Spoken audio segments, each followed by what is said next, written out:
because I like mech. I like Code Geass is like one of my top 5 animes of all time. I fucking love that show, right? And it's got everything that Gundam has. It's got the geopolitics, it's got the mech, it's got the anime, it's got the fat titties, right? I just want to kill puppies to say baby Hitler. All right? Yeah, sure. So the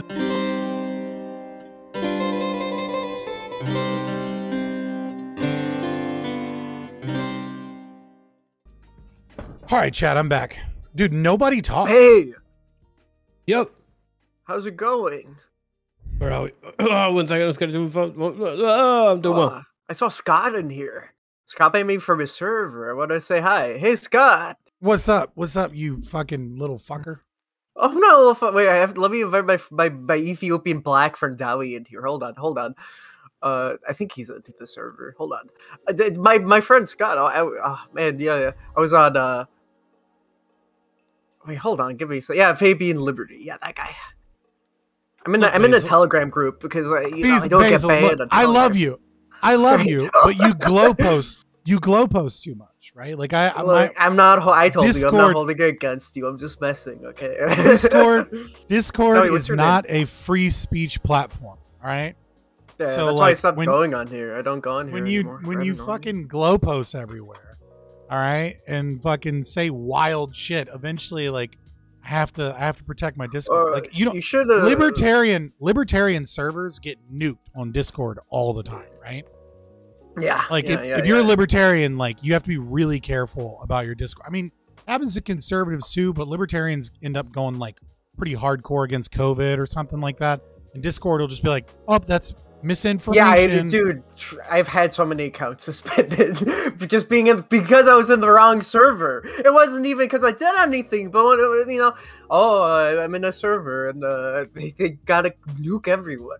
I will say I'm usually generally suspicious when people tell me that, because I put myself in some really fucking sus spaces like pretty frequently. I've never been banned on any of these fucking platforms. It was because they put me in leadership roles because I'm a natural leader, and so they put me in admin. I don't even know, and then I get suspended. Yeah, it's unfortunate. I mean, I don't know about all that, but I do know that's what happened to, I think, Stardust.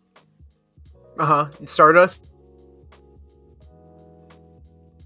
I was worried my internet would go fuck them, but apparently not. No. We just got pulled into the room. That's what happened to Stardust. Is that like she got put into a mod position in like a sketch server, and then you get in trouble. Like if you're not in a mod position, like but I've been in a bunch of servers that have gotten banned. Demon Machine server for getting banned, or Look Ahead America. Like it's a bunch of fucking like hardcore conservatives in Look Ahead for America, but they made sure they banned them right before the election. To stop any misinformation. But you know how that goes. But yeah, like I was there. It's like I get an email being like, if someone says bad things, you need to make sure that you report them and leave the server immediately because we can't have free speech.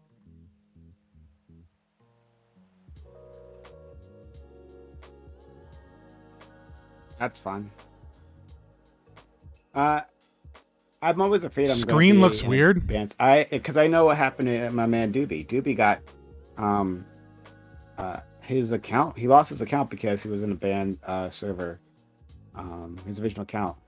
Yeah, but I feel like Doobie might be like a particular target. Like he's in. Yeah. You know what I mean? Like he's made enemies within Discord's like moderation team. I was gonna say it's like my experience with Doobie is like usually opposite. Like me and Doobie, before I was doing like a lot of live streaming stuff, I used to do a lot of work with Doobie on like Discord shit. And Doobie was like actually surprisingly well connected to that sort of stuff. Yeah, was able to clear up a lot of problems. I mean, I'm not gonna say anything. I'll leave it at that. And Prime knows what I'm talking about. Yeah, like, I am generally pro. I'm pro Doobie. Okay, Doobie stocks are soaring. We're not saying Doobie's bad. I'm just saying sometimes Doobie gets a little self-righteous and it's a good thing, but like it makes enemies, you know. Sometimes I'll say this. Sometimes Doobie speaks truth to power when it comes to the Discord moderation team, right? And it's like, all right, man, that's a good way to make enemies. Doobie's had a lot of interactions with Discord management. We've had, I don't know, they've kind of had to look into him because of all the allegations that come by his way, but he keeps surviving. So he's been tested, right? People have tried to get his server taken down, but it's still there because he runs a pretty tight ship. I don't know how he does it. I'm not gonna lie. Like, it seems like such a fucking headache. Like, I've got like a little under 500 in my Discord, and already I'm like, fuck, I gotta go. Like, I was like, chats fill up, and I'm like, let me go and make sure that nothing bad is being. It's like, don't get me wrong, I trust my mods, but like also, yeah, I was gonna say like the biggest thing is like finding people within your community you can trust who are willing to help you out with that but shit. it's just like Discord's wild. Oh, let me come. It is, yeah, and it attracts like some of the wildest people too. He has a massive moderation team. Like he's like a huge, and it's like extremely organized and regimented. Yep. Right, in terms of the powers that people have, and how you move up in the ranks. It's like extremely organized organization. Oh yeah. Is how he does it. Yeah. Doobie runs a really tight ship. If there's anyone I'd ever talk to about that sort of stuff, it's like absolutely Doobie. It's very clear that man like knows how to run a business. When he says he's successful, I absolutely believe him just because of like the ship that I like ran with him on. Like yeah, that's. I got a lot of time and respect for that man. Don't agree with him a lot. I got a lot of time and respect for him. Yeah. Yeah. So someone keep talking while we're waiting for other people. We've got a few people who are going to be like late. But we'll get started before they show up. How about those midterms, eh? Yeah, it feels like they just like slipped under the radar. I don't know, like maybe it was like a.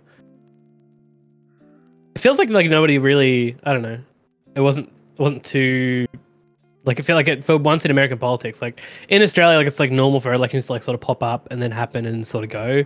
Like people will call like a double dissolution time, parties like switch leaders and all this shit happens, and then like 2 months later, like you have a new leader and everything goes on, right? But in America, it feels like you all have like year-long wind-up cycles, but this one sort of like came and went. How are you all feeling about the midterms? I mean, my biggest takeaway from the midterms is that I'm in Arizona. I mean, I would say that my biggest take from the midterms so far is that it appears that the Republican establishment has been able to rein in. Like, it doesn't look like the Republicans wanted to win. It looks like what the Republicans wanted to do is utilize this time to kind of push out MAGA and America First candidates. They spent a lot of money trying to defeat those people.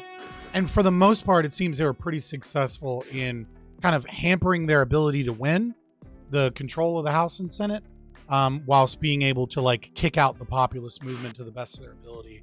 To kind of so you'd say it was like us backwards. So you'd say it was like us backwards, because I know a lot of people have like obviously drawn up the correlation that the MAGA Republicans are the ones who probably did the worst during those elections. So you'd say there was like an intentional hampering on the side of the Republicans to do that. Yeah, they spent $9 million to. Someone's mic is open. It is wild. They spent $9 million fighting. I think so, maybe. They spent $9 million trying to run 2 Republicans against each other in Alaska, right?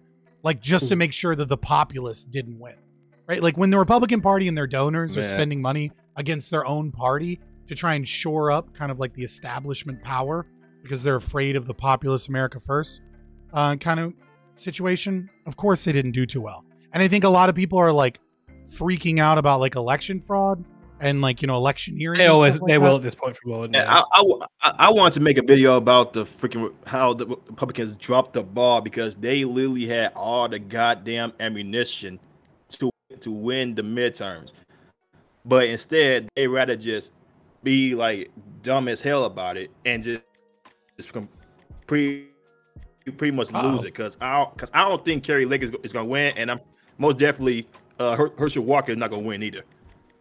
They have the hell like your main. Well, Herschel Walker's not going to win because the economy because that's what everybody's worried about, the economy. Herschel's not going to win because Colin he's a libertarian, and people like to think libertarians take away from the right. First of all, none of the data suggests that. They tend to take away from the left slightly more in 2016 and 2020. Maybe they do now with Mises Caucus, but like that 2% of people that's not eligible for the runoff. Colin was like a pragmatist lefty. Like, you know what I mean? Like, he's not like, he was like calls most of the LP bigots and shit like that. Like, he's a leftist. So, you know, far more of his votes, if they do vote in the runoff, are going to go towards the Democrat anyways. Their main point is from the Republican side. It's because we don't, like, libertarians don't really like the left either. All of a sudden, we on the same side. And I keep trying to tell some people, like, on social media, like, libertarians do not like Republicans, and the fact that one libertarian, who I forgot his name, I think it was in Arizona, who endorsed Blake Masters. Vic Masters. No, Vic. Oh my God, what's his name? Vic. Shit, I can't remember. Yeah, like that guy endorsed the Republican side, and you know that completely pissed off a lot of libertarians, me included, because how the hell would you endorse this guy that, especially from the Republican side, when they're literally telling you that voting third party is a wasted vote and you should only vote for the two-party system, which I'm an advocate of destroying, because a two-party system, what great has the two-party system actually done besides get more depth and mess up the economy even more? I mean, you're preaching. I mean, like, this is like the economy. Like, I'd actually feel like a sort of I'd be pretty gleeful if I was like if Republicans were in power, because I know like how like this is like a situation that would like be pretty difficult to like move in either direction. Like, it wouldn't matter like what economic principles you like have. I feel like it'd be really hard to steer the ship back after like what happened like a couple of years back. That was pretty much out of everyone's control. Like, the externality there was just like so big. There's not much you could have done about it. I mean, sure, what other countries did in terms of their lockdowns and things like that was out of our control, I guess. But I mean, we didn't have to fuck ourselves under Trump and Biden. I mean, the data that I saw suggested that people weren't going out regardless of lockdowns or not. So even in states that were like next to each other, where they shared borders, where they would have had like similar cultural impacts, that you saw a similar downturn of going to business, even though there weren't lockdowns in those areas because people were just scared of COVID, right? Now you could have talked about like COVID messaging being bad, but like, you didn't need trillions of dollars in spending bills with government lockdowns, right? Like, you would have had a slow turn in the economy and GDP, but you didn't need monetary inflation from government policies to be like, oh, we're gonna lock you down, but don't worry, we'll give you money. Also, wink, wink, most of this money is gonna go to large corporations in the airline industry. Wink, wink. You know what I mean? Like, we didn't need that. Especially pharmaceutical companies. I don't want to like dive too hard because we're obviously just like having like a bit of a bantery chat too hard. But I feel like a lot of those industries, like especially like the airline industry, like if I feel like they just get fucked, right? Like, you can't, if no one's traveling, like that's a necessary industry. Like those, I would almost argue, like if I was probably way more left than I was, I would almost argue that airlines should probably be nationalized, because of like, one, how important they are, two, the intro cost, and three, how they can be affected by like externalities in such a negative way. They don't need to do that. They just need to fucking, like, we don't need to send our taxpaying dollars to them. Like, they can just hire insurance, right? Like, they can just get insurance and pay insurance rates and increase the cost of airfare to offset the insurance. And when something like that happens, they call their insurance company and they cover the losses during those times. Like, you don't need the government to tax massive amounts of money and then give them these bailouts, which just incentivizes them not to actually innovate and be more productive. Like, there are plenty of airlines that like Spirit, that like could fail. All right. And everyone would be fucking happy if Spirit Airlines would just fucking fail. Right. Like, they don't need our money. Hey, I really like how they have the caulking around the windows to keep them together, you know, when I'm flying on the planes. It feels right, real you know what I safe mean? to me. I'm just saying. Yeah. Well, I was gonna say, like, you could get like insurance on your car, right? And you get like a certain amount of insurance, and you're like, yeah, like this, I got a $2,000 shitter with like a bit of a stereo system in it, so I'm gonna put $4,200 on it to cover like a things, right?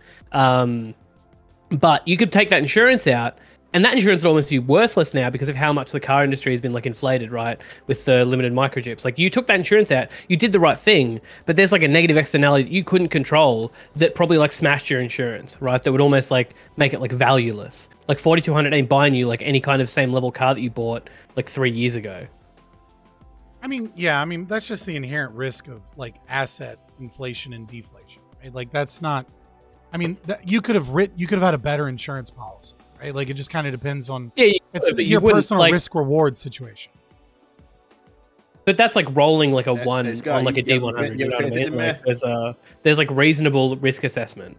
Yeah, but that's the thing is if it's like rolling a 1 on a D100, then it's usually not that much more expensive of a policy. Right? Like that's It is kind of much how that more works. expensive of a policy. These things like usually like climb on curves. I don't know. Like I don't know if you've bought insurance or not. I have. Fucking sucks. I hate insurance shopping. Well, I mean it's mandatory in America. Wait If you own- for compulsory car insurance. Just talking about cars. Car insurance. You have liability insurance. and you have third party injury is here. Third party property isn't, and compulsory isn't. Right? Like I'm talking about if It's you're like different. cargoes.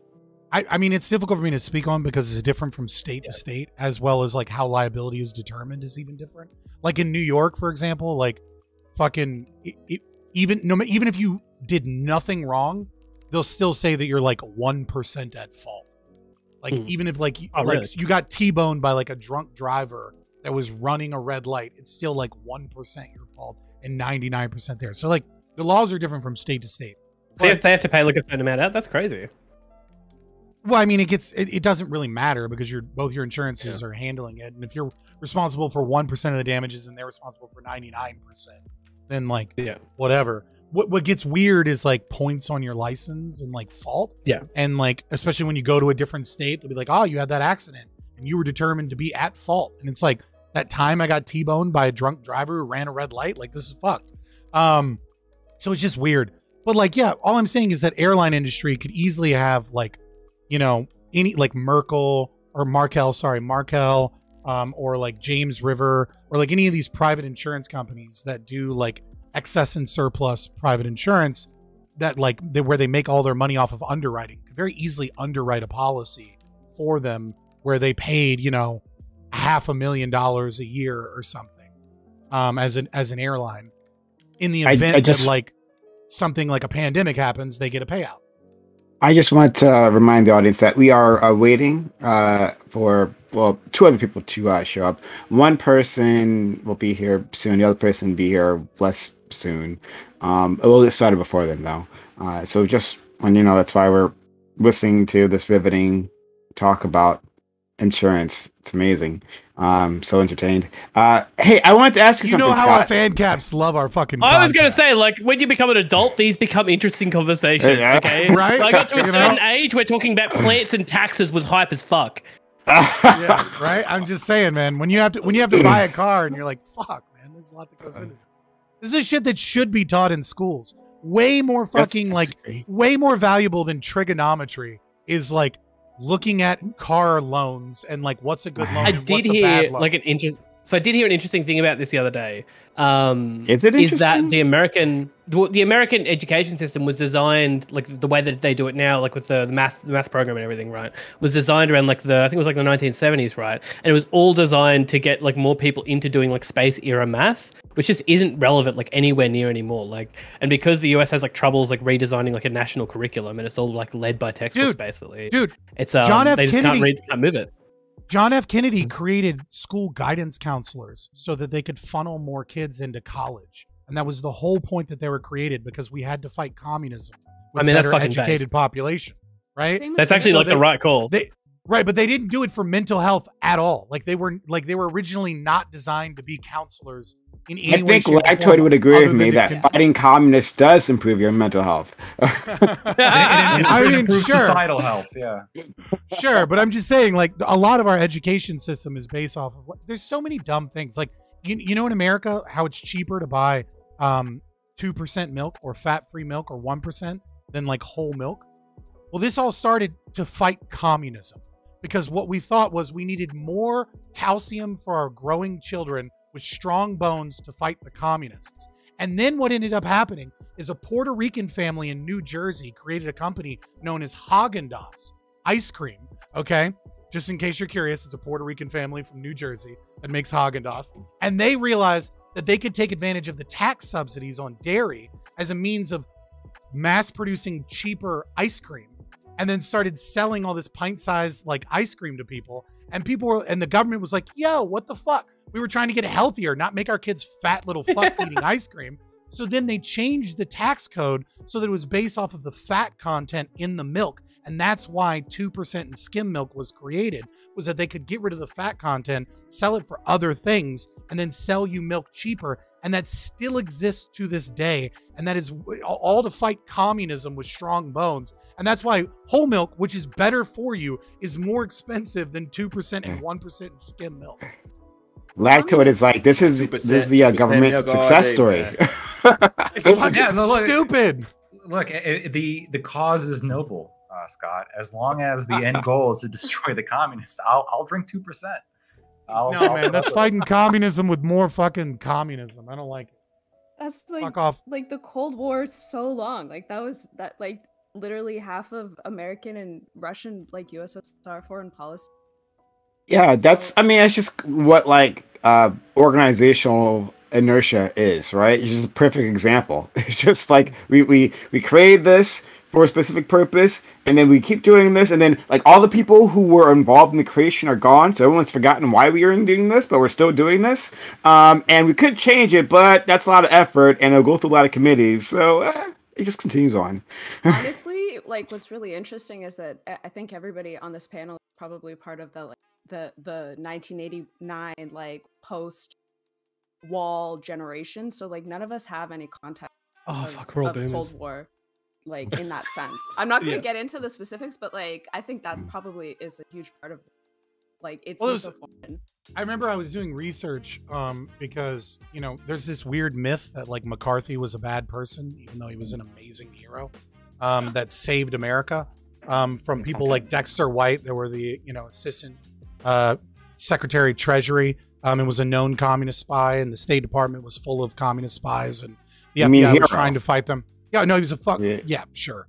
Fucking communist spies that Truman then went off to have in charge of the International Monetary Fund, the World Bank, and the Brent Woods Initiative, as well as other communist spies that he put in the UN. And but like I was doing all this research for it, and like I was trying to like understand better the context because I was born in 1990, so like you know what I mean. Like I'm a little bit older than the Zoomers that like don't get it at all, but like I didn't grow up during the Cold War. And so I'm looking into it, and I looked at this, like what led up to McCarthy was like, there was this period of time where like 1/8 of the world was communist.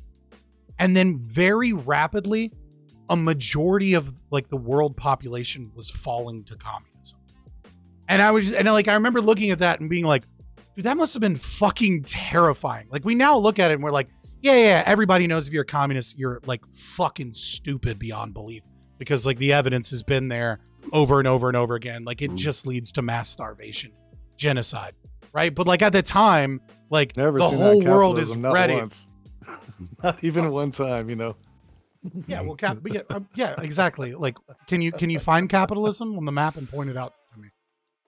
Find the pure capitalism on the map and point it out to me. Show me where is capitalism in the room with us right now. You know what I mean? Like find me the pure touch you in the doll.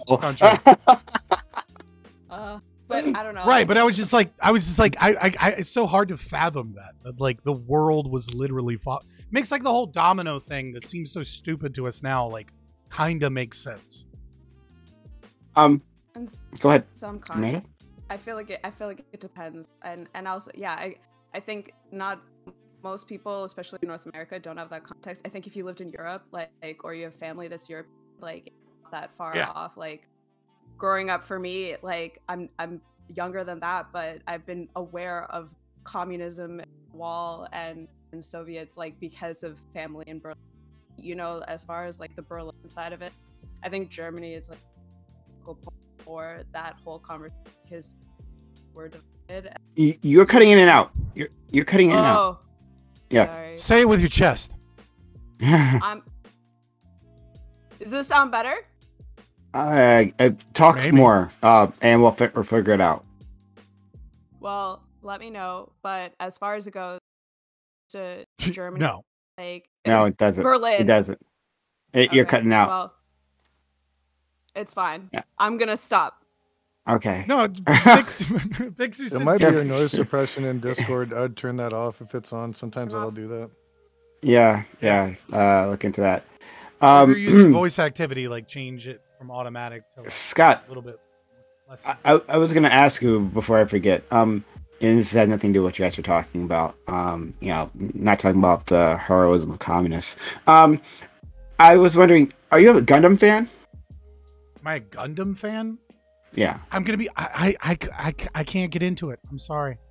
All the mech like anime shit, like I don't know. It just every time I watch it, I try.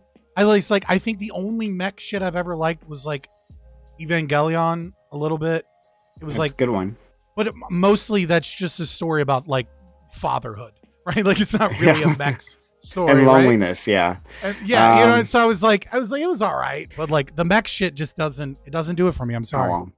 And are there any any other any Gundam fans on the? I've always wanted to be like a Gundam guy, but I got the same. I can't get past like there's so much. There's such a big barrier, and I disagree with the Gundam because I like mech. I like Code Geass is like one of my top 5 animes of all time. I fucking love that show, right? And it's got everything that Gundam has. It's got the geopolitics, it's got the mech, it's got the anime, it's got the fat titties, right? But like, there's just something I can't get past for Gundam. Yeah, but what is the barrier? I don't know. I feel like it's like because you have like so much going back. Like you have to go back to the start. You don't have to. Get into things. I even tried to sit down and watch Iron-Blooded Orphans. I liked Iron-Blooded Orphans, but I watched like 10 episodes. I just didn't keep going. I don't know what it was. Okay, so there's Universal Century, which is the main timeline there, where the vast majority of Gundam projects take place in, right? But there are other ones like Iron-Blooded Orphans or Gundam Double O, or this new one, Gundam Witch of Mercury, which are in their own separate timeline. So they're like just like one property. Their own thing, so you can just start there. But yeah, so that barrier does not exist. But yeah, it does, because even like the fact that you have to explain that creates a barrier, right? You don't. Sorry, look, just okay. Well, I've destroyed that barrier. I have a question for you. Okay, all right. Now you can go free, right? Oh, to the other side, that beautiful pasture that you've been longing for. All right, now you can enjoy yourself over I there. do have like 2 weeks off now, so like I just took like a holiday from work after like busting my balls for like a year and a half. So I might sit down and do that. Okay, please do. I love Gundam. Like everyone knows, let me be very clear. Like I love One Piece. But to be fair, Gundam, like this season is fucking busted, and I'm like trying so hard to keep up with everything, and it's all so good. Especially like the obvious like Goat Chainsaw Man is like out here, but like Bleach has made like a sick comeback. That like Disney Plus series they're doing right now is so fucking hype. What else am I watching? Like, the current like arc of MHA. Yes. Is really fucking good. Not to cut you off right there. Not to cut you off, but speaking of Disney Plus, did y'all see that horrendous take of what Disney might do with Dragon Ball? Oh, I don't want to know. I really don't. Yeah, Disney Plus is about to do their own take on Dragon Ball Z when Goku was a child. If you guys have seen that poster of Disney Plus. What they Goku as a child. I need to look at this. You mean Dragon Ball? Like it's already a show. Like why? Yeah. I don't know what you guys. I do like watching. Basically for the money because Dragon Ball brings in a lot of money and it brings in a lot of views. Send me. You're gonna have to send me something because I haven't heard about this. And you ever watch? People make up a lot of myths about Disney and Dragon Ball. People think that Disney owns Dragon Ball. They're completely fucking wrong about this. They own that one movie that should not even be talked about. They own that. They own that one. They had distribution rights for some stuff. They don't own anything. So this is what I'm saying. Like you guys got to give me a link to whatever the fuck you're talking about. You guys don't rope me up in this shit. Yeah, sorry. I'm sorry. I didn't say that shit. Okay. Let's all right. Well, we'll just get started now because we're still waiting for Corey. And Corey will be here soon. He's got a work thing, but he will be joining us. And guys, you should watch Gundam. I love Gundam. I love Gundam so much. I never talk about it, but I love it so much. I've seen so many Gundam properties. It's unbelievable how many I've seen, and they're great. And I love them. Okay, that. There it is, right there. All right. I'm gonna... What? So it's a 3D animated, like 3D animated, kind of like a Pixar Gundam. I don't know. This is just a Dragon Ball. This is what fucking Doobie put in. It just says Dragon Ball New Journey Disney Plus. I'm sorry. I This don't is know, I don't know that's real. Yeah, I think I it's don't know fake. that's real. I don't know that's fake. Hopefully it's Unfortunately, fake. And Disney. I hope takes it's their hands fake off too, anime. man. it looks Knowing super Disney, fake, man. they're gonna do anything. This is super fake. I don't believe it. Everyone makes up shit about Dragon Ball and Gundam. Sorry, Dragon Ball. You ever watch those old shows like Dragon Ball, especially that you just have such fond memories for, and then you realize like how sexist the 80s and 90s were, and you're like, God damn, like you know, it's like I was watching like Star Wars Episode 5 when Han Solo just like straight up kisses Princess Leia. And then it just like doesn't ask or anything. You're like, man, you get in so much trouble for this shit. Like if you try to do this now. I don't know. It's interesting though, but women said they love that, right? You know, like yeah, of course they do. Like if I was hot. Depends on the woman though. Yeah, it depends on the woman. Yeah, clearly, yeah. But like, But what is a woman? Like, what the fuck is what? A good definition for you whenever you want, Jason Society. Keep it pushing. Okay. All right. So we will. Oh boy. We're gonna these days in stylized picture. Okay, so yeah, this looks it is fake. Okay, thank you, Doobie. That is fucking fake. Yeah, it looks fake. Yeah. All right. So we're gonna continue on to our Reverie roundtable. We'll get started now. Thanks all for being here in the audience. If you like the content, you just stumbled upon us and you like our banter, all right, well, hit the follow button. It's a good reason to do so. Especially for social and chat for all of our social media. So hit us up there. And I'll introduce our fine guests, all right? Starting with a hero, a true hero, right? My friend Lactoid. Lactoid, back with us again. Lactoid, how are you today?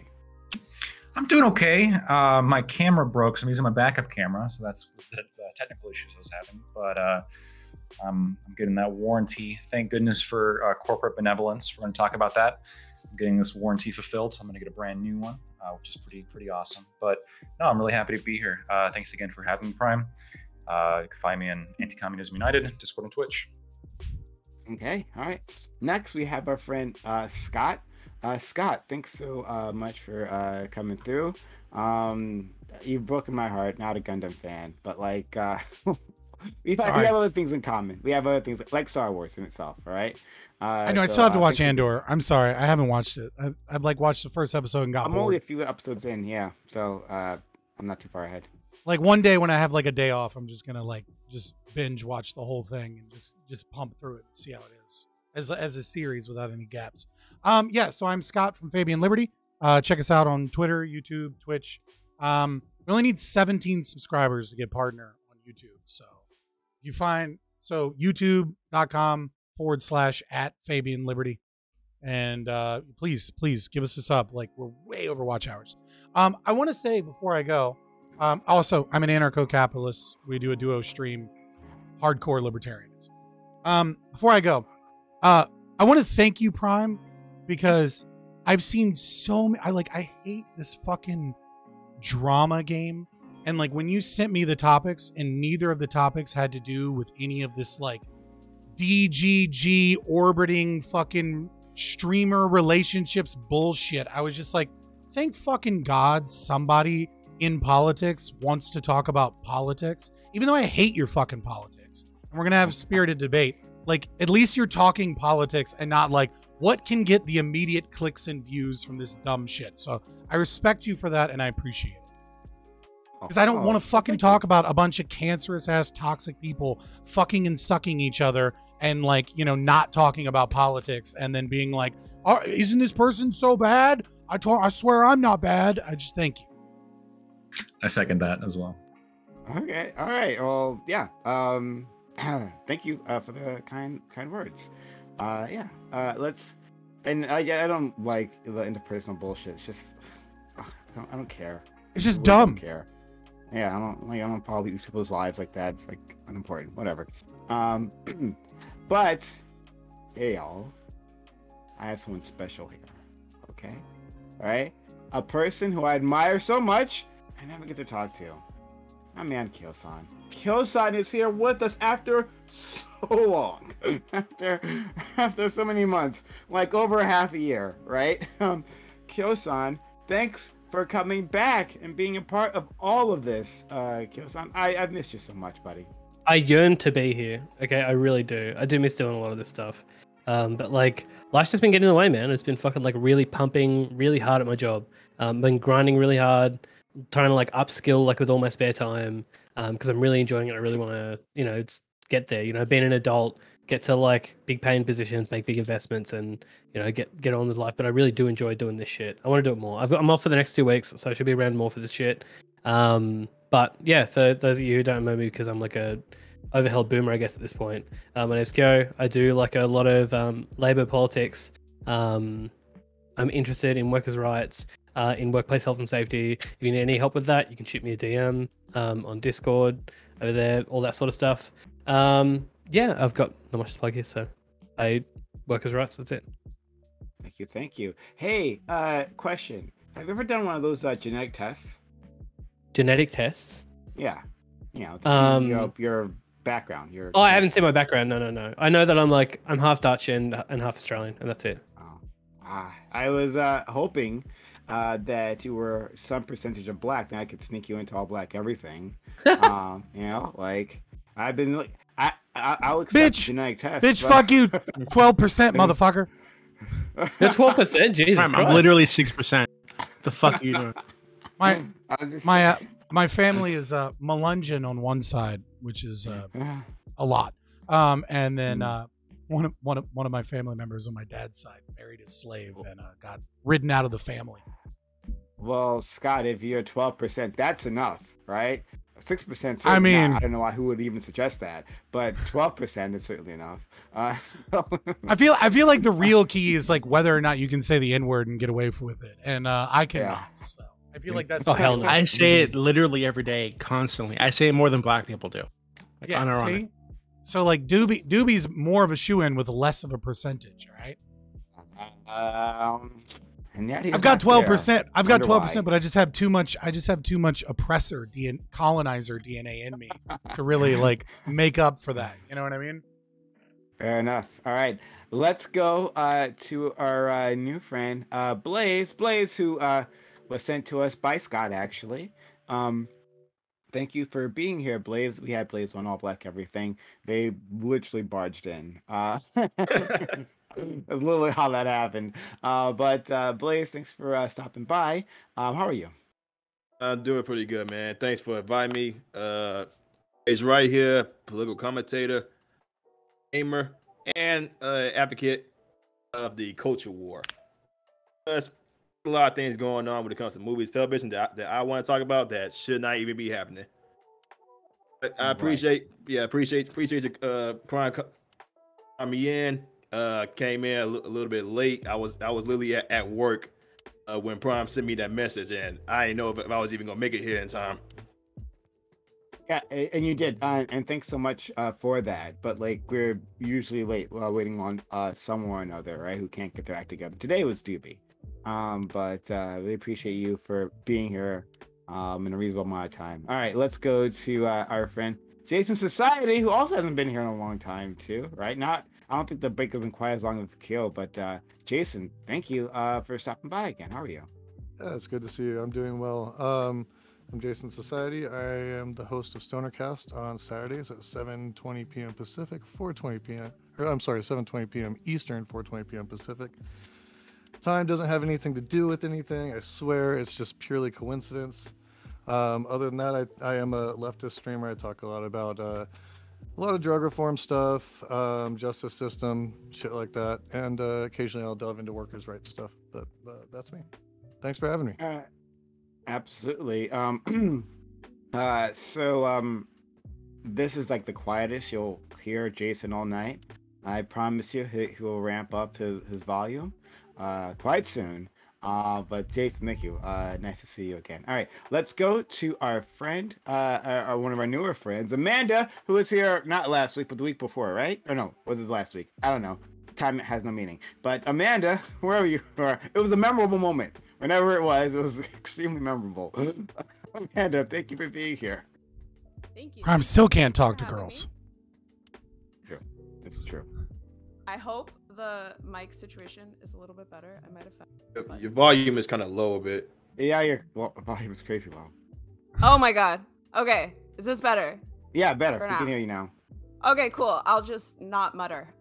That's also fair.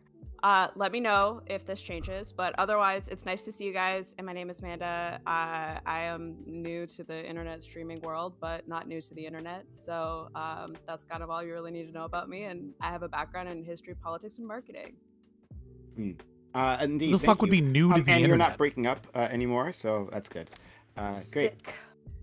Fantastic. I mean, we're happy that you're here. You're here for the same reason Corey is here, right? I wanted to make sure my good friend Lactoid wasn't lonely, right? He needs other Canadians here, right? I have to represent. To keep him from getting lonely, right? So you guys can play your reindeer games. Excuse me, moose games. I want to be culturally sensitive. In our igloos, yeah, for sure. Exactly. Yeah. Mm-hmm. I hope you get along with our friend Lactoid. You should, right? Being countrymen. So let's continue on to our friend Doobie. Doobie, thanks for stopping by and joining us as always, Doobie. Yeah, you're great. I know. Thank you for having me.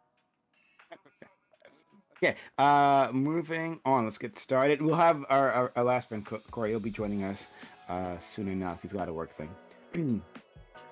I wasn't sure which topic to go first. I wasn't sure. What would you guys want to do? Cow farts. Yeah. Sorry, what? Cow farts? I mean, I don't care. Yeah. Okay, we'll do cow farts then. All right. Topic 1. New Zealand has proposed taxing farmers for cow burps. Cow burps are a leading cause of methane being released into the atmosphere. The money collected will be put back into the industry, though through various means, like funding research to manage farming-related methane releases. Is this a good idea? Should consumers/producers be incentivized through taxes and similar remedies to use healthier /greener products? Do you feel the same when we were talking about other vices such as cigarettes and alcohol? Okay, yeah. So, you heard it right. New Zealand is proposing. I don't think it's passed yet, as far as I understand. To just have a tax on farmers for cow burps. Just like you've seen, like taxes against like polluters in general, right? Like in like big industries, when it's being belched out by like machinery, they're considering doing so for cows. And they want to apparently put the money to some sort of good use. But curious what you guys think on that idea in itself, and the idea of like managing consumers' behavior through taxation or some other like monetary incentive. All right, we'll start with our friend Lactoid. So, and this is, I know it's about New Zealand, but I'm going to talk about this as it relates to the U.S. because that's really where the only policy conversation matters. And in the U.S., I think the issue is that it's not necessarily that we're not taxing cows enough, but I think the U.S., like a lot of countries, subsidized meat production too much. There's been a couple studies in this that attempt to measure what a pound of hamburger would cost. Without subsidies, on the low end, it's about $35 per pound. And on a high end, it's over $50 per pound of hamburger. Compare that to what it is now, which is nowhere even near that. I don't think it's a surprise why Americans eat so much meat and why there's so much cow production. I think that as long as meat production is fairly priced in, there's no reason to crush the industry. And I think you'd have a much less of a problem with this. But I think the whole issue right now is that it's not fairly priced in because of government intervention. I don't think that really know that the issue of cow farming in New Zealand is significant enough to be a climate change issue. Okay, thank you, Scott. Yeah, so this is an example of central planners not understanding economics, right? Number one, it's not as bad as, let's say, what they're proposing in Canada or what they're currently doing to the Dutch farmers, right? Where they're trying to destroy the entire industry outright as a means of just drastically reducing the amount of food production in the world and starving millions of people to death. This is more of like a kind of a slow nudge, right? We'll begin to tax you, and we promise we'll use that money towards, you know, sustainable developmental practices, etc. Even though, of course, New Zealand is much better in their management of methane than other countries are. What this is going to do, if you have a basic understanding of economics, is that it's going to price certain people out of the market. It's going to reduce food production. This is the biggest problem with central planners, statists, you know, socialist types, is that they always assume that production is like this magical thing that just happened because of the Industrial Revolution, instead of recognizing that the freer the market, the more production you get, and that the more you begin to regulate and fuck with that market, the more you're going to reduce the incentive towards production. So what this is going to do is this is going to cause food prices to increase and starve people. But this is all part of the plan, right? And by the plan, I don't necessarily mean eat the bugs and live in the pod, you know, eat the soy. I just mean that they themselves state that this is, you know, one beginning step towards reducing all of their emissions by 47% by 2050. So it doesn't stop here, right? The idea is to boil the frog in the pot and say like, hey, we're just going to increase taxes a little bit, but don't worry, it's going to go towards, you know, research and things like that. And then, you know, it's going to be 25% by 2030. Don't worry.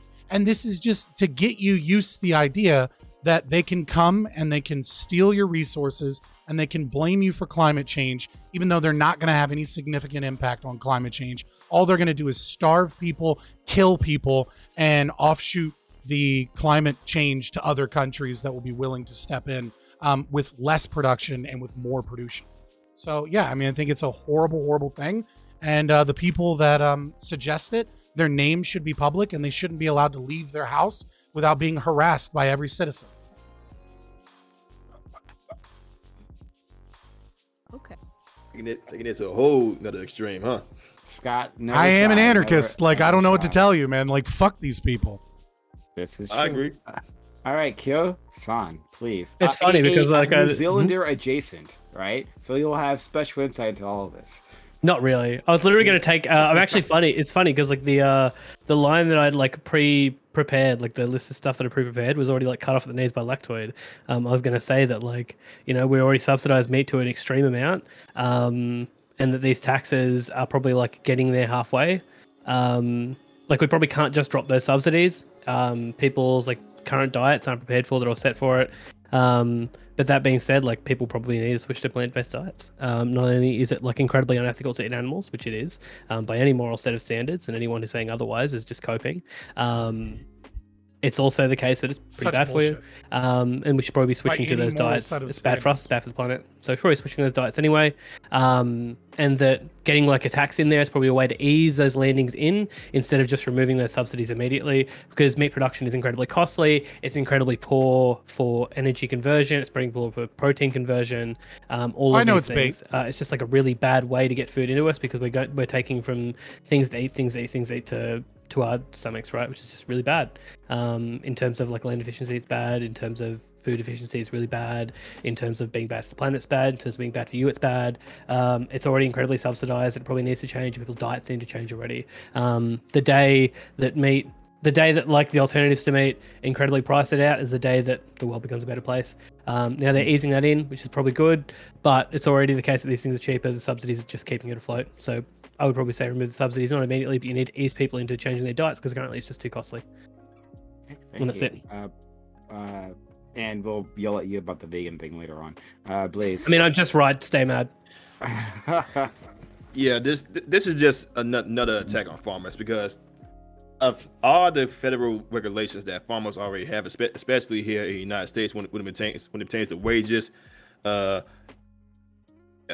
some federal payments that these farmers have to pay to the federal government. It's just another attack on farmers, and it's actually gonna prevent them from producing more food for people who actually need it. And what I've read a lot of times when the federal government came to picture, when it came to farmers, production always lowered or the cost for production increased, thus hurting the farmers and having them work more hours and more time in order to produce this much food, plant these many crops for some businesses. So this is just another attack on farmers, and this whole they gotta tax them in order to bring it for a better good. That's just a little crap that the freedom government always told. Because every time they brought up something about tax, someone, especially the middle low class, the working class people, always got hurt. It's just another way for the government to just pretty much steal more money out of these farmers. And that itself is a crime. And the fact that more people don't see it this way, it's just asinine that they would take this money away from the working class farmers and put it into the government for, I'm guessing, some stupid reasons, some stupid crazy reasons. But yeah, that's my take on it. Jason, Society. Thanks for the follow. Yeah, we actually subsidize farmers quite a bit. Like they receive mass amounts of subsidies. To say that they're getting money taken away from them, they get a ton of money from our government. I have no problem taxing vices. I am a meat-eating person. I love eating meat. I love steak. I like big-ass fat ribeyes. They're fucking delicious. I understand that I need to change my habits if this planet's going to last, and I have no issues with that. If taxing some of these vices helps to curtail the use of or the practice of having meat or having things that continue to perpetuate the demise of our planet, I'm totally fine with that. I think it's got to be eased in. I don't think it's something that you could just like hit overnight and all of a sudden like shock people with it. But I think over time, yeah. And I think there's going to be alternatives. We've got lab grown meat. We've got other alternatives coming out, and I think if you bring up the taxes on par with the alternatives that are coming out, I think you're going to be fine. I don't see an issue with it. Okay. I'm good with it. Oh, awesome. And we have Amanda. Yeah, as far as it goes, I think that definitely my take probably falls somewhere in the middle on it, because I do agree that, especially, I know you guys are all going to complain, but I have to. I was eating a vegan diet until recently, so I understand the take as far as the motivation, and I do think the climate change and we got one, boys. Distribution of food, I think I understand it, but at the same time, having, danced with the devil's ribs or whatever, and 100% jump back into that world, I think that when you really look at like meat intake and farmers overall, it's always going to be challenging for farmers. Farmers have always had subsidies 100%. It's historical. Like crop yields and stuff, like you can't predict for that in the same kind of labor industry as you can for others, which is why like the government like keeps an eye on it, and it's in the best interest of the country to make sure that their people are fed. But at the same time, if we were to like kind of redistribute the land and make sure that like, because there's a lot of land that goes into animal agriculture, and that's also a huge concern, like that could have an impact as well. Like Americans probably don't need to eat as much meat. I think that that's probably safe to say, but at the same time, I think it might be advantageous to redistribute the meat across the world, because there's a lot of places that are actually struggling with poverty and food inequality, and the reason why meat is advocated for is to help sort of increase the caloric intake of that individual, to like just put some more meat on their bones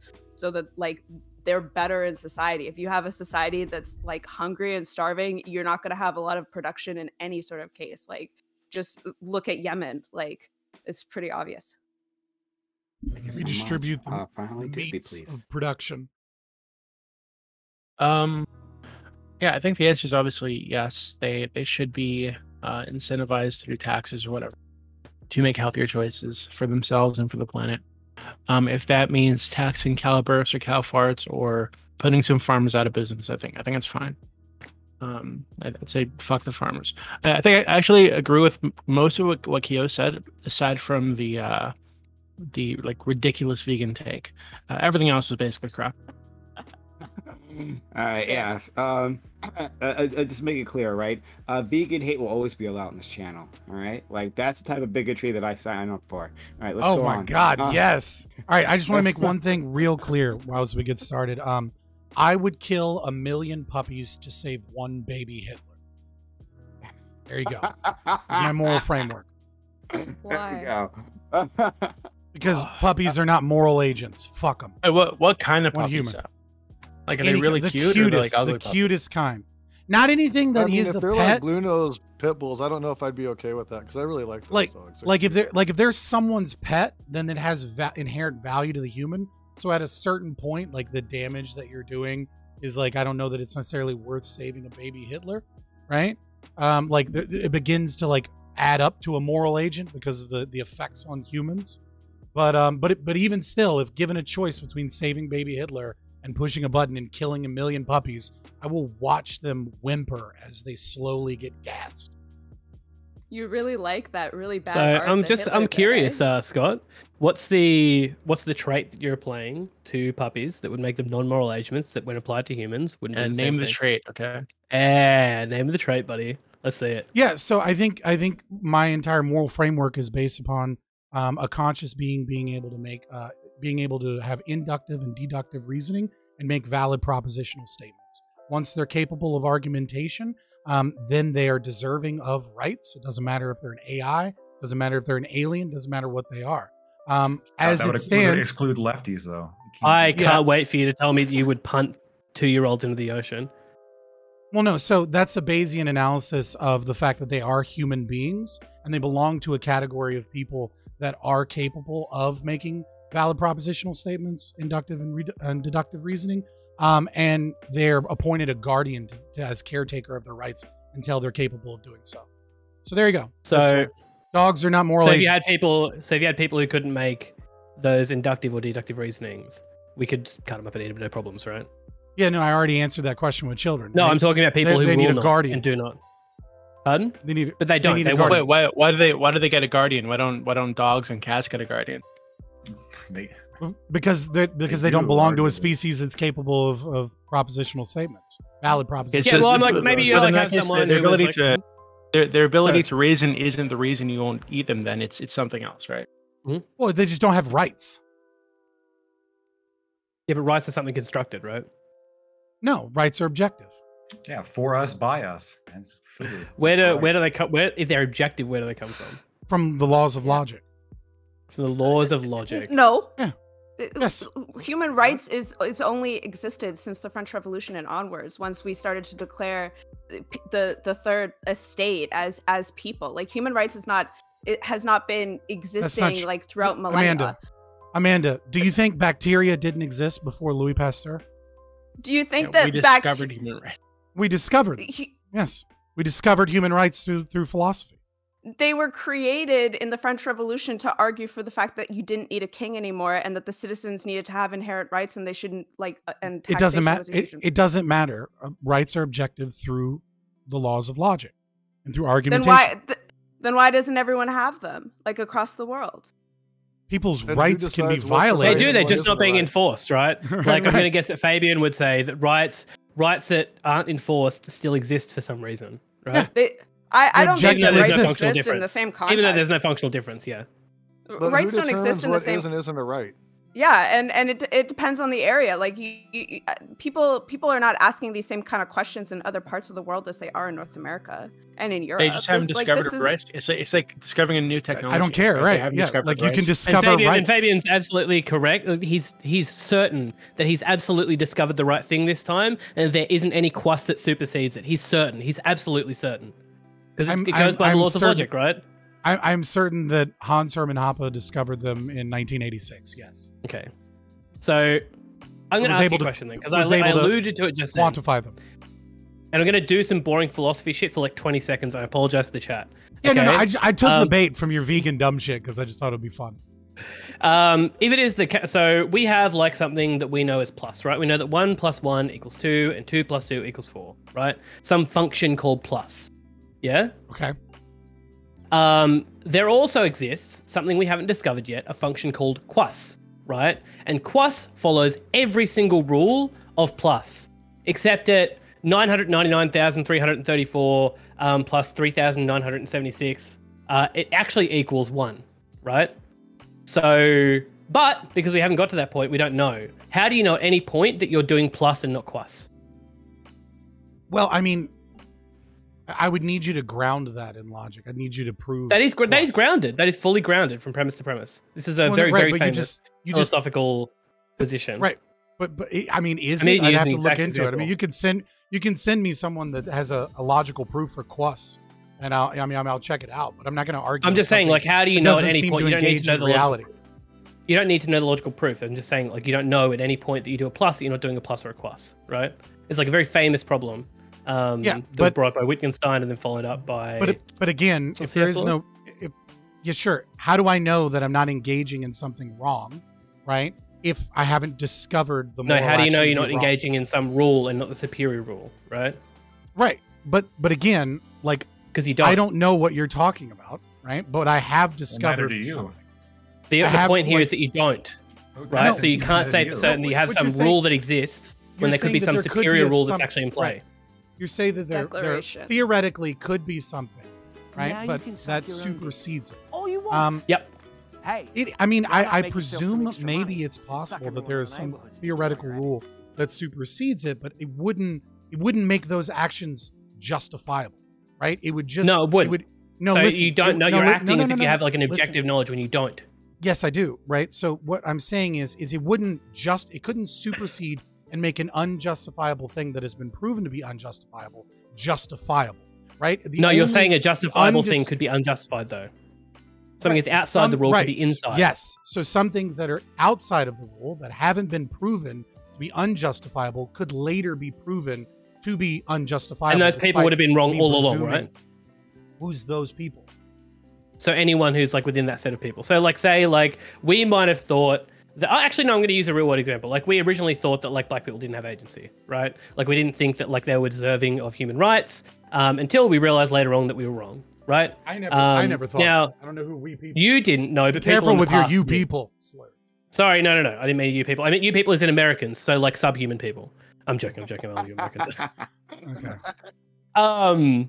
No, but like the point here is that there's some rule that could be superseded by some other rule, right? And you just saying like this follows from the laws of logic. Well, it doesn't seem like, and we've always had them, and then it always will be this case. You don't know that for certain. You cannot know that, right?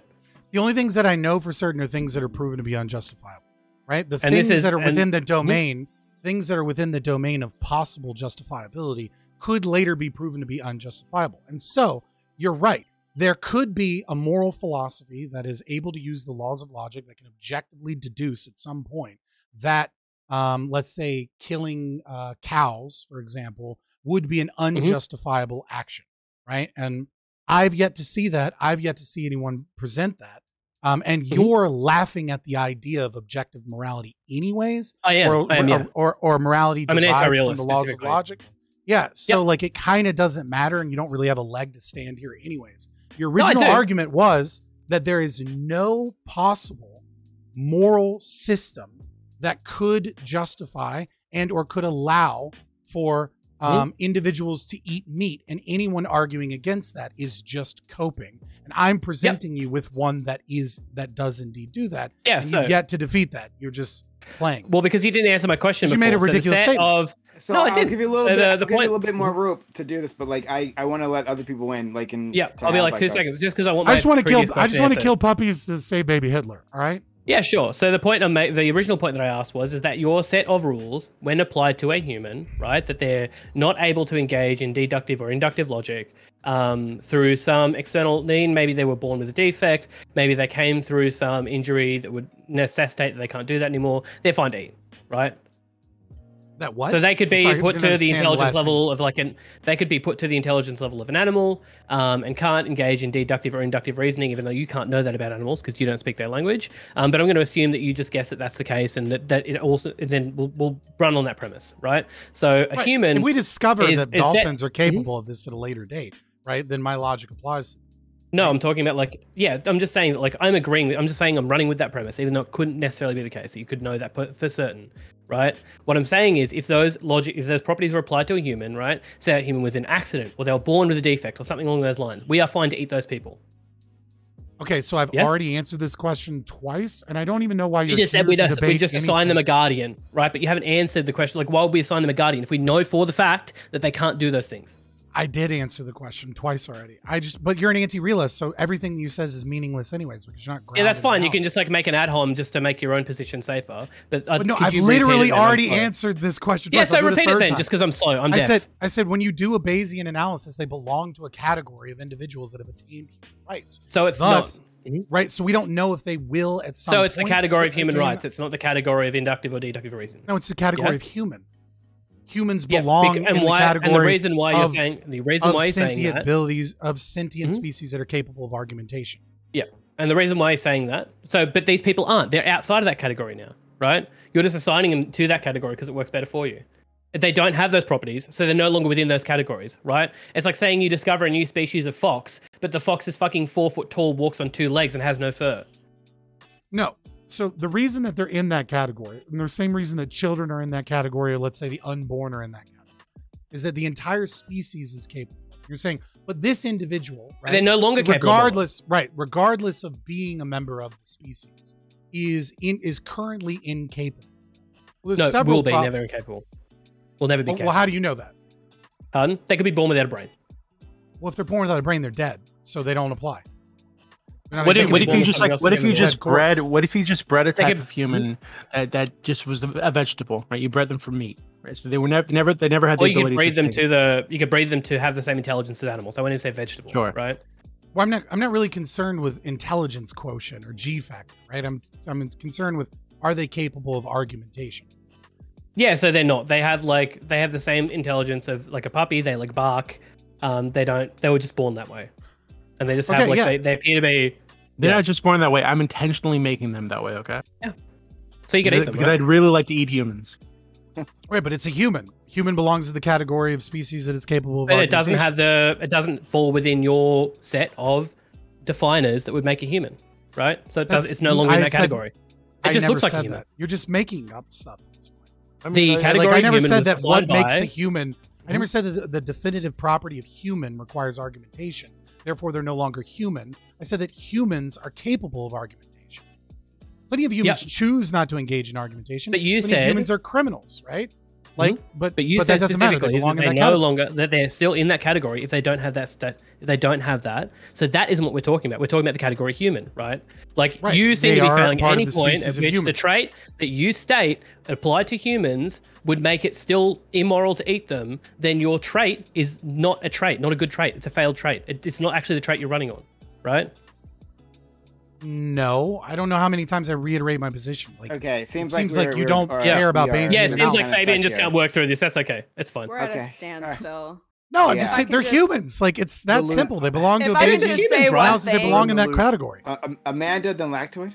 if I can just say one thing, and perhaps maybe it'll be on deaf ears for the panel, but if you're looking for the pinpoint in human rights, it's the Declaration of Rights of Man and Citizen. It's 1789. It's a very important Western historical document, and that is the starting point of Western understanding of human rights. But you guys can continue this conversation, but for the chat, if you would like to Prime's know, not going to let me. Prime's not going to let me. where It's that fine. was even going. that's all. Yeah, I would rather bring in some other people. Like Lactoid. Lactoid is going to say something amazing. Go ahead, Lactoid. Yeah, a couple of things. I would kill baby Hitler to save a million puppies. I'm sorry, Scott, I failed you. Fucking Amanda, consequentialist at I the end know. of the day. I know. I'm killing baby Hitler. Amanda, something maybe to think about. Do you think that if that was never written, then human rights wouldn't exist even up till today? If I were to kill somebody, would that be wrong? And if it is wrong, why would it be wrong, or how would it be wrong if we invent rights if they don't exist naturally? Yes, the answer is yes. So it would be wrong to kill a person even if we didn't No, invent rights yet. That the French Revolution, that document and everything that came afterwards is the reason why we understand what a nation state is. We understand what human rights are. It's the way that Western moved from a feudal system and kings and queens and having just subjects, and the way that we identified as people changed completely, because before that, when you had Western civilization, specifically in the United Kingdom, in Britain, when it was still just the British Kingdom, you were a subject of the king, and that's how you would if somebody asked you who you were, you would say, I'm a subject of King Henry, I'm a subject of this. But the French Revolution got to an understanding where those were the French people. It was inherent understanding and an inherent identity that changed and shifted in like Western society afterwards. So you don't see as many monarchies to this day because the French Revolution was such an important idea that influenced Western society. All of the monarchies started to fall because before that you had like the Hungarian-Prussian Empire. Before you respond, I just want to, for Amanda, your thing's been dropping out a little bit. And which side of the coast are you on? Are you on the west coast or the east coast? Toronto coast. Toronto coast. Okay, so east. All right. The Doug Ford coast. Awful coast. Okay. So I just changed the server. I just want to say, long story short, Amanda wants you to know that China is not doing anything wrong to the Uyghur Muslims because they don't come from a tradition of Western philosophy, and they say it's okay. And that's just there's no human rights violations. That's what I think the issue is, right? Because I understand the historical analysis that you're putting forward, but I'm more asking you, because under this line of thought, it would seem that we really have no justification to protect anybody's rights as long as we don't recognize it as a right in the first place, right? Like before we outlawed slavery, was slavery wrong? How could it be wrong if we never gave rights to black people to begin with? I mean, like, what's the difference between like a right not enforced and a right that just exists, like a right that exists and because one doesn't exist and isn't enforced, right? Because one justifies action and one doesn't, right? When there's a right, it's not being enforced. It doesn't matter. There's no functional difference. Hold on. So if there's a right that exists but it's not being enforced, this justifies action. Well, we have to step in and enforce this right because this person has a right that's being trampled on. Under this logic of, as long as it's not enforced, it doesn't actually exist as a right. There's no actual reason why we have to help anybody with any sort of rights because they don't have the right to begin with. Technically, under this line of thought, slavery isn't wrong because we never gave black people the right to be free. So how are you going to stand here and argue slavery is wrong if you never recognized freedom as a human right to begin with? The very short answer is this: might does not make right. Might makes reality. I mean, well, this is the point I'm making is that if you're not enforcing it, what's the difference to the person who's enslaved, right? They were still enslaved. It doesn't matter. Like, if you're talking about moral positions, right? The rights are separate from moral positions, I would argue, right? Rights are things that we construct within society, specifically black countries, right? To bring citizens there and give citizens something. It's like some kind of advertisement, right? So because rights are generally constructed and protected by laws. I want to ask you the same thing that I asked Amanda then. Before the United States criminalized slavery of black people, would you say that slavery was not wrong because we never gave black people that right? I would argue that it's wrong on a moral basis, but I wouldn't say it's out of any kind of right, right? So when you say it's wrong, isn't that mean if something is wrong, that means it's antithetical to a right? No, almost by definition. No. So what does it mean to be wrong if it's not violating a right? It's so in the US, right? You have a freedom. Oh wait, no, Amanda, go. Sorry. Sorry, everything got cut off. Let me know if I have technical more. No, you're okay. I'm just lagging because I'm from Australia. Okay. As far as it goes, no, definitely I'm gonna be on the bandwagon that slavery has always been wrong. But I would say up until this point, it's because I would say on a personal level, that's how I feel about it. And that comes from more of a personal ethics and probably my connection to religion that has existed.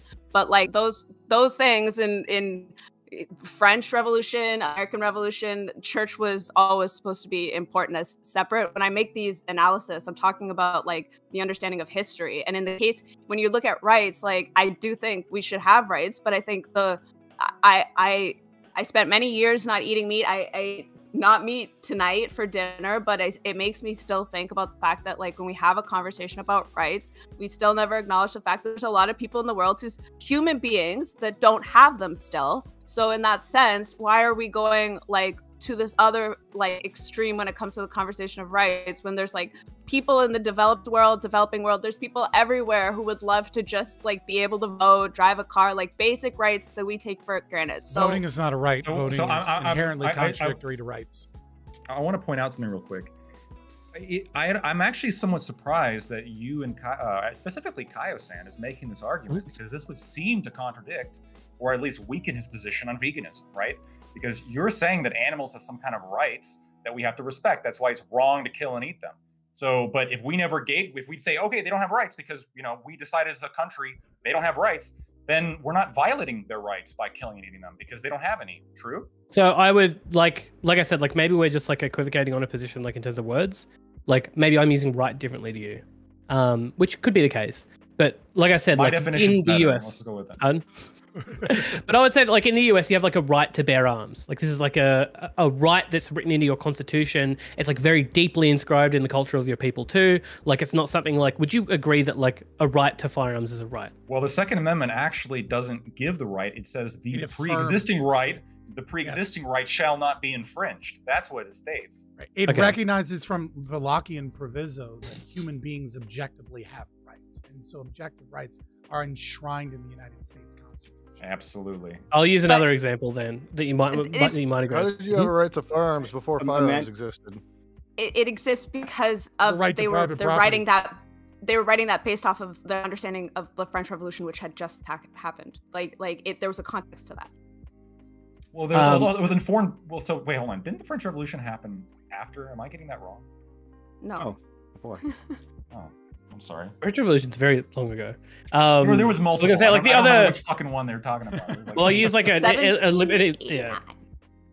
Great. I would say that like then the right to healthcare, right? The UN like prescribes a right to healthcare in their like Bill of Rights. Libertarians would generally argue with this being a right. Yeah. Yeah, because it's not a right. You have a right to someone else's body or someone else's labor. It's a privilege. So as I was saying, like in general, different places, right? We set up different rights, and these aren't like necessarily inalienable. They're generally used as constructions for citizens to be like leveraged, right? I would say there are moral imperatives. I would say there are moral goods and moral bads, but I wouldn't like. And to the point before, and I'm going to weaken my own position to people who don't know what I'm talking about. But I will say that like I'm like an anti-realist. I'm like someone, the position that people might know it as is like error theory. Doesn't necessarily mean it's wrong or it doesn't exist. It's just a category error. But that I would say that there is something there, like you're going to hate this, a consequentialist position, but it is something about people's preferences that would make these things right or wrong, right? And that animals don't have like the animal preferences aren't worth more or less than a human's. There doesn't seem to be any trait that we can apply that would distinct those two things, that would make one more like worthy of moral consideration than another. I want to bring this back. I want to bring this back to the topic. Not moral agents. Hand. I have a point on the topic at hand. I can just say you're not a moral agent and I can eat you. Like okay. So I'm capable of argumentation. Yeah. And then I'd love to hear from Corey. So I just want to like ask everybody here who is in favor of the taxes. Instead of increasing taxes, wouldn't you agree that we should just remove the subsidies? Because otherwise, if we subsidize them and then tax them on top, and then just take the money back, all we're doing is just involving the government in like money in, money out, when we don't necessarily have to have them involved at all, right? We should just. So it might be the case that we have and I don't disagree, like I said, but you probably need to ease off the subsidies. You can't just yoink people's food source, make it $35 a kilo tomorrow, and then expect to have the supply structures in place and infrastructure and all these things to meet up with people's new food demands or that wouldn't cause issues. I think a tax isn't a bad way to do it. And also you can use those taxes in other certain areas. Say it could be the case that that you want to tax a certain other thing that you're using this tax for, that it covers that as well. I haven't stupid delved on the law and read every piece of the fucking legislation on it, but there's a reason why we might use this in place of just removing the subsidies wholesale. Every removal of a tax subsidy is further theft, right? So if you remove the answer is to bring those tax subsidies to the rest of the economy, not to increase taxation and increase theft. Right.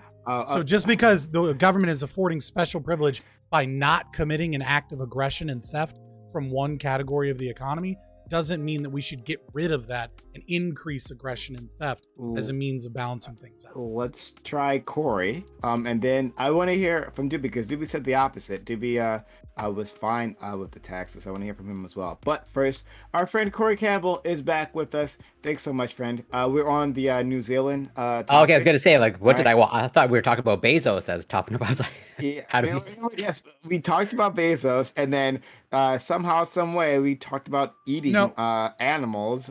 Eating We're on I'm cow all farts. We're on the cow farts I topic. started with a cow for us first. We started with Yeah, topic 2. Okay, fair. Yeah, no, I'm all. Like, if you want to argue veganism, I'm all for. I mean, Lactoid knows. I'll argue with him all day. But Fuck, another one.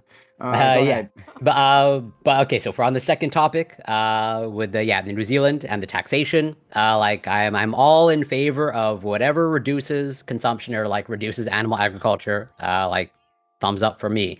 I think I would say that's probably paying the true cost or more reflective of the true cost of animal agriculture. Whereas like there are other. It's not just like whatever the piece of flesh that needs to be taken into consideration, but like all of the consequences and whatever collateral damage that it causes. And that's why I'm also for removing subsidies to animal agriculture, because like people should be paying. Not that I would advocate for it, but like if you want to pay for it, like you should be paying like the true cost and to the cost to society or the globe at large. Okay. Thank you for that, Doobie. I'm really curious as to your thoughts because you disagreed with everyone really. I just think the framing that Scott put forward earlier is really interesting. How they're like, this it's not going to stop here. This is like step one, and then they're eventually trying to get you to eat bugs or whatever but I think that's like the framing of that is strange because of what I would see it as is, hey, we understand that there's an issue. This is contributing to that issue, so we need to move away from it. But instead of just yanking the rug out from under you overnight, we're going to slowly ease the new way in. Right, which I think seems totally reasonable. I don't know why we would put a scary spin on that. So yeah, I'm in favor of it. Obviously, I don't really have an issue with removing the subsidies or increase. I don't actually. I agree with Blackwood. It doesn't make sense to tax them more if you're subsidizing them. Just remove the subsidies slowly over time. That seems to make more sense. Can I ask you a question, Doobie? Of course. So, how many people should starve from increased food prices so that the government-run programs can research outside of the marketplace solutions for climate change? I don't think any people need to starve for that. I think there's plenty of food to go around because I'm advocating for doing this slowly over time. There's no reason to jump to like an end of the world situation where the fucking planet's starving because we stopped eating cows. No. How many people? Right? I'm not saying the world's going to end. I'm just saying like if people are lacking food, you send them. Okay, food. well then why are you supporting increased regulation and taxation? I have a question on that. Farmers, right? As a means of spending those resources towards research for better farming practices. It's not knowing just that the farmers themselves have stated that they will stop working in that industry. Like they've stated, maybe if I do this, I won't be able to afford to do it, which means less food production, higher food prices, and less food to go around, and people will invariably stop. What happens when there's an increase in demand in the market, Scott? What do you mean? What happens when prices go up, right? Market? Yeah. When in any market, right? You're a libertarian. I'm going to ask you, what happens when demand goes up, price go up, right? What happens when prices go up and a good has a low? What happens when the elasticity of the price, right? Like okay, cool. And then what happens when prices go up and the goods are low entry? What happens then? Okay. Yes, obviously. It's a low barrier of entry to the market. Okay, but again, you don't know the elasticity of the product that we're speaking about. Number one, so you don't necessarily know, but like yes, some level of some level of demand increase will of course increase price, right? Some level of restricted supply will increase price. And then what happens from there? In a free market, without governments, in a free market, governments, right? In a free market, you're likely to incentivize additional players to come into the market. To balance out. Yeah, so when like meat goes out of the market, you have a regulated market. You've created a price floor. Sorry, well, not really a price floor. I guess you have created. I was going to say, you've created a price floor with the additional regulation. Because agriculture is one of the lowest barrier to entry industries to come into, right? Like this isn't like you're coming into a telco market where the barrier to entry is so incredibly high that you're going to create like sure. an Western alien, right? Sure, but it depends upon like your efficiency in the ability to meet production demands, right? So like, yeah, there's a really low barrier to entry, let's say in India, if you're willing to use public seeds to make rice, but that doesn't mean that you're going to make enough rice to be profitable when like Bill Gates is shilling his fucking IP protected seeds, right? Sure, you can say that there's a low barrier to entry, but that doesn't mean that you're going to be profitable. And that especially there's a lot of factors at play here. Once the people will come in and just like, but people will come in and just make more food. It's not like the meat goes and then there's no more food. Like the people stop producing meat and then the production of food just stops. If you increase the cost of production arbitrarily, right? It's not arbitrarily. You're just removing something, giving people. Well, no, additional taxation, right, would be an arbitrary. Well, removal of subsidies would be the same thing. You goddamn right. But removal of and subsidies you should be in favor of removal of taxation, which is an increase. Well, let's ignore the additional taxation. We're just productivity. talking about the cost here. We're talking about the cost. Let's ignore the taxation. Let's just say we're removing the subsidies, right? You're removing the government being involved in the market. Yeah? If you're removing no, that's a lie. If you're removing subsidies, that means you're choosing to increase taxation. You're not increasing taxation by choosing not to give someone money. Yeah, you're okay with Wait, can you explain that? My money away, right? You're giving if everyone in the world is taxed at 10%, right? And you, Lactoid, for whatever reason, are taxed at 5%, right? Yes, you are given an unfair advantage in the market. But everyone is already being punished. The market is already being stolen from, and all of the goods and services in the entirety of the market are artificially raised in price because of the theft of the state. Now, if I we should keep stealing from people and giving it to other people. You Lactoid, you have an advantage in this stolen from market where everyone's being taxed higher than you. If I bring you to the balance of everyone else, that is not reducing the theft. That's not reducing taxation. That's not increasing taxation. Not doing something right. You are increasing taxation because Lactoid was previously at 5%, and then you bumped him up to 10%. So it's an in this instance. We're not talking about increasing taxes. We're not talking about increasing taxes. We're talking about like money that's given out to people. Taxation. Are you? Okay, you would reduce welfare, right? Somebody being are you for reducing welfare? Hold on. Wait, Fabian, you're for removing welfare, right? Yes, I'm for removing. Then how the fuck is this any different? Yeah, what do you mean? I'm explaining how it's different. Subsidies are welfare. I must be missing something.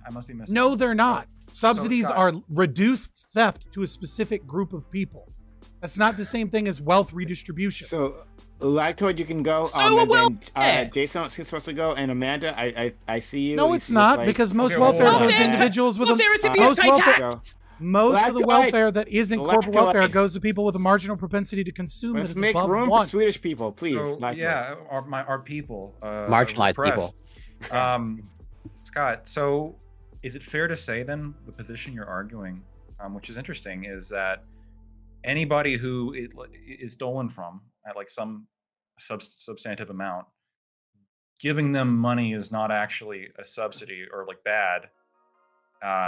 It's just reducing their taxation. So like you'd be in favor of giving people Social Security as long as they paid in a certain amount. No, we're talking about tax subsidies, which is saying instead of you paying 10%, when you go do your taxes at the end of the year, you have a $4,000 subsidy credit. Therefore, you're being stolen from less. If you're getting a direct check, right, and you're being taxed, right, then that's just layers of inefficiency and stupidity. Right. So, but what we're talking about here is that for farmers in the U.S., like for every like certain unit of corn you sell, you get a like direct check from the government. Like they directly subsidize the production of your food. It's not just like you get write about your taxes. So in that, like that, you would be opposed to, right? Just get rid of. I would be opposed. I would be opposed to writing a check to a farmer. I'm talking about a subsidy where you have a tax subsidy. If you're talking about just if we did the entire welfare system or something. So if we did the entire welfare system through the tax system, right, and we made them all like tax advantage credits, like the family tax advantage credit, like I'm sure you're like I'm sure you're in favor of like Biden's expansion of the family tax advantage credit, right? If no government funds are given and it simply reduces their tax burden to zero, I'm all for it because it's just less taxation. And that is the case in the It's a U.S. step in the for, right like, direction. A lot of people, But right? Most if people the get tax that. subsidy most brings welfare is you done into through a- the tax system. It's why it's if so the- bad. right, but if you're given additional corporate welfare is the biggest funds, welfare. right? Okay, that makes That's sense, yeah. different. Yes, corporate welfare is. Right. So Kaio-san, what he's saying is that, like, you know, if I'm paying $1,000 per year in taxes, obviously getting 750 knocked off, that's like a good thing because I'm getting less of my money stolen, right? But if I'm paying like $250 in taxes and I'm getting like $1,000 per year in welfare, well, now I'm taking, like, I'm being given stolen goods in the amount of $750 per year. So if everyone gets taxed at 100%, right, and then we just do everything as subsidies, this is like okay for libertarians. No, because you increase taxes in order to institute this. How fucking, No, but the tax is already. Let's just say like there's a world that exists. Let's just say a world exists where it's all. How often are you going to strawman and interrupt with stupid ass? Because I think it's really. Because I think it's really poor reasoning, fucking that's why. simple. It's really fucking simple. Stealing is bad. Less stealing, good. It's not that fucking complicated. Yeah, not to mention you said taxing 100% out of people, like with that amount of taxation, no, like the middle low class is not going to have no money at all to even. Yeah, so the point I'm saying here is that, like, let's invent a society. This is what I'm going to do from now on. Right? I'm going to go start a new country and I'm going to tax everyone at 100%. Libertarians will hate it, right? But every time I increase welfare, libertarians are going to fucking love it. Because I'm like reducing tax burden or whatever. No, I think you're missing. You're missing. No, you're just straw manning to make memes because you can't deal with libertarian arguments. So I will reiterate your position to you, and you can tell me if I'm wrong, right? That you feel that like all tax is theft, right? So everything's in that 50%, 30%, right? And any reduction of that theft is a good thing, right? Because you believe that like there's a moral imperative to not steal. You would just say we have like a Kantian position where stealing is bad and not stealing is good, and less stealing is bad. Wouldn't say it's a Kantian position, but other than that, yes. It's less bad because there's less stealing. It's not good that you're taking anything. Right. So as long as people's welfare burden, they're both immoral, right? But if we're as long as people's lifetime welfare burden, they're both unjustifiable positions, right? And so now that I'm forced to choose between a rock and a hard place, I will tactically choose the position that moves us in a direction of being justifiable, which is the lack of theft. That's fine. So we're talking about people's like lifetime tax burden versus people's lifetime burden that they get back, right, from the government. Is that correct? I'm sorry, could you repeat that? We're talking about people's lifetime tax burden versus people's lifetime offset subsidies, correct? And that if that subsidy number is to increase versus that tax burden, that increase is preferable. Yes, because there is less stealing.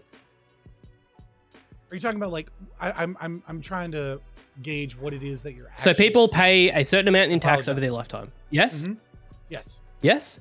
And people will get back some of that in tax, but via offsets, right? So say like I have a novated lease on a car, and that's me getting money back from what I paid into taxes, correct? Oh, sure. And that that would be a good thing because I'm getting money back. It's less stealing. It's not getting money back. That's not what I'm talking about. I've already made this differentiation. It's when I say getting money back, it's the difference between the tax you would have paid and the tax that you're paying, right? Right. Okay. Yes. If you are reducing the tax burden for a specific credit, then that is less theft overall. Yes. Okay. Cool. So as long as my lifetime tax burden is larger than the difference that I get, the difference that I have to pay, right? So if I'm given some subsidy or some offset or something in that derivative, right? This would be a good thing, and increasing that offset would be a good thing. Correct? It would not be a good thing to hand out checks from your own stolen money. What's the distinction between writing it in as a tax down and writing it in as a direct check? I wanna let in. It's very simple Jason because here. it's very. I'll finish up and I'll be super quick. It's very simple. Okay. When you're writing a check, right? You had to steal that money to justify writing that check, and it's going through an entire process of stealing money from people, and then all of the programs that cost money so that a reduced amount is sent to you, right? Whereas the way to solve that crime is to stop stealing the money in the first place. Let's go to Jason's Society. The siren song of the ANCAP is as strong as ever. I can watch it. Like your expression prime is like really entertaining. Like it's like I'm seeing the soul leave from your body in real time. I was trying to make the argument. I was trying to make the ANCAP argument for welfare here, Prime. Okay, Yeah. because everyone pays way more in taxes over their lifetime than they do No, receiving no. welfare. I know. That's not true. No, no. Oh, that's not true It's for everybody. absolutely the That's case. definitely not it. He is. It's not Scott, absolutely the case. That can't. Scott- That can't be true, actually. Like, Look, That dude, has all to I, be was all I was trying to say is you know, stealing's bad, and like people want to get into Sure, this okay, complicated we're fucking moving on. debate about it. We're moving on. Scott's words are as seductive as always. Let's go to Jason. Jason, please don't address Scott. Let's do us a favor. Please say something to address My Scott. bad. Sometimes I get animated and I step No, I away. mean, here's the thing. Like, the reason that countries tend to put in like taxes and stuff like this to fund research is because these industries don't like to do it on their own. Why don't they like to do it on their own? Because it costs them fucking money. So they have to tax these industries on this shit to get them to curb their practices. And then through them doing that, they can use that for research to address the issue and hopefully maintain the same level of production. But right now, and as always, a corporation looks out for one thing, and that's their bottom line. And that's because that is their sole responsibility, is to look after their bottom line. And to think that they are going to police themselves, we've done this over and over and over and over and over and over a fucking again, and it never fucking works. Show me a time where an industry policed itself and it actually works and they didn't need any kind of government intervention in order to police themselves. Once. It's a moral imperative and a good thing that a corporation focuses on profit. That is the sole responsibility, and that is the highest moral value that one can attain to. Correct. All right. So then in order for them to stay moral in what they're trying to do, they need a regulator in place so that they have some kind of plausible deniability in being able to say, hey, listen, I know that this is the immoral imperative for our corporation, but the government, the big bad government, is saying we have to do X, Y, and Z. So there you have No, it. you're right. You're absolutely right. There's your way out the for moral your corporation right, to do so the right fucking thing and be able to use the government as an out for it. You're right until you say that the government is the only possible regulator, right? You can use the market as a regulator as well. The problem is that you prefer a corrupt monopoly to have the right towards regulation and to be able to make the rules and to be able to use aggression and theft as a means of regulation. So There you're are no for corporate aggression, there are theft, no corrupt and corporate corrupt monopolies. Monopolies? Are you fucking kidding me? There are no corrupt corporate monopolies. Is that what you're saying? Scott, I never if you said wanna that win there was no you're corrupt gonna- corporate monopolies, but I mean, I would say it wouldn't be a true monopoly. It would be monopolistic. I mean, competition, but nevertheless. You're gonna need So- better marketing if you want this whole libertarian thing to work. I think you're gonna need to change up your messaging a little bit.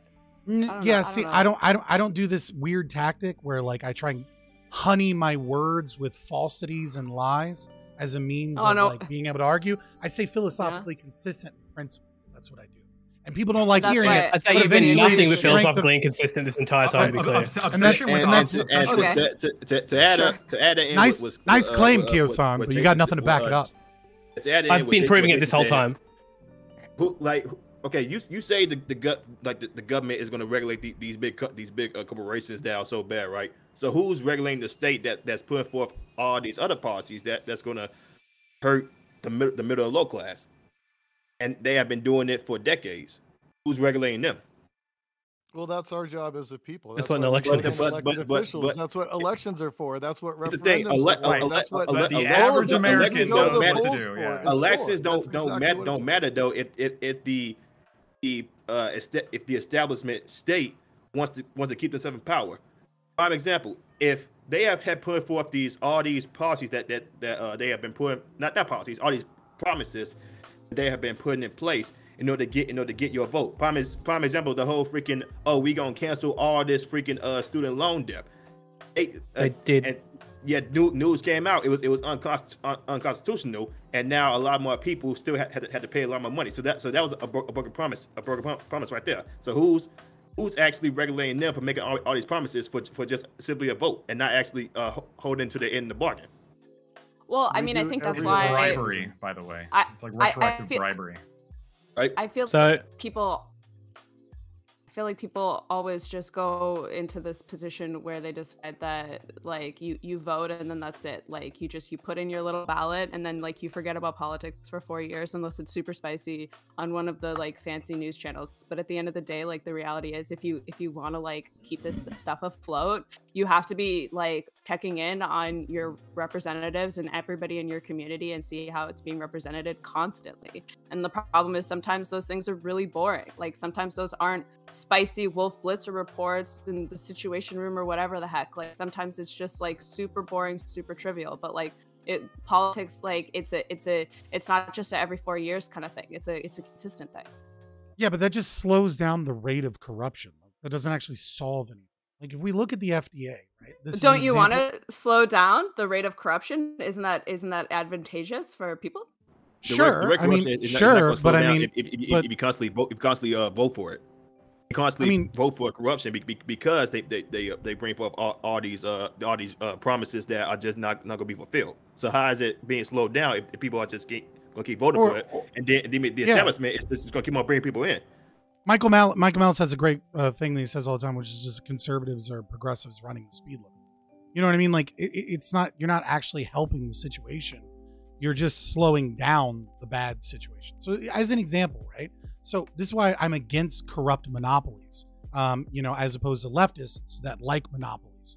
And so the monopolies that leftists like are things like the FDA, right? The problem with the FDA is completely fucking corrupt, right? They have very few individuals that actually go into research labs and clinical trials. They mostly just take the data from these large corporations that, oh, by the way, give them hundreds of millions of dollars so that they can investigate them as well, and have a revolving door of individuals that work at the FDA and then work for these corporations, so they know they can't, do anything too bad. Oh, and by the way, nearly a third of all products that the FDA has a label approval for end up having to be recalled because they're dangerous. What I'm simply saying is, if you want, Scott thinking that we should give teeth to the FDA. We should absolutely have more FDA soldiers walking into every fucking business, marching in lockstep.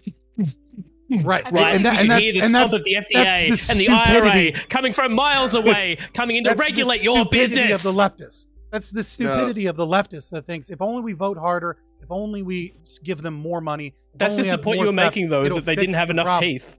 No, it's not the point I'm making. What I'm saying is necessarily correct, because I think the people that a lot of leftists want to vote in do not agree with what the FDA has been doing, do not agree with the revolving door. I contend that, as a matter of fact, leftists don't agree with any of that. Leftists would like to see people in office that would like to make significant change. Leftists talk about getting money out of politics. There's a reason for that, because we would like it to be for and by the people. Vote harder, give them more money, and we'll support the FDA. We'll just clean it. It won't be a problem once it has more power. Like the bad people will be fixed once it has more power. But the fact of the matter is that if you had companies and you just gave us the right to take whatever medication we wanted, there would be a market void. And there would be companies that would do things that the FDA is doing, and they would research things. They would go to doctors and say, these are things that are acceptable, these are things that are unacceptable. Are you kidding me? These guys make better regulation than the FDA. These guys are making record-breaking profits. Hand over fucking fist. Yes, because you have a monopoly. They don't do it now. Because you want the monopoly. Because you're the corrupt motherfucker that wants the monopoly that allows them to buy that. You're the bad guy. Say something wholesome. I got nothing. Sorry. Other than I love you all, regardless of what's going on. But so Scott, to hopefully understand your position better, because we've sort of talked about this previously, where it's like my initial understanding is like, I understand you probably want to get rid of the FDA, or like basically, do you want to get rid of the FDA, or do you want like multiple type FDAs competing? And then whatever one like wins out is like the good FDA.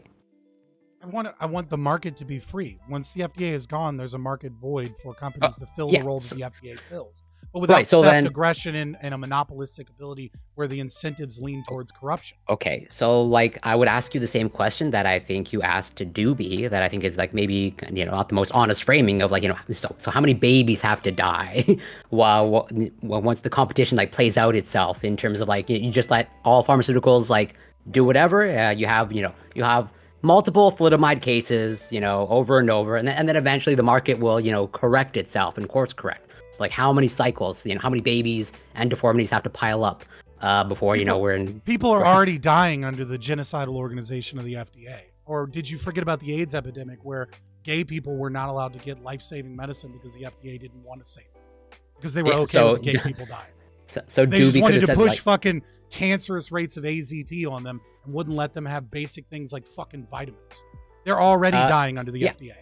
I don't think anyone's making the argument the FDA is a perfect agency, but there are clear instances of the FDA doing a good thing, especially like in the United States. I've brought up this example multiple times of Francis Oldham Keys, a Canadian, if I remember correctly, where it's like they explicitly blocked the approval of thalidomide in the United States because they followed the science, and they arguably prevented what happened in Europe in thalidomide from not happening in the United States.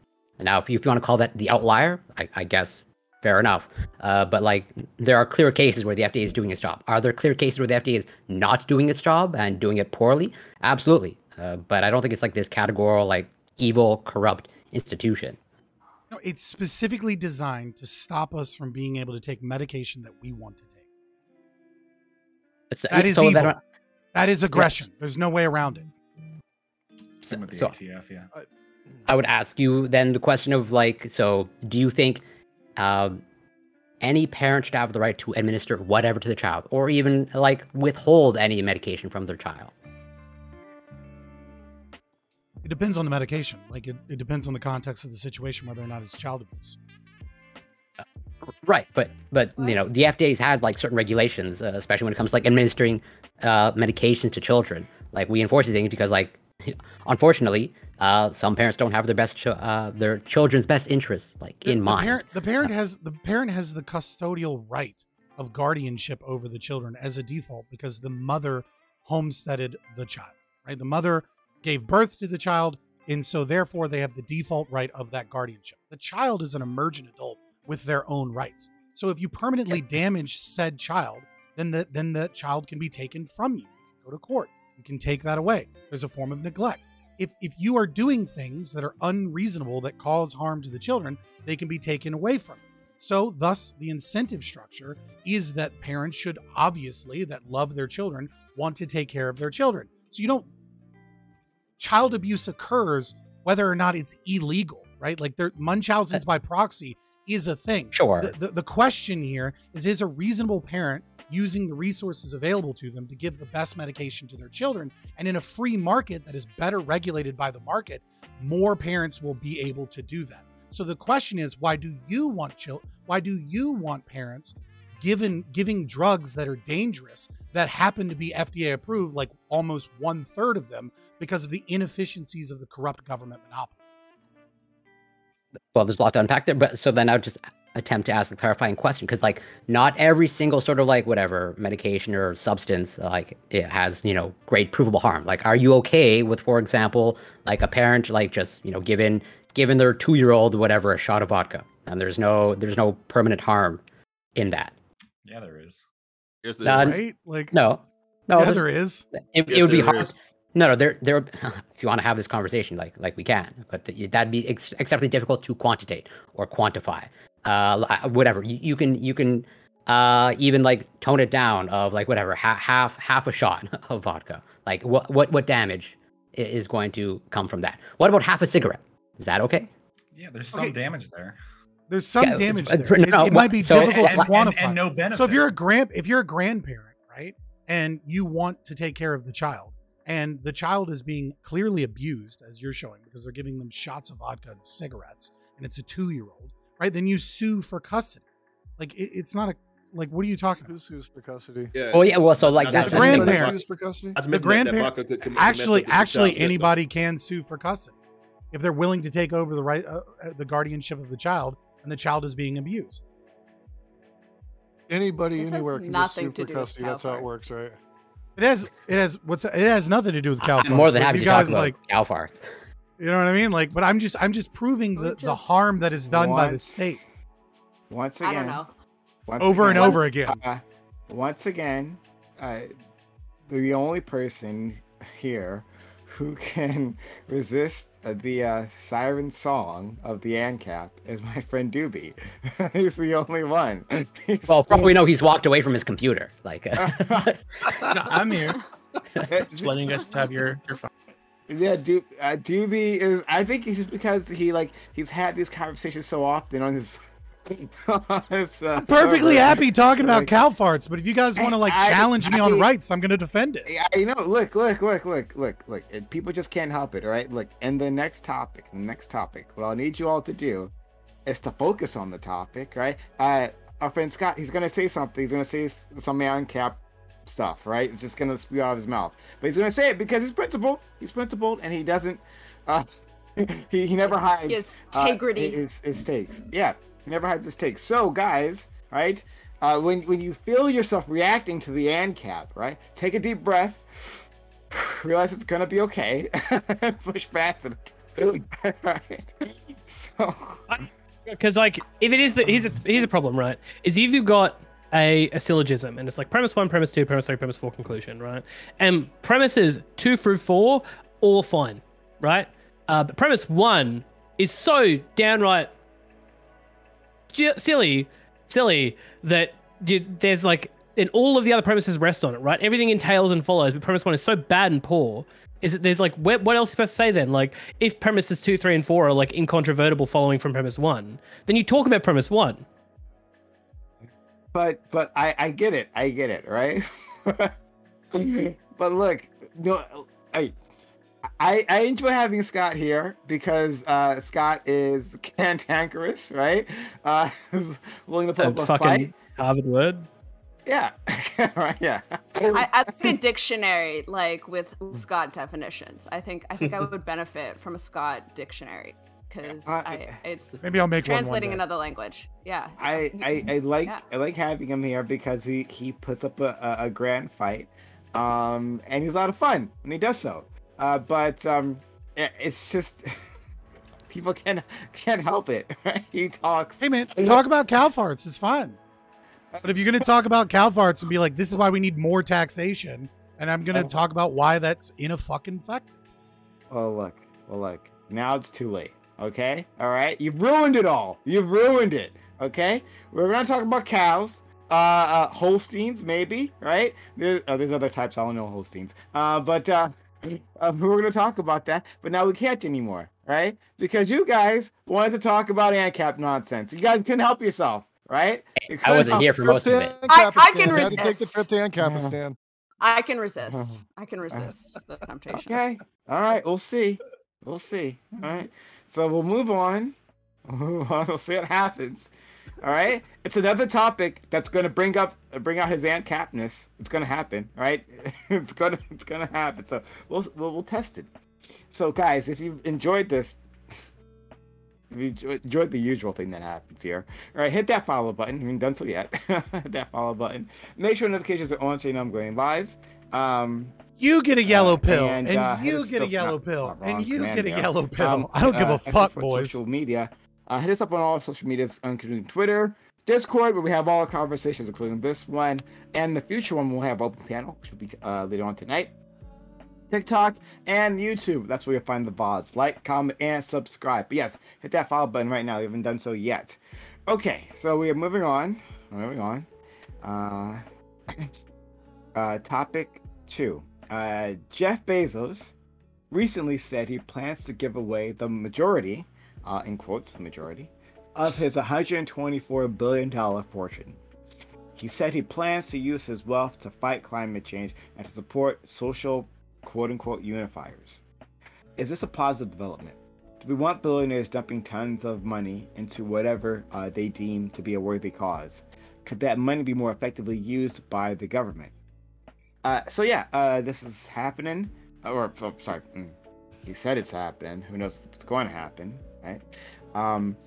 And there are other billionaires who have said something similar. There's that giving pledge that was created by Bill Gates and Warren Buffett of extraordinarily rich individuals saying that they'll give away most, if not all, of their wealth before they die to quote-unquote good causes. And people laud them for this. I'm very skeptical of this. And I'm wondering if other people are as well.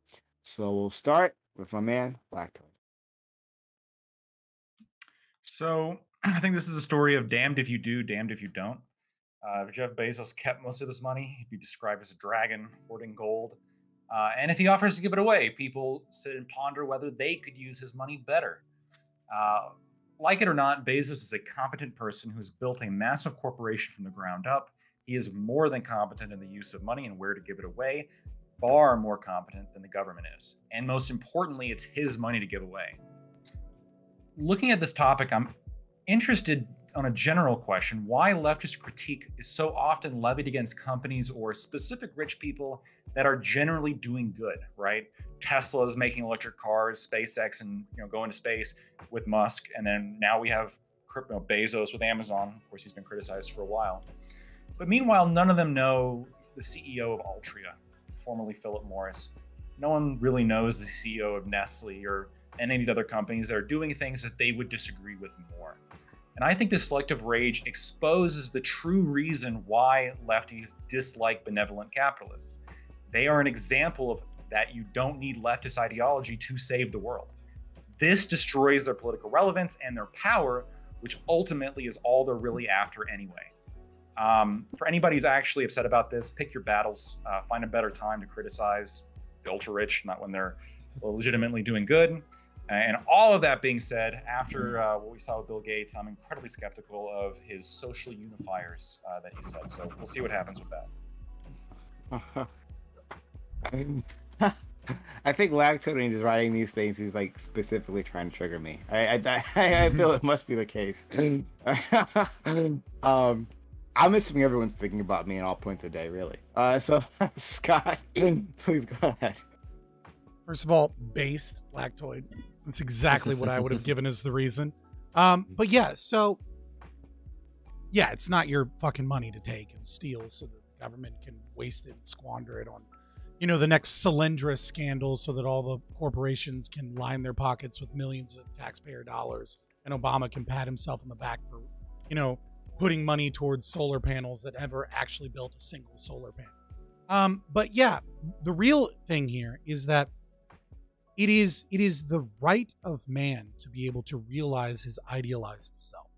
And that means that you cannot steal his property no matter how he's using it, unless that property is being used to aggress upon it. Now, in this case, he's claiming that he wants to put it towards climate change.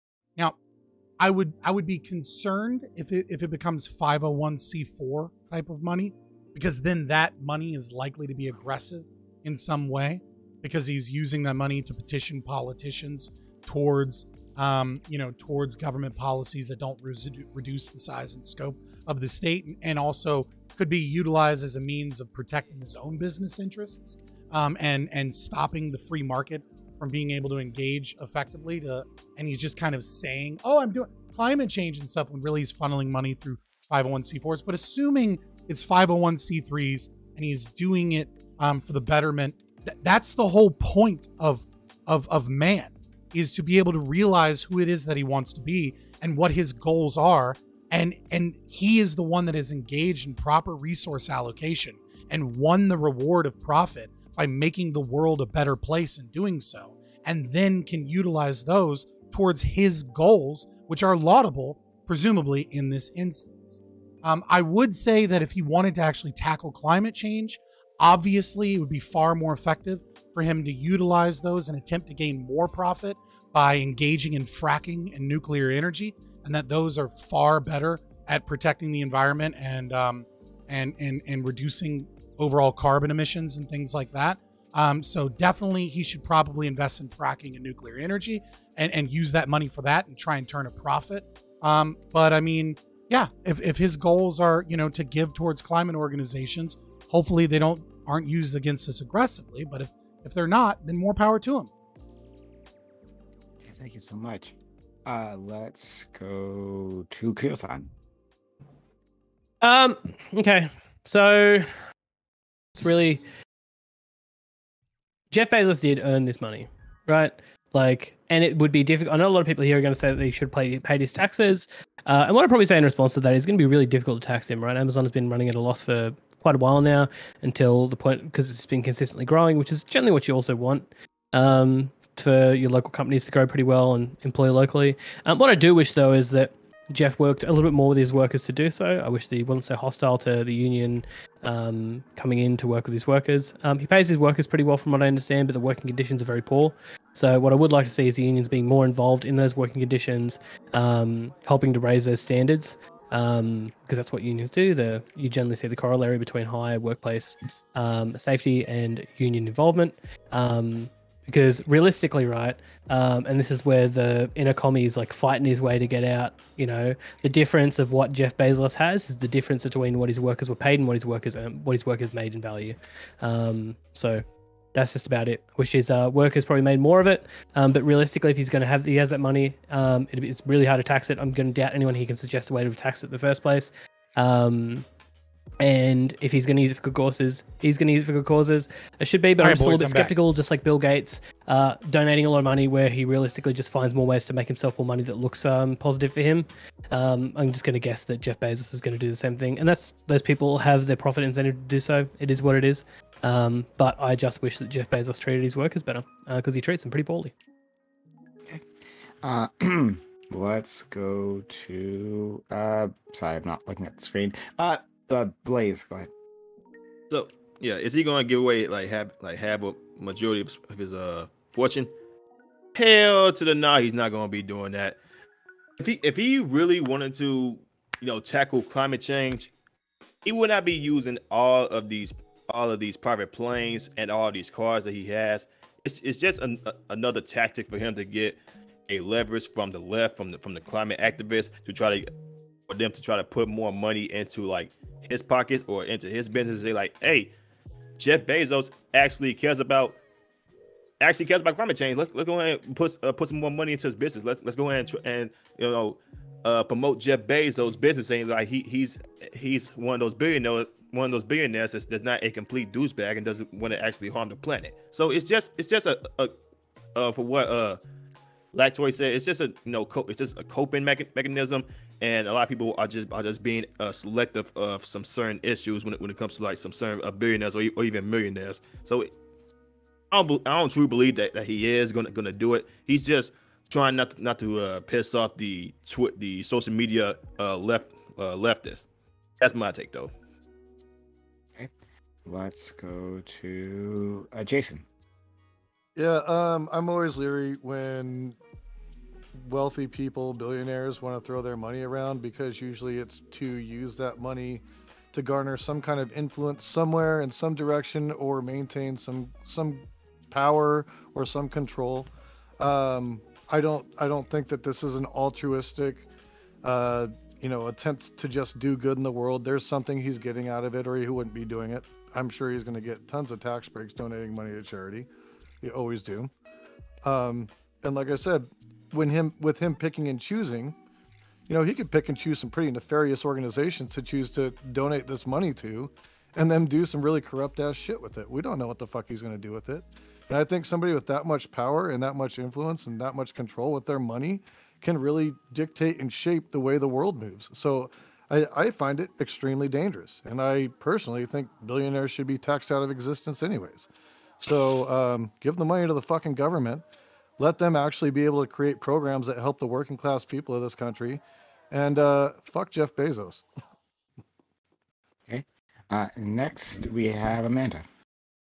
Yeah, I'm going to sit here with my Amazon purchased mic on my Amazon purchase thing and say, you know what, maybe I probably shouldn't buy so much from Amazon. But as far as on a personal level goes, when it comes to all of these things, that money should just go to the government and be redistributed elsewhere. But this is just a PR move. This is a nice little sent from the PR company so that everybody can go, wow, this is so neat, brownie points for this dude, and we're gonna forget about this later, because at the end of the day, I don't think the accountability of rich people is really gonna make the kind of difference that people like to think it would. It's quite altruistic, but a little short-sighted, I would say. So, but you know, look at me sitting here saying all of that, like knowing that I'll pull up Amazon later tonight. So at the end of the day, like we have like there's a lot of push and pull here. Like we buy from Amazon, but we want to dunk on Amazon at the same time.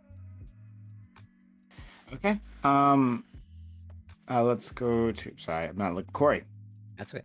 Well, I echo many of the same sentiments, almost pretty closely what Jason's Society just shared, in terms of, so as much as I'm an advocate, or I'm pro-effective altruism, Peter Singer has a great talk about that I encourage everyone to check out, and that I would say people with massive amounts of wealth, they should voluntarily give up their wealth, or like if not, as Jason's Society said, like taxed pretty much such that billionaires don't exist.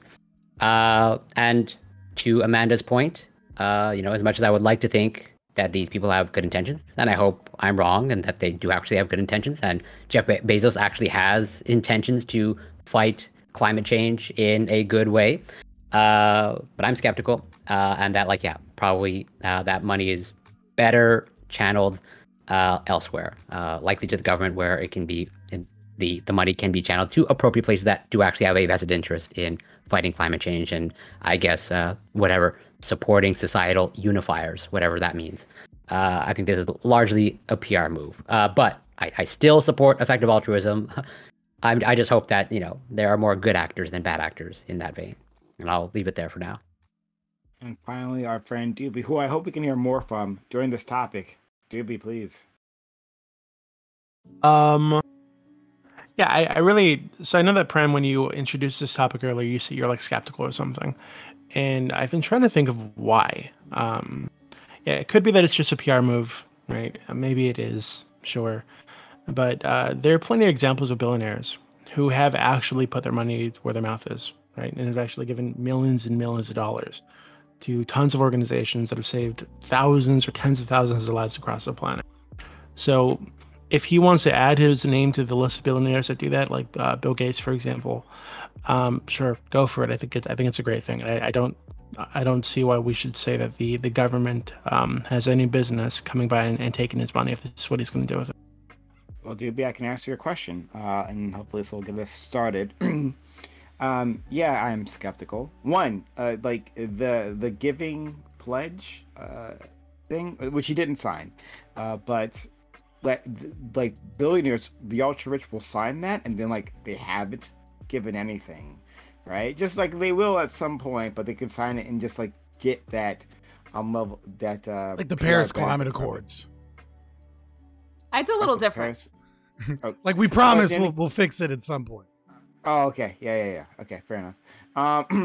But still, yeah. So one will have to wait to see. But beyond that, these billionaires, what they do, like how I snuck that in, boys, pour their money into their pet project, and the money. It's not as if we have a democratically elected oversight of the money, right? It's the rules that they put in place, and people conform themselves, industries conform themselves to get that money because they put so much of it, right? Perfect example is Bill Gates. Bill Gates poured money into education, U.S. education, right? He was going to fix education. He had great ideas with the testing and the not private schools, the other type of school. But he had this formula for education, and it fell apart. Like they did a study, it was a complete and total failure. But because he just poured so much money into that industry, and people and different schools were competing for that money because they're starved for resources, they went along with his terrible ideas to get that money. So he changed. He himself, right, unilaterally altered the course of children's education for like over a decade and a half, like 2 decades. This guy was doing this, and he just walks away from it. It was a failure. Who cares? No consequences. That's my problem.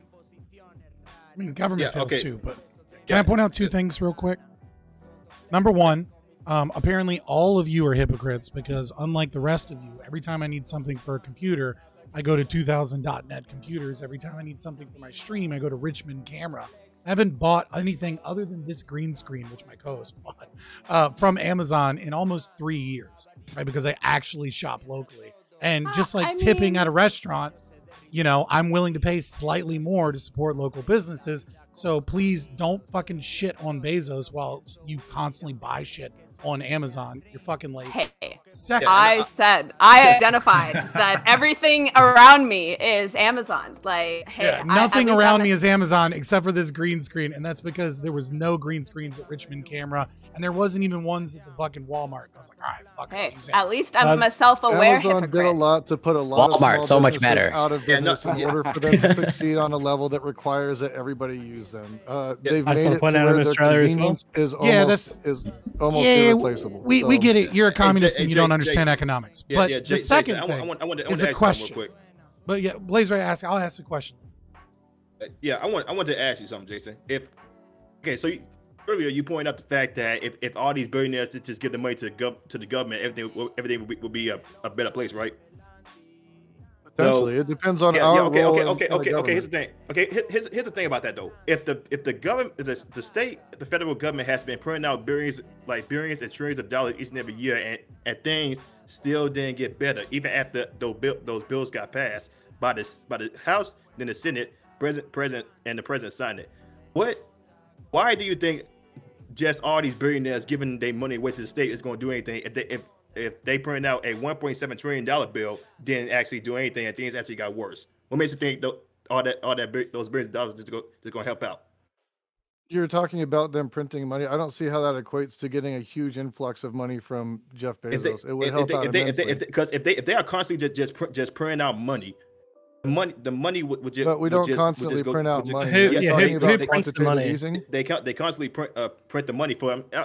From what I've read, it was from another country. I forgot what the country was called. But they print out the money for the U.S. dollar, and then they still, the U.S. still owes like tremendous amount of money.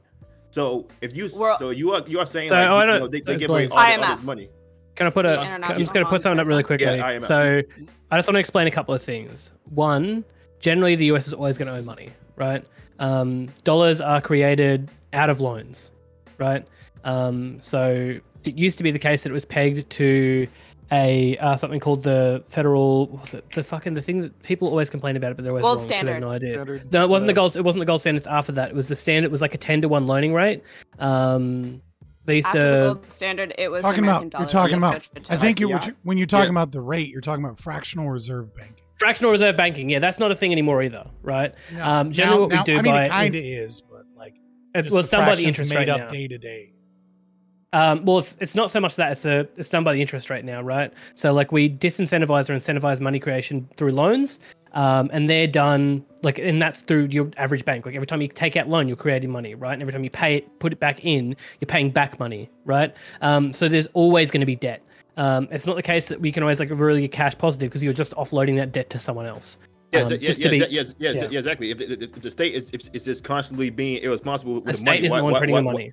But they are being even if you say it wasn't, they're still being constantly irresponsible with the money. So what's the point? So what do you mean by you're being irresponsible with money? So what are you doing to affect change within your government in order for that not to happen? My point is this: is that democracy is a verb. It's something you have to actually be a part of. You have to be a part of your government. If you don't like the way your government is running or doing things, then you have to be a part of changing that. And that means voting. That means getting involved on a local level. That means getting involved in your backyard. That means actually doing things besides just voting. And the problem with that is the establishment state would do everything in their power to get rid of you. And if they wanted to get rid of you, they would do it just like that. So the whole just come in and fight when you are just either you are just going to be a part of the establishment or you're just going to get kicked out of the government because it's already happening as we speak. Jason, so what I will say is I think work it's together. You want to give the establishment more power. No, what I'm saying. So I'm going to say something that's not confessional. So it isn't the case. I feel like when people talk about an establishment or a heinous group, or they give personification to some group behind government, I feel like people really ignore how how anarchist the government is. When I say anarchist, I mean everyone fighting for their own their own position. Like I'm not using it in your sense, okay? So you can pipe your ears back in, okay? Fold it back down. No Like, rulers. The you usually rulers have- are super anarchist. Yeah, what I'm saying is that like usually these people are all like just vying to keep their seats and vying to push like the positions that they think work best for everyone. Like nobody is the villain in their own story, right? None of these people, and to say that there's like some collective cohesive group really like gives a lot of credit to people who just kind of suck, and just don't get like all of these people like the fucking Nancy Pelosi's and all these fucking like Schumers and your fucking Chuck Whittleberg or whatever the fuck, right? All of these dorksters are just like mostly worried about like keeping their jobs, all right? They want to pass laws that are going to keep them in power in their seats. They're going to pass shit that's going to keep them in power in their party, and they can see when tides change, right? When people are effective and work to push movements, those people have to change their positions because they want to keep their fucking job, right? Like Bernie was incredibly effective at this, at like really pushing power behind like an idea and certain policies, right? Like nobody gave a fuck about Medicare for all like 10 years ago. Like maybe I'm just like a boomer, Right, but and these that- things right, haven't and always look- been and like a look- part of and his look- life. and look Me where he's too, at, and look I where he's remember at. all He He's can- an elected he can- official. He's been incredibly efficient at passing policy. But he cannot He's a get millionaire anywhere now. near that presidential Hell yeah. seat because every time that he does try to get the seat, he brings in like the independents. He brings in the climate guys, the Green New Deal guys, and then when the establishment uses him for some votes, they get rid of him. He is not The reality of it, going to be the sad anywhere reality near of it that is presidential that seat. That's part the of sad what reality the- is that most people that's just what the don't agree with establishment Bernie. does.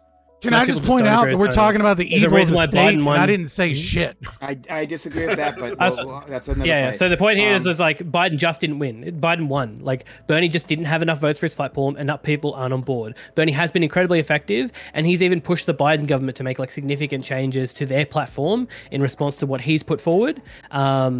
And I would think that like that should be a big win for Bernie as it is, but not enough people are on Bernie's platform to make him like the direct autocrat he is. Let's not. We I'm don't going wanna- to also, No, I'm going to also show an example On of how Bezos? elected Are we rulers talking can about have worked Bezos? to better one place. Wow. And I'll tell you, I'm in Arizona. Lactoid Arizona next. has not gone blue like it has this election cycle in my 30 years of living in Arizona. Our There's a lot of governor, Californians both who of moved our to Arizona. senators, the majority It's of getting fucked by our own people. our congressional house, It's terrible. the fucking secretary of state, everybody went Dem. That shit has never happened in Arizona. That happened because people mobilized. They went out and Sounds pushed the vote. suspicious. Yes, Arizona, you mean Mobilized from it's California Oh to my Arizona. God. Yeah. It's the fact. It's mainly the fact that the freaking Red Party just flat out sucks. That's Well, that basically too. what it that is. That didn't hurt things. I mean, Lactoid, say things, and then I also want to hear more from Doobie. Doobie, don't be quiet. I'll try to make this relevant. So a couple people said, most of the lefty types said that we gotta. Well, Bezos shouldn't even exist, right? Billionaires should be taxed out of existence, so this wouldn't even be an issue. You damn right. I'm interested in like the actual To be pragmatics. clear, I of didn't this. say that. Sure. I'm interested in the actual pragmatics of this, right? So we have Bezos, who his money is coming from almost exclusively asset value growth, right? And so Amazon is becoming a more valuable company. He obviously started owning some of Amazon, and so like his net worth kind of goes up. Now that's not liquid money that he can spend. It's just like his company becoming more valuable. So by getting rid of him, would you like make him sell all of his shares in the company so he loses like control? And then like, or how would you get all of his like shares away from him because you don't want him to exist? Oh, well, so that's a different. So that's totally a valid question. Given the current infrastructure, I'm all for like pretty much like revamping or abolishing like the way like stocks and all that stuff. Like I don't think that I'm not advocating for that system. So people can't like own shares in companies and shit. I have an idea.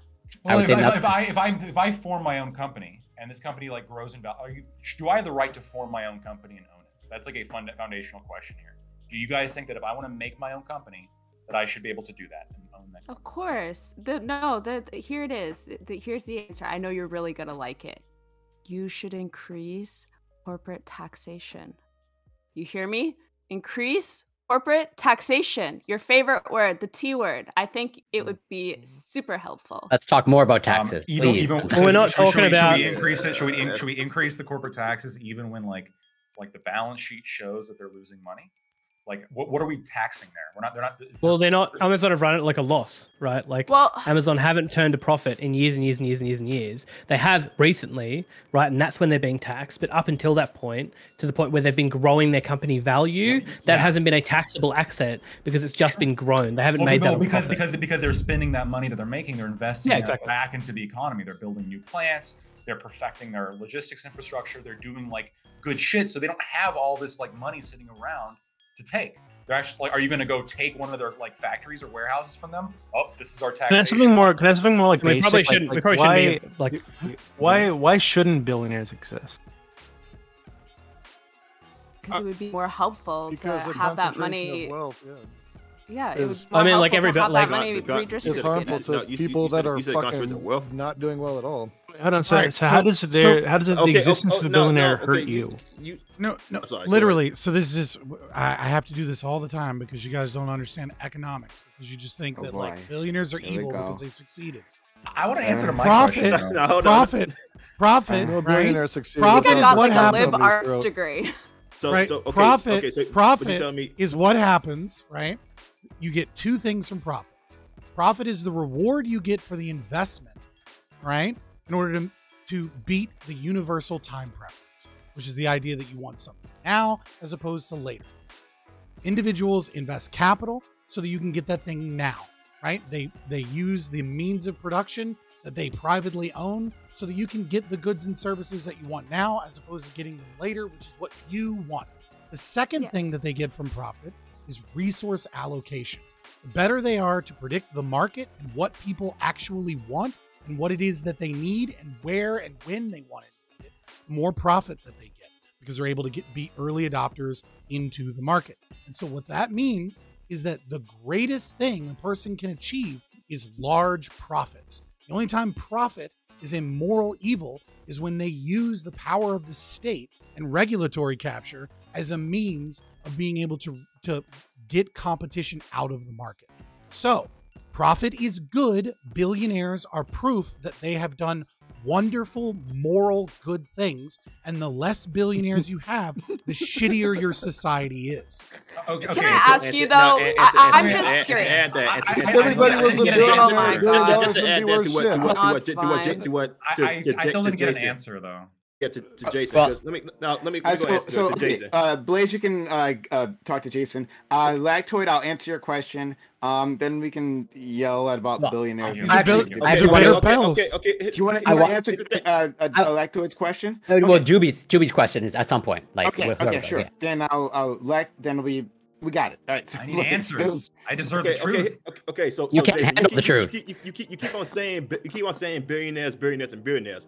But again, you are not looking at state officials that are multimillionaires who are looking to become billionaires out of way of federal government policies, and not just because of the stock market, because they are literally taking money from donations and the Federal Reserve. So you keep on saying like take shots at billionaires.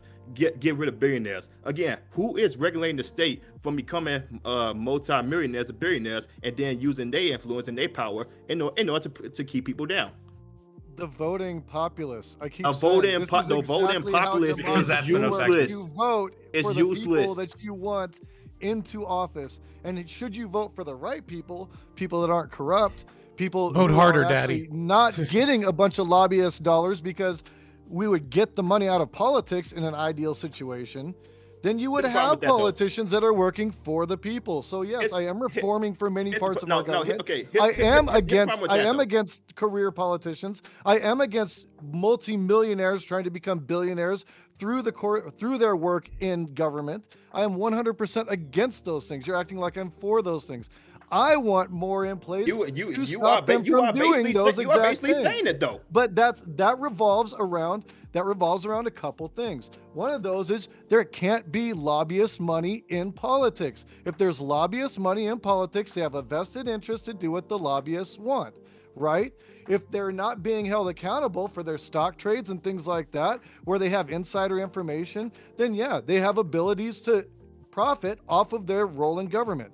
I don't agree with any of those things. So to answer your question, I actually disagree with all of that. And I think we need to work on getting politicians into office that also feel the same fucking way. I'm with Hey, you. Jason. 100%. No, okay. Here's the thing. You can say that for it, but they can say the certain thing, but then they will do another thing the next. That's how politicians have always did it. They lied. I've also said voters should be able to sue lied politicians that divert from their platform. If they say they're running on something and they don't actually do everything they can to fulfill that platform, I feel like voters should be able to sue that politician because they didn't do what they said they were going to do. Now that's me. Yeah. I don't know how that. So Jason, how are you going to get then that would mean That's kind of based accountable, and nobody's going to hold the state accountable if they are continuously voting for the state. Pretty cool. No, you just sue them, right? So actually, I like that idea. You just sue everybody. I want to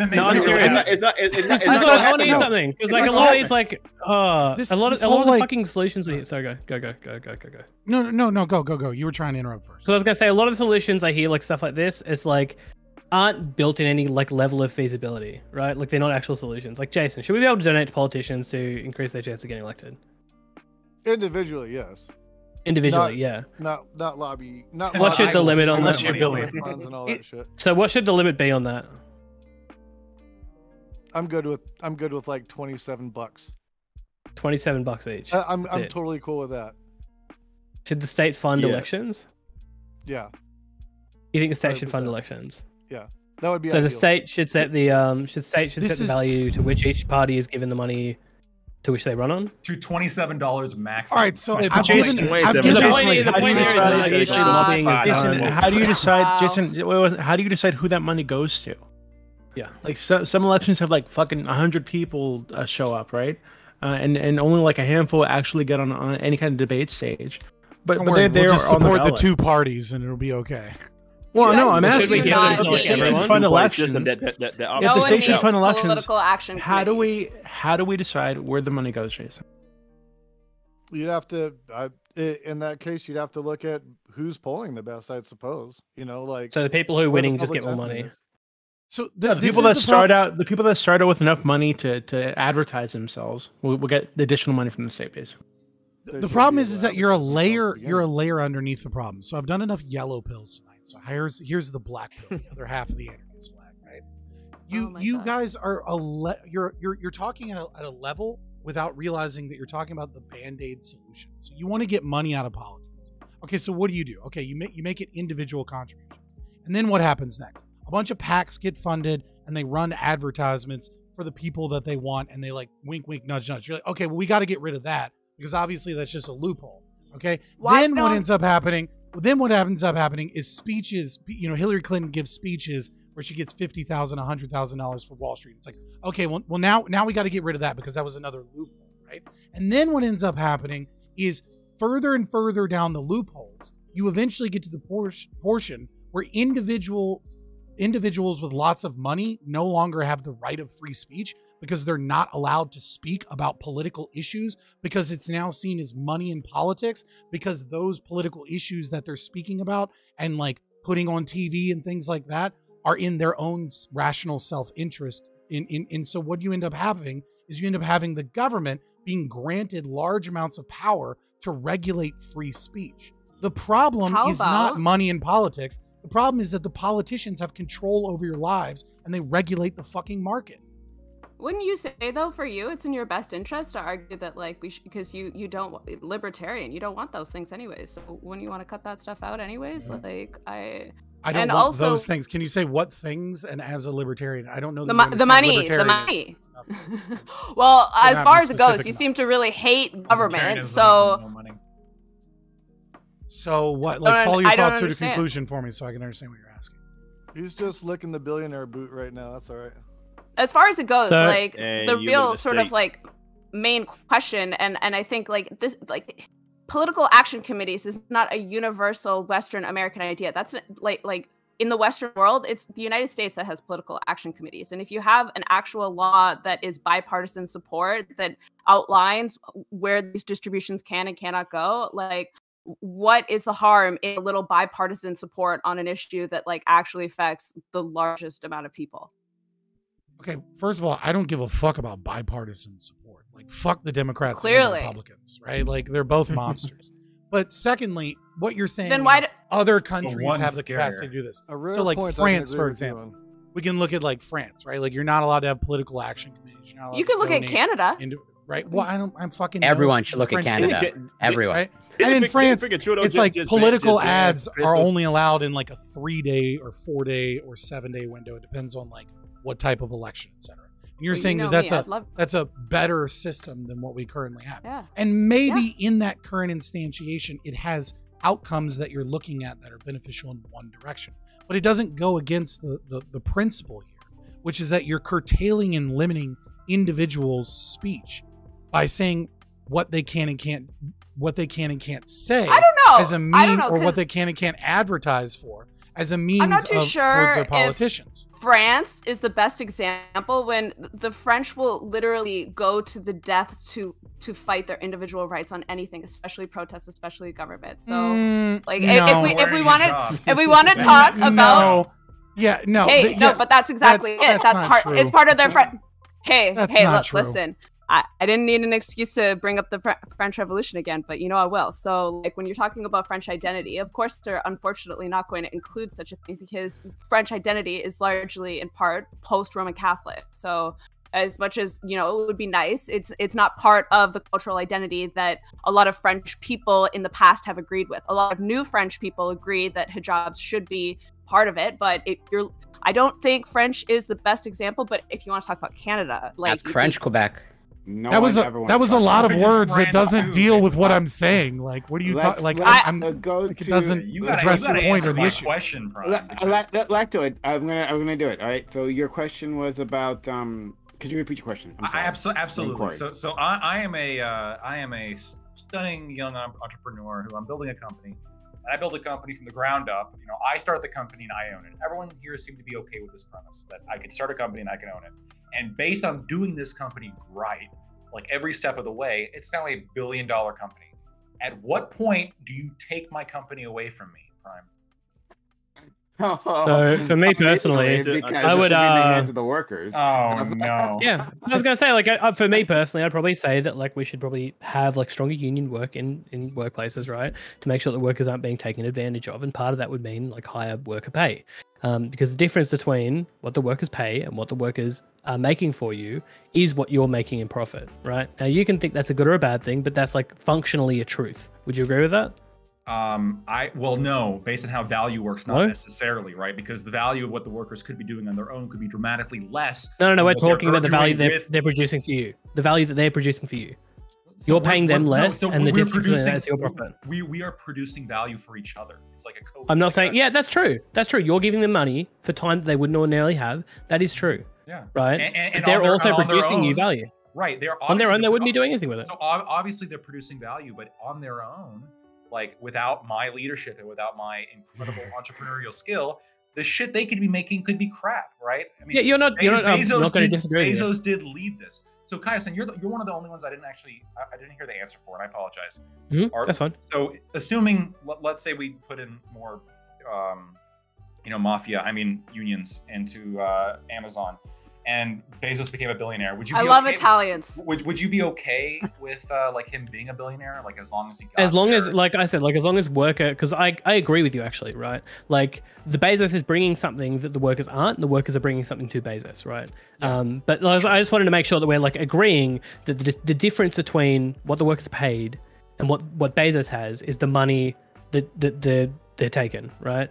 So what I would say is, as long as hold on, it's the money that was generated with the help of Jeff Bezos. Yeah, of course. Jeff Bezos brings something to that relationship. He brings the liquid capital, and he brings the place to create that liquid capital. Well, right? and he brings the leadership, and he brings the branding, and he brings all that stuff that he created. Yeah. Well, the workers created that branding, right? No, I'm pretty sure he did. So I beginning, didn't right? realize Bezos was a graphic designer. Marketing. So team yeah, so in created terms the of like branding. marketing the branding, right? But he came up with Amazon. And the marketers do You that, can't right? separate. That's no, like you literally can't- like the worker jobs. Like I'm saying No, that you like I'm can't agreeing with you that separate- Bezos is bringing something, but there are things that I'm not gonna move on. You in can't terms of, like, separate that he's bringing. to both of you. You can't separate land, labor, and capital, right? Like all of these are part of the equation, right? Like so, like when you say, well, who created the branding? It's like, well, the labor created the branding, but also the capital was necessary for the labor to exist to create the branding, and physically someone had to be in some portion of land. With an intellectual economy, like land is less and less. Yeah, but the point I'm making here is that all like, of them work together collectively and voluntarily to create these things. Unless, of course, you have like the National Labor Review Board like enforcing certain union rules, then it's no longer voluntary. Well, they should be enforcing a certain union rules. I mean, you could say that, but that's just like a dumb understanding of economics. No, that's the correct understanding of economics because the unions, workers should have free right to come together and create an organization because that's what they're doing themselves, right? They're creating an organization. They're led by a leader. They have a purpose as an organization themselves. They're working in the free market. This is a literal ANCAP point. ANCAP taught me to be a unionist. Hold on. It's not a free market. This is stupid. Like if you increase, if you demand, wait, look. I gotta look out for my friend Corey. Okay, Corey is actually from Canada, and because of that, he's kind, and he'll wait for all the rest of you, but you'll never stop talking, right? So, Corey, please go ahead. Thank you, but I don't appreciate the slander there, Prime. Unacceptable. Come on. Doobie, I want to attempt to answer the question that you posed earlier, which I think is like a really good, interesting question of like, what's the problem with billionaires? Or like, why do some people, like me, a crazy leftist, has a problem with some billionaires? So I'm going to attempt to, I guess maybe sort of like armchair psychology a little bit and zoom in and zoom out of like, are you familiar, for example, with like, the simple like child like marshmallow experiment? You just like get a child to choose like 1 or 2 marshmallows. Yeah.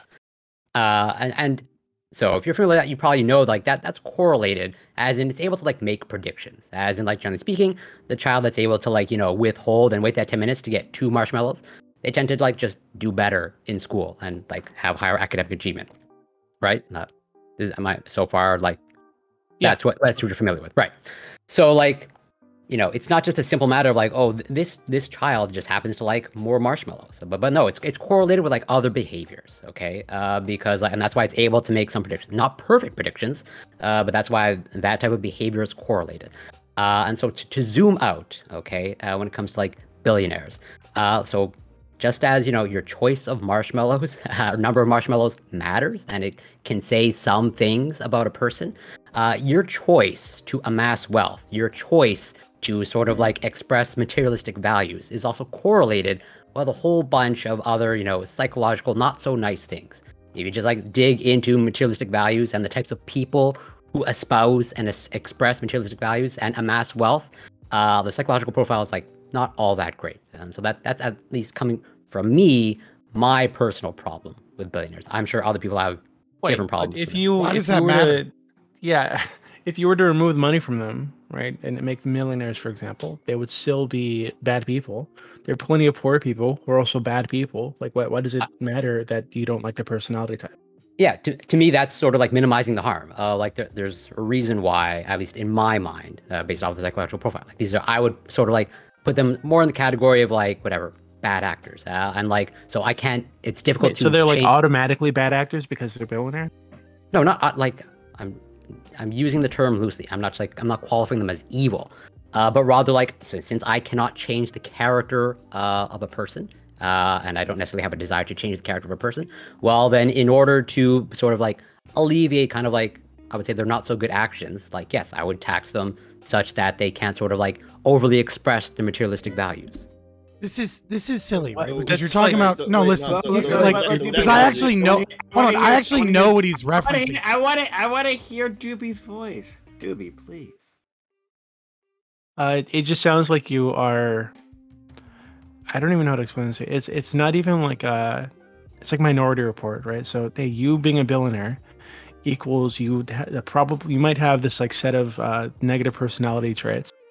And because you might have this negative set of personality traits, I'm going to make sure that you cannot be a billionaire. But I don't know that you have them. I'm just making the guess because it seems more likely to me based on this marshmallow experiment or some other study that you're going to reference. It just it seems silly. No, so I can. Like, I don't like so.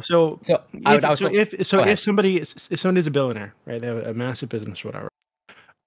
There are going to be other indicators that, hey, maybe they're a bad person. Maybe they've sexually harassed or assaulted somebody in the workplace. Maybe they treat their workers like shit. Maybe they've beaten somebody in the workplace. Maybe they stabbed somebody. Well, why would we look to the billionaire trait? Why is this a thing that you'd look to judge whether or not they deserve the punishment that you're going to dole out, which is taking their money away? No. So I understand why you characterize that. I'm not necessarily looking to punish per se, although I'm sure other people disagree, like that is a punishment. But like, so yes, that is part of my reasoning in terms of like why I'm more okay with heavily taxing billionaires, but that's not like my sole reason alone. Like I have other things that I want to, whatever, express or maximize. Yeah, but that reason doesn't make any sense. Yeah, let me defeat this. Let me just cut this out under the legs. I haven't said it yet. I'll just cut that out from under the legs, right? What you're talking about is dark triad. Corey, get it out. Yeah, I finish my point. Well, and to Scott's point of what Scott brought up, I think was last panel when we touched upon, Jonathan Haidt's moral foundations and like the difference in moral foundations between, those on the right and those on the left. Like I'm very much, a crazy leftist, and so one of my moral foundations is equality. And so in order to, express, or since I'm more egalitarian, well, one way that I also want to sort of express my egalitarianism is like to redistribute wealth. And so, basically tying together, that like, yes, I would say, the psychological profile of some billionaires, not all, there's certainly whatever good billionaires, in order to sort of like maximize egalitarianism, like I'm more okay with taxing them. Wait, hold on. So can I please just cut this out? Sure, like, go. this is just silly, right? Yeah, go. You're talking about dark triad traits. These are the bad traits that we're specifically talking about. I did not mention any of those, actually. Okay, well then what bad traits? Don't I vaguely didn't say they're bad. I did not say anything about Machiavellianism. Okay, it's a good trait, by the way. Right, which, for the record, since you're saying there are these dark traits, name the fucking trait. Don't be vague. I didn't say that. Did anybody hear me mention dark triad at all at any time? You didn't say dark triad. You mentioned negative like personality types or personality traits. Yeah. So something like that. Yeah, great steel, Manny Lactoid, as always. Got you, bro. Don't worry. So I did explicitly mention materialistic values. Yes. Okay. And I have a problem admitting that. Those were my exact words. And yes, I did tie materialistic values to other things, but I did not tie it to dark triad. So your argument is that billionaires like money, and so therefore we have to get rid of people that like money when they're rewarded by liking money with proper resource allocation.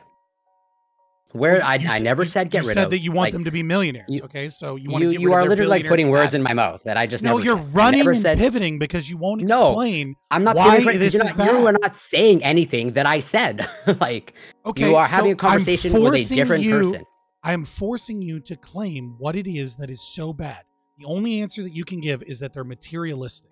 That is a good thing for a billionaire to have. Okay, so if you want me to expound upon all of the other negative things that are correlated with materialistic values, like yes, those who express materialistic values also don't have the greatest respect for the environment, and they tend to pollute more on a larger scale. People who are less rich don't pollute. They don't do any of that.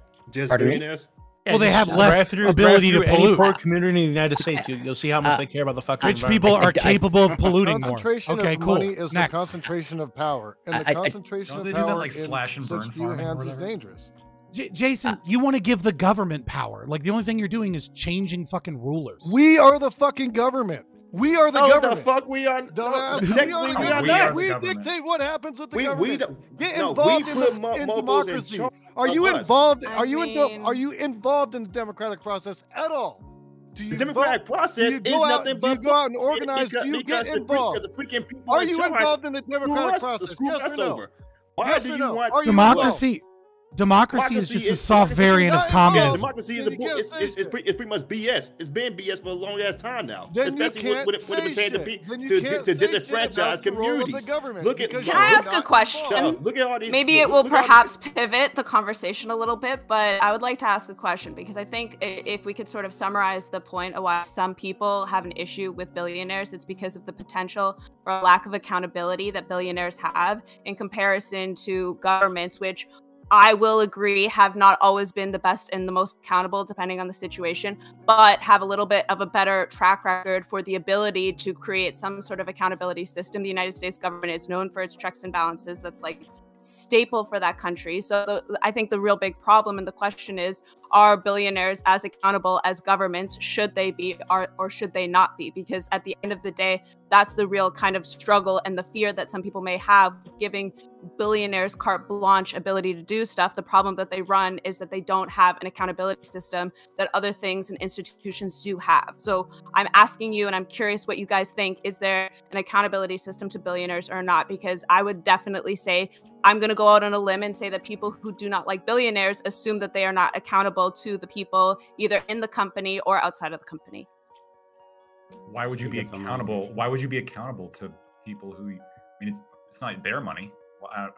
Right. Well, then what's the point? Then what's the point of putting it into what's the point of putting it into the environment fund then? Who gives a shit? If there's no reason, he's doing a good thing. Like it's a PR move. It's a PR move so that a bunch of people can get excited. Let me ask this question. Okay, so you have the capitalist, Bezos, can be anybody, and he is doing what you believe is a good thing for PR in order to grow his company. Please explain to me how that is morally bad if you're giving a situation in which the billionaire is accountable to the market and is being forced against his own evil, dark traits, his materialism, right, to do positive things with his money in order to get you to purchase from him, thus making the world better.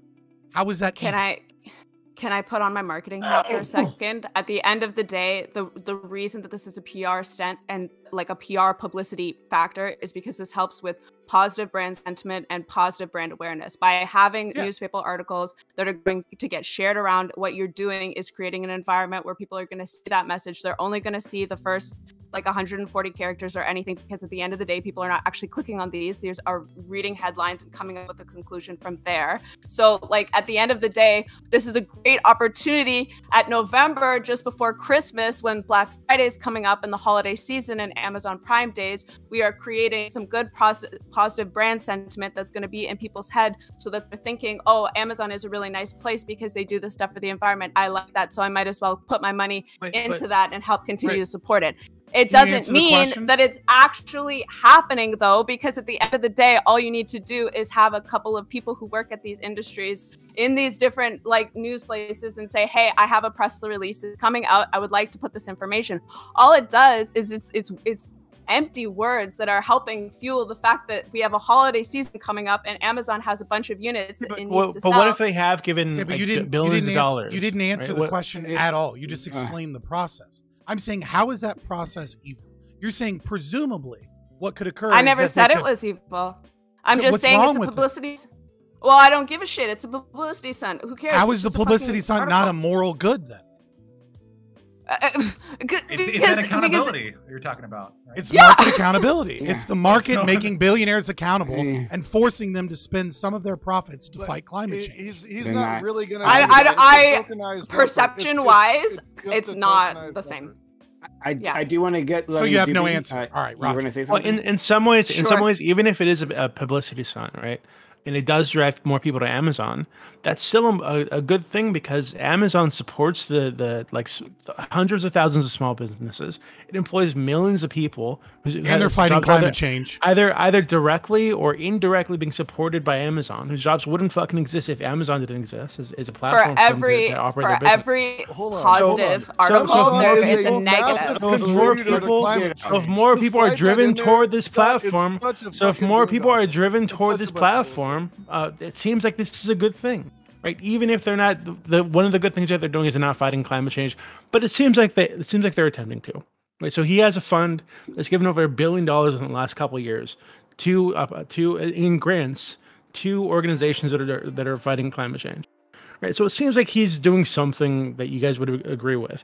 And so even if it is a PR move, even if he's not going to give away everything, if he's giving away billions of dollars to causes that you support, and then he's using that PR to generate more activity on this logistics chain that he has that supports the jobs of hundreds of thousands or millions of people. It seems like a good thing. I don't know why we'd penalize him for it. I think that there's a lot of, for every positive brand article that there is written about Amazon, there's about like 12 negative ones. So if we can create an environment and a system where we drown out the negative sentiment and increase the positive sentiment, you're creating an environment where the perception is that Amazon can do no wrong. Like, absolutely, there are some really great benefits to Amazon, but if you pull out, the bigger problem is it's an extension of the issue that people had with Walmart and mom and pop shops. That, like, yes, it is positive for small businesses because you can put your stuff into Amazon and have it become a distributor. But there have also been articles and news reports that Amazon will go into their algorithms and make the small businesses not appear as high up on search, so that they have Amazon Basics featuring, and a lot of those are similar dupe products at a lower price point than the small businesses. So do host those people, yes, but do they create a fair environment that everybody profits off of? I'm not too sure, especially if you're putting more value into Amazon Basics, which are like their store brand, than anything else. Like, at the end of the day, I'm still curious. Like, I think it's a question of accountability. But you're not. Amazon again, you're is avoiding offering- You're saying this is why I don't like Amazon as a company, right? But you're Hey, not look, talking about. You're not. I love Amazon, clearly. But listen, you're talking about these are the things that Amazon does that I don't like, right? What I'm trying to isolate is, how is it bad that Amazon is being forced in some capacity, Bezos is being forced in some capacity to do positive things with his profits as a means of maintaining the business? Okay, to answer your question more specifically, it creates a negative precedent that a lot of other businesses that come after Amazon can have that same environment where they can just put up a bunch of money and everybody's going to be happy about it. At the end So of the what day, you're saying, it's the really negative about fear incentive precedent. is that a whole bunch of other companies will start donating money to fight climate change, and we'll have more and more money given to climate change? Like, that sounds awesome. What I mean is all you have to do is have like 1 to 2 of these big billionaire companies who have a completely different political agenda that they would like to put forth. And if you create an environment where all of that is okay because of all of the people who came before it, you run the risk of having some people in the future, like the Koch brothers or some of the other very, very fancy billionaires who have a completely different opinion of the world, have that same freedom to make those decisions on where they put their money. By having some sort of accountability train, you're minimizing the likelihood of that happening. So your argument hinges upon the idea that a positive article outweighs the negative things that a company does, which to a certain degree, obviously it will, right? Like, on the balancing scale, if he does nothing but evil, bad things, then everyone will know that his evil is bad. If he does a few positive things, that those positive things will be a benefit, and there will be some balancing act here. So in order to do the consequentialist analysis of like what is morally good and what is morally evil, which obviously I don't subscribe to because, you know, I'm not a consequentialist, but even within your moral framework, what is necessary is that you need to believe that the exploitation that you're presuming that exists from the bad needs to be outweighed by less money spent on the good things. And I just don't think that fits human nature. That's why we have phrases like, if it bleeds, it leads. I think the negative stories absolutely go further and get talked about far more than positive stories. That's kind of been a principal element of journalism throughout all of journalists, like history. I mean, like yellow journalism and currently. So I don't know that tracks even within your own right?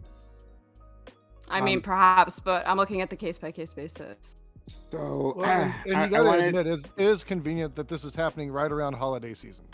Right? So I wanted to. Yeah, it's smart. Yeah, maximize the good press. That's interesting. But so I'll try to answer Doobie's question from another standpoint, right? One, before I get to that, it seems interesting that Bezos, who doesn't seem to know what to do with his money. It was either Musk or Bezos, I forget which one, right? Who went on like Line, who went on Twitter, was like, oh, what should I do with my money now? Like asking people. Pretty simple thing. That sounds like a Musk thing. It might have been a Musk thing. It might have been a Musk thing. But in any case, like what you could do with your money is pay your workers more, right? You could do that. That's you crazy have these talk. Workers. Ridiculous. Crazy. I know. It's insane, right? And look, maybe it's a possibility, right? Let me head off like Lactoid at the fucking pass here, right? Maybe it's a possibility that his workers aren't creating that level of value that would require that level of pay. But hey, he's giving to charity any which way, right? He's doing good in the world. Why not try to do that? I don't know. That's a place to start, right? I mean, he totally could pay his workers who more. don't want to pay, for billionaires who don't want to pay. That's why, of course, we have government regulation. That's why we have a minimum wage, right? There to save the day. Okay, but that wasn't You mean my answer ship to jobs to China? That wasn't my answer to Doobie. And decrease wages. Doobie. Yeah. Doobie. So I would say that money is to politics as gravity is to space-time. So like money has wherever it's concentrated, it alters politics, right? It becomes a focal point. Fucking what? And the more of it Using you have, metaphors the bigger now? the focal point. So a billionaire, in this case, would be a black hole. Their effect of their simple desires, right, outweigh all the others, everyone else's. Because that's where the money is at, and that's what politicians will chase. So I want to get rid of billionaires because I want to even that playing field. I want to flatten politics space-time. That's what I want to do. Billionaires are a corrupting influence. And for me, it's not necessarily due to their individual personalities, right? I'm sure there are some very nice billionaires I'd love to take home to my mother, right? But most of them, well, they're dirty sluts. But again, it doesn't matter. It doesn't matter. You mean the politicians, right? They're dirty sluts. And so the government. The politicians are pretty. The government, the one that has the power to make those. Make it worse. They make politics worse. That's what they do. That's what they do. It's not me attacking any individual person like Jeff Bezos or Bill Gates, right? Even though I think they're horrible human beings. It's not me attacking them. It's saying that as a concept, billionaires make politics more difficult. So I want to get rid of that. I think it's a great analogy. And limiting. I think it's a great analogy because just like black holes, most people don't understand them. And it's the same thing with billionaires. They don't understand the economics. Fair enough. It's a great analogy. So Doobie, does that answer your question? Yeah, it does. But isn't there like I forget when this study happened. But I used to be very opposed to like money and politics too. And there were like a handful of studies that came out that my good friend Socialism Done Left and I spoke about years ago. And I think he made a video about it too, explaining like going through the studies and explaining how they came to this conclusion that actually money and politics doesn't really affect what gets passed in the way that we think it does. It has not nearly the impact we think it does. And there's a great case study. We have recently, what was his name? The dude in New York. Zeldin. No, not Zeldin. I don't know. What the I just wanted to bring up the legend of Zeldin. I don't know what that means. But is he the mayor? Yeah, I think the former mayor of New York. Who ran for president in 2016, I think it was. I forget his name. Fuck. See, his money mattered so little, I can't even remember. Bloomberg. His money mattered so little, I can't even fucking remember his name. Donut guy during COVID. He spent like $1 billion on his fucking campaign. Got no traction nowhere because no matter how much money he threw at it, it didn't matter because the message wasn't popular. The populace wasn't interested in him. So he lost. He failed. He paid his workers too much. Well, he also spent about so $250 million in Virginia and flipped a lot of key races in Virginia. That left over. And I do believe he was deeply unpopular. I mean, I'm Canadian, so I'm an outsider, but I think overall he's just like a very unpopular. He bought his way in and then was like a fucking doofus, and the lefties didn't want to support a billionaire. I can. Well, I like can, the thing with with I was just saying with Bloomberg, he actually wasn't that unpopular. Like people remembered his time as mayor. Some people felt positive towards him. Unfortunately, the group that he was going towards just didn't. Like a lot of his policies weren't great while he was there, and a lot of them sort of caught up with him. But I sort of like reflect Doobie's sentiment here. The studies seem to indicate that the money doesn't have an effect on politics that we think it does.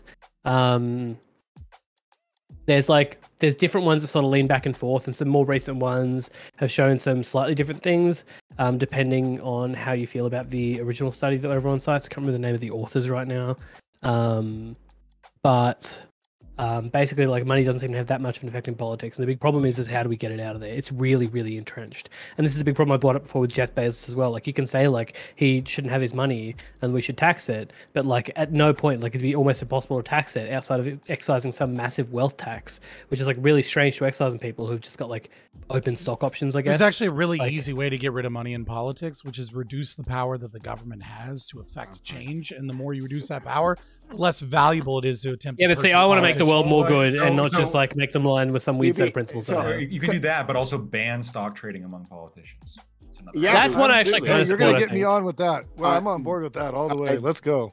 But Yeah, Doobie, very right? nice. Like I would actually agree to Bloomberg- that too. I will say I will steelman the other side of that, and I will say like the market is undoubtedly the best way to gain wealth anywhere. Right, 9% year over year, very easy way to gain wealth. Like Capital's everyone, pretty and I'm good, talking yeah. to everyone in the audience, by the way. Put money in your fucking 401k. Just track the S&P 500. I don't care. Okay, invest your money. Do it while you're young. Don't be fucking Shadow stupid, trade, all right? shadow trade Paul Pelosi. The problem here is that like we've now locked politicians out of that ability to gain wealth, right? Good. Like, Yeah. well, it's not necessarily like good. Like, what do we like? These people are like taking on public interest. Like, I know the ANCAS is going to say like fuck them, but they're realistically like running in representation of people, right? They're running in the interest of people. It's not a super glamorous job. And while the stock They're trading making stuff is over really six bad, figures. They're making Yeah, over six but figures. They're originally, fine. like they're used. it depends on like where they are and what they're doing, right? taking Like, this- give them, like, federal give them, federal like, a shitty politicians apartment. can. Yeah, but federal taking this politicians from can, like a local can't. constitutionalist perspective, right? Like a not conservative local. perspective, because there's no conservatives here tonight, except for maybe a little bit Doobie. But like from a conservative perspective, just to play them a little bit, the original idea was that it was supposed to be public service. It wasn't supposed to be that you went in there to be a career politician. It wasn't supposed to be profitable to be a politician. Instead, it was supposed to be people that had spent their lives kind of perfecting their craft, gotten wealthy on their own, and then decided, like not necessarily in their twilight years, but like as they were competent individuals that had proven themselves and were financially secure to be able to sustain themselves without any money from the government, really, that they would. But those that they people would who are serve like the public. those people are interest. doing work, right? They should be like compensated for their work. Yes? I mean, or is this I like a don't- really capitalist position where we don't compensate people for their work? I don't think we should pay What about politicians caps? anything, honestly. And I don't think We should should what? You don't think day what? trade. Before we They go get, like, down that lunch. route, I do want to answer Doobie. Doobie was responding to me. He talked about Bloomberg. So Bloomberg is not. Well, actually, no. He's an interesting case study because money and politics is an influencing force, absolutely, but it's not the only thing, right? So Bloomberg was running for president the last time, right? He was running for president, and on the presidential scale, money matters significantly less because of how much attention you get, right? Media attention. People know what their positions are. Well, some people do, right? The people who vote are more likely to vote. They have a greater idea what their positions are. Well, everybody things they've votes done now in that the we have past, right? mail-in voting. and that has a massive equalizing effect on the presidential scale. Money has more of an effect, and I think you would agree with me here, right? Money has more of an effect the lower you go. So Yeah, I'd agree with that. Senate, okay, yeah, Senate, local, especially local. It you can simply drown out your opponent, and money doesn't have to necessarily come in the form of like a direct payment or to an individual to get something out of it. It's more TV that ads. it's more that the culmination, right, of its effect within the system, like it chooses, it selects for candidates who agree with capital. So that's part of the issue, right? That is part of the problem. Yeah, well, I'll start. I'll leave it at that. So it's usually, from what I understand, like reflective of like interest groups. I wish Bezos was here, so he would just go. go on about APAC. But like the side point is like that, like no, like the reform is like, it's easy to say we need reform, right? But a lot of these problems, like, because if you cut people off, the point I was getting to before was if you cut people off from getting capital and gaining capital over time, like why would anyone go into public service, right? Like it's a job, you should be paid for the work that you do, and just going into those jobs would probably like qualify you. Now there are like we need to come up with some solutions, right? Because like looking at the stock profiles of the politicians by committee is like insane in how much some of those have profits, right? Yep. Like getting that insider knowledge is like wild. I agree with you. I agree that they should be paid, right? Like they're doing, especially like on the federal level, they're doing an important job, right? They're more than full-time workers, usually with high responsibility. Yeah, exactly. 100%. I agree with you. However, I don't think that if we paid them millions, and I'd be open to the idea of paying the millions, really. I don't think if we paid the millions, that would actually end the problem. Like, that's not what I'm saying. More millions afterwards, right? Like if no. What I'm saying, yeah. I think so. I'm What I'm saying is take... that like it's. Mm-hmm. I think I'm gonna have to take the position of a conservative because I think I do agree with. I hey, look, I'm not gonna sit here and say I'm in one political group or another forever. I very much believe I'm trying to see things on a case by case basis, and I think in the case of this, there's a lot of good reason for the argument that if we're going to agree with the premise that like it is a conservative position that like a public servant is serving the public, I do agree that like you should be going into office because you want to help the community, and that's definitely how I like to vote. That's how I like to participate in government. But at the end of the day, like I mean, I wish that people took that sentiment, but they don't. I'll put the conservative hat on for you guys on this one. I will be your conservative comrade. But yeah, I'm just saying like we probably Yeah. want people. We probably want people to like be well paid to represent people, right? It's a lot of work, it's a lot of responsibility, and removing their ability to invest in their future is pretty drastic, right? Like there's probably other solutions we could take, i.e. like maybe they get like a 401k that's untracked by their ability, like they can't look at it, for example, because otherwise they can make decisions to influence that 401k.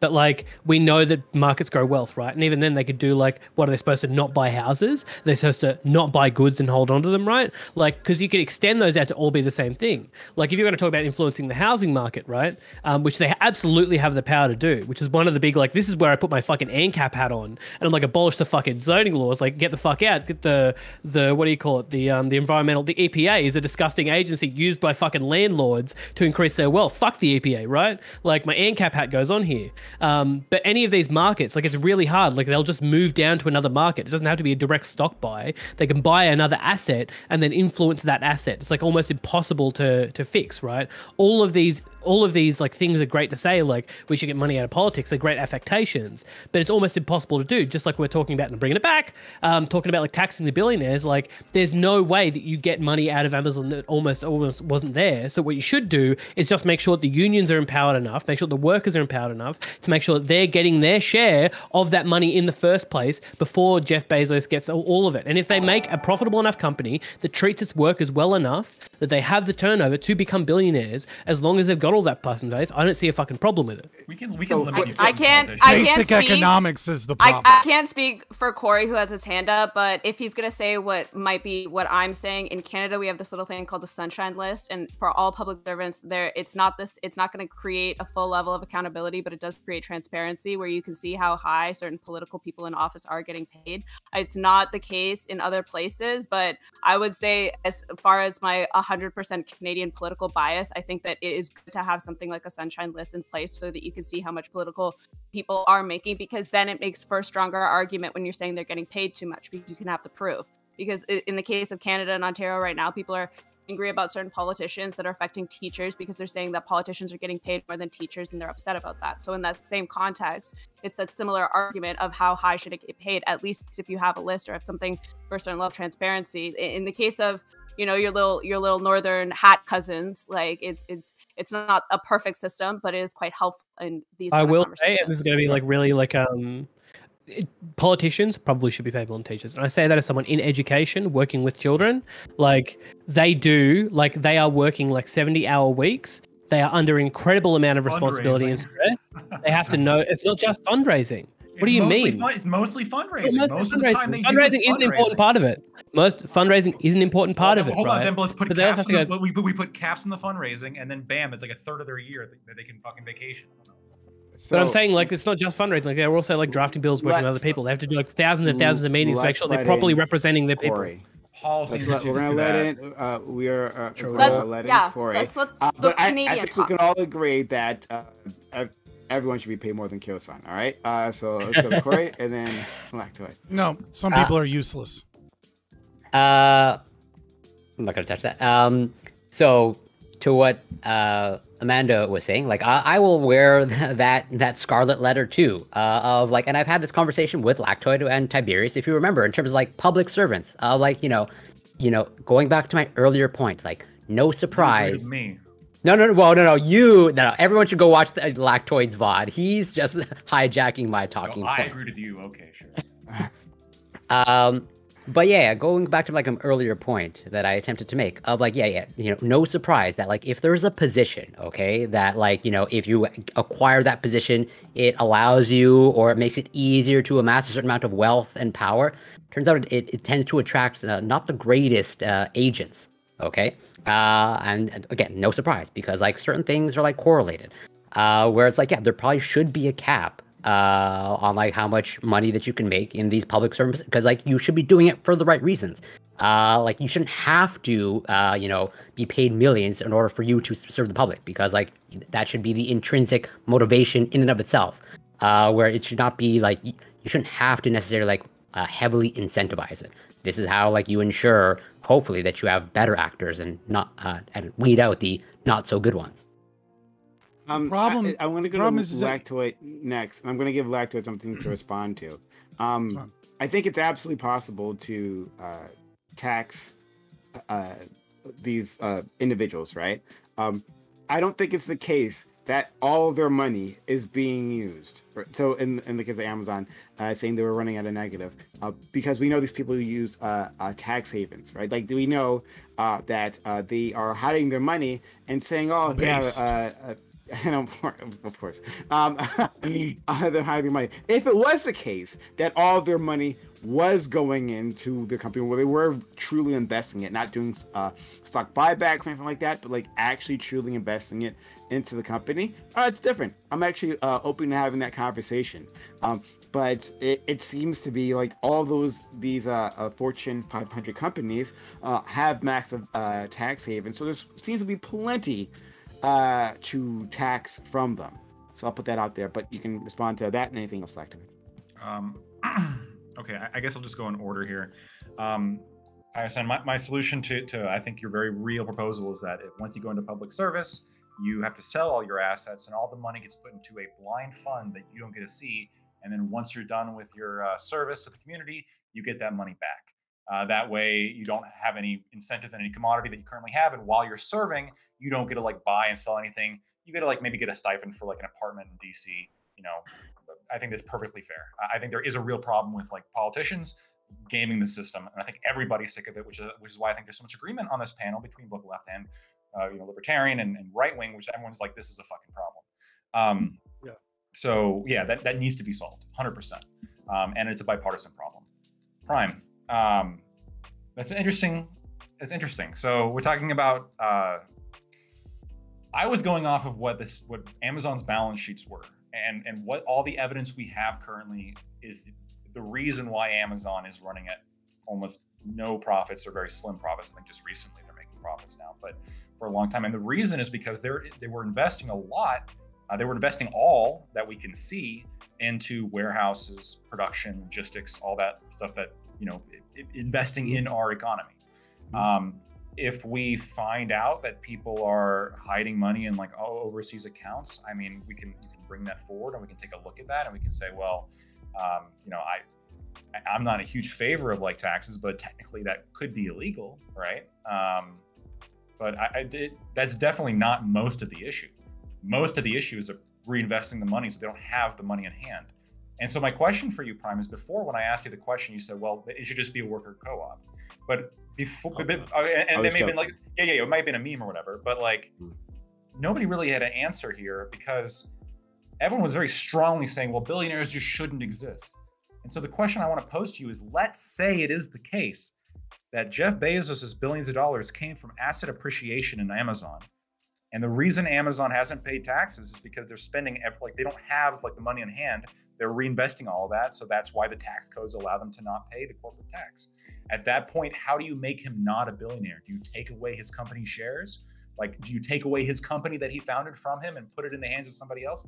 Like, what does it mean to get rid of billionaires here? Real quick, can we stop saying that they're not paying taxes? They're just not paying corporate tax. They're paying property tax. They're paying tax on wages. They're paying price taxes. They're paying a lot of taxes. That's important because corporate taxing is really just double taxation, right? So yeah, like it's just a tax on top of all of the taxes they're already paying.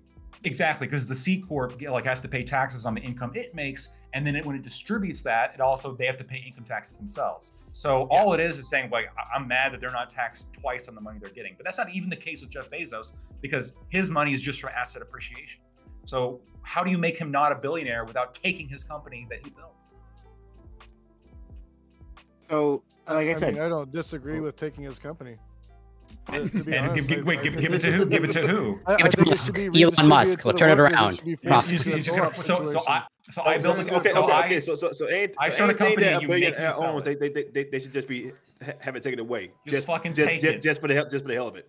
They've made What their about- money off of it. They've made their money. They haven't. Their money is in No, the they haven't. assets. No, what you do curious. is They're still what- going to get profit shares, even if it's a they have co-op. they have a profit. The profit is an incentive for proper resource allocation and investment. And there's still going to be an Universal incentive. time There's frame. still going to be a profit. No, It's if just that you it'll be a say co-op. I have no problem It means that taking now there's their more company. profit sharing. Okay, They look, go if amongst you're the talking people if- actually doing the work. okay, but the people doing the work are not billionaires for a fucking reason. Just bite the bullet and understand that billionaires are better than those people. That's why they're Billionaires fucking are billionaires because they come from people that already have money. Bezos. Bezos came from somebody that already had money. That is Musk came from somebody that already had money. That is You know what? That is No, fundamentally that's- false. You're dealing where? with How? correlation. That Show me fundamentally a false. tech billionaire right now that didn't come from money. I will show you a Show me graph one. of Doctors- people who doctors started come- in poverty and Right. they become Doctors millionaires and come- billionaires. I will show you a graph. Doctors become their children become doctors. You know why? Because IQ is heritable and parents teach values and personality traits are partially heritable. So the two Science biggest fact. They also factors have No, money that- to that's- give that's their not the kids only those reason. little That is not the guys only that reason. turn Mostly into the big reason. business. Right. No. That is The not. two, They won the two birth biggest lottery. factors. Get out of here with the that two nonsense. biggest. Come The on. two biggest factors are personality trait, conscientiousness, and IQ. Hey Scott, Nepotism is can I ask third. you? Can I ask you to describe to me what heritability means? It means that the parents are able to give it to their children. According to the No, I government, want the it's proper mostly definition. genetic. I want the proper definition to use in this instance by industry professionals. IQ is a trait that is. No, I'm heritable, asking you and about the reason it's I'm not asking heritable- about IQ. I'm asking about heritability. Thank you. Okay, what I'm saying is that it is passed on via the genetics from parent to children. That is not heritability. Is that that's not heritability? Okay. Well, that's So the you- definition. So you have that's like a very used- poor well, understanding. That's the definition that's used in these studies, right? It's separated from genetic and environmental factors. No, the Right. definition No, that's no, generally no, used no, in no. these studies I is can the link likelihood you. of a trait being passed on. Okay. Right? No, but this is Yes, The high you can- heritability has yes. nothing. You don't get passed over like 27 IQ points, right? Like most people have no fucking idea about how IQ works. Ask you the tier 1 question. Please don't invoke IQ again because I really don't want to have to go over deep delve studies with people who don't understand what they're talking about. Mhm. IQ is just don't invoke it, please. Okay, just for my own Don't sanity. invoke IQ. Yes, And ju- please. and For my own just- Wait, are you one of It's those very- people it's that very doesn't believe in inconvenient. IQ? Just to add, I believe in IQ, but you don't know how to talk about it, so please don't invoke it. Okay, so It's an inconvenient you truth. think that it's like not strongly correlated? I with haven't said intellect anything at all? about IQ. I don't intend to go further on IQ. You just don't know what you're talking about. I'm not going to talk to people who don't know what they're talking about IQ. Please. Okay, well Yeah, then, okay, since okay. you don't want to be a Can we part move of on? the discussion, Ta- nevertheless, No, like I don't want IQ people who don't know what they're talking about to talk about IQ. That's what I don't want. Okay. Okay, well, I'm going to continue to talk about it because you're not my fucking dad. Well, you And if shouldn't don't because wanna you don't know what you're argue talking about. it, You don't and know what you just heritability wanna- means, which is the basis for all of these studies, right? For any of it. So you shouldn't talk about it. Normally, when you don't know about things, you shut the fuck up and you don't talk about it, right? That's what you should do. So is your claim? And what that I've it's just not pointed out highly to you, heritable? you don't know what you're talking Is about, your and you claim continue to talk not about heritable? it. A person who understands what they're talking about, you should shut the fuck up, right? So you you don't won't talk about things you talk don't know about about. Let's go I don't into talk it about like at physics. this point. I don't know Okay. about it to any extent So is that your an IQ claim- scientist would, Is and I your worry claim- about spreading misinformation about IQ, right? I know- I but know what a I couple- do So you know don't know about the it, IQ scientist. but what I right? do Like, know, think what I Doobie do does know too. about it, what I do know about it at the second tier level, right? Like I Mm-hmm. know about it at a very bachelor level of education, level of IQ, Right. right? I know that I know not enough to talk about IQ in any level of depth, right? Or even bring it up to support any of my Well, points. are you a political because to do scientist? so, pardon? Are you a political scientist? Do you have No, a I'm an education bachelor's major. level? Okay. Pardon? So talk about education. You're now not allowed to talk about anything that doesn't talk about education. No, but there's like certain things that we shouldn't talk about because we don't know enough, right? Because we can spread dangerous misinformation about them, right? And IQ is one of those things. What's the dangerous? Yes. What's the danger Yes. of saying that IQ is highly heritable? Because those studies have been used in the past, looping back to our earlier conversation, to Yeah, justify why come black on. people are lesser than white people. There we go. Okay, like you That's why. ran it That's through your one of the dangerous outcomes that SJW could possibly go. prism, and now you want to get No, there's mad certain- and fucking no. yell about it, so I'm that we telling can you. continue to continue. well, to I'm just talk saying about, that you shouldn't talk about things you don't know that level about, right? To answer your I question, can only talk about my Lactoid, understanding. I think Right. that maybe public Danger, good. Like, what if danger, we guys. turn Amazon Bro, into a public get good? the fuck outta here. To change the conversation, to answer the previous question, Like a utility. Why not? I have a question. Why not?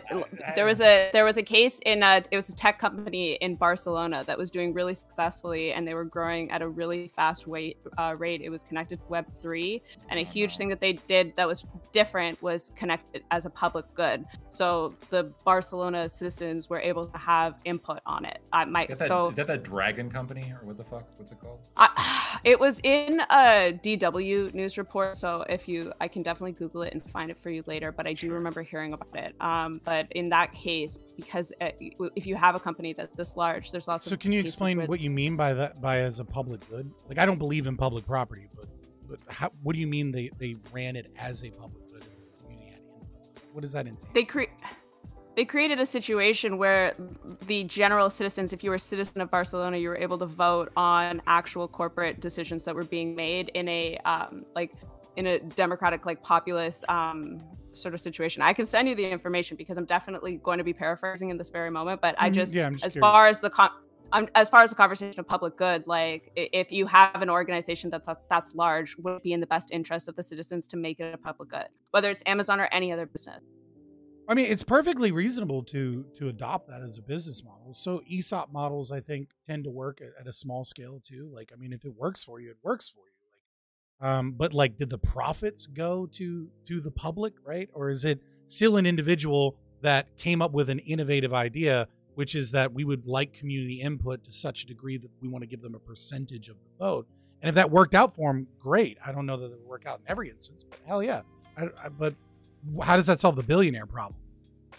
Well, if you have a situation like, I think it would depend on how it's actually set up. But if you have a situation where that money then is redistributed to the public that is involved in the company, then perhaps don't you create an environment where more people are getting access to that capital than just the billionaire? Right, but did the and then it's not profits stuck get in redistributed to those people, or was it? Well, that's something that why they had that's why I'm saying that like it would probably depend on that individual company and how they set up the public good for the actual company. And because Amazon's not in that situation, they haven't created that. I can definitely find that information for you and send it to everybody who's curious about it. But I as far as like just a general idea that if you were to create an environment as well as like policies and structures within Amazon that like create as a public good and then redistribute that wealth, whether it is through the state or another sort of like third party option, doesn't that create an environment where potentially there are less billionaires or less opportunity to be billionaires, and then more of those people get that, especially addressing the issues that people have with labor and trade unions and not having access to that stuff?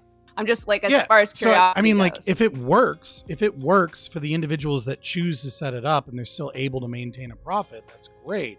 But if you're just but if you use the state to enforce that the public has like a say-so on like, you know, how, I don't know, McDonald's is run, that's fucking stupid.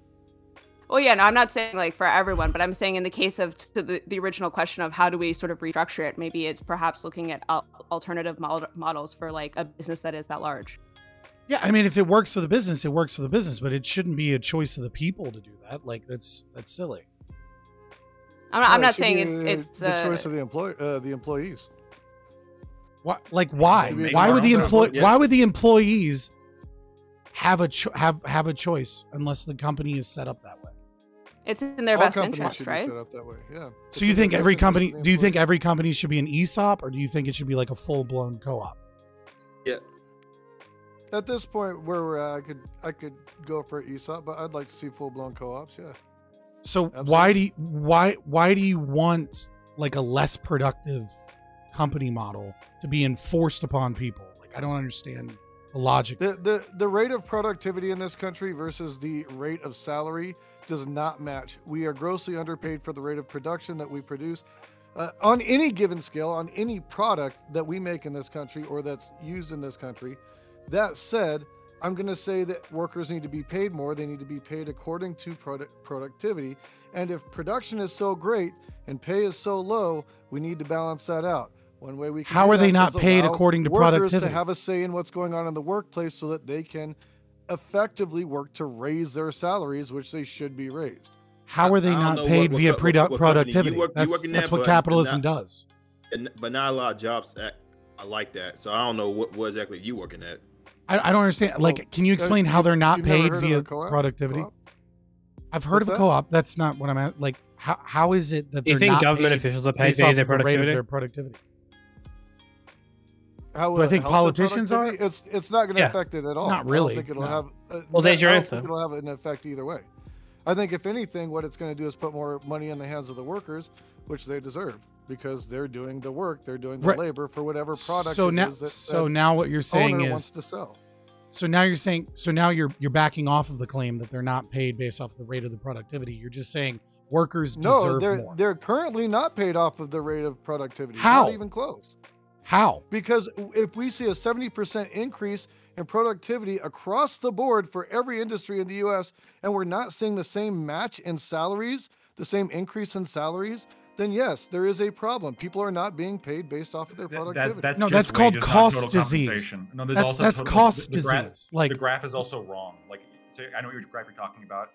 It's looking just at wages compared to productivity. You have to look at the Oh one yeah, that it's really compares- bad. Yeah, you have to look at the one that compares productivity compared to like total compensation. That's what's important. No, because the productivity uses the uses wage-based compensation as a part of the metric of it. It just makes it a very silly graph. I don't know No, what you're this talking is- about, this the decoupling is- one. this is- Yeah, it's no. a very silly graph. this doesn't make any sense because they are paid based off of the rate of their productivity. The problem that you're seeing in terms of the Gini coefficient growing is that the individual labor, right, can become more and more valuable, but that's not necessarily the labor itself that's so magically valuable.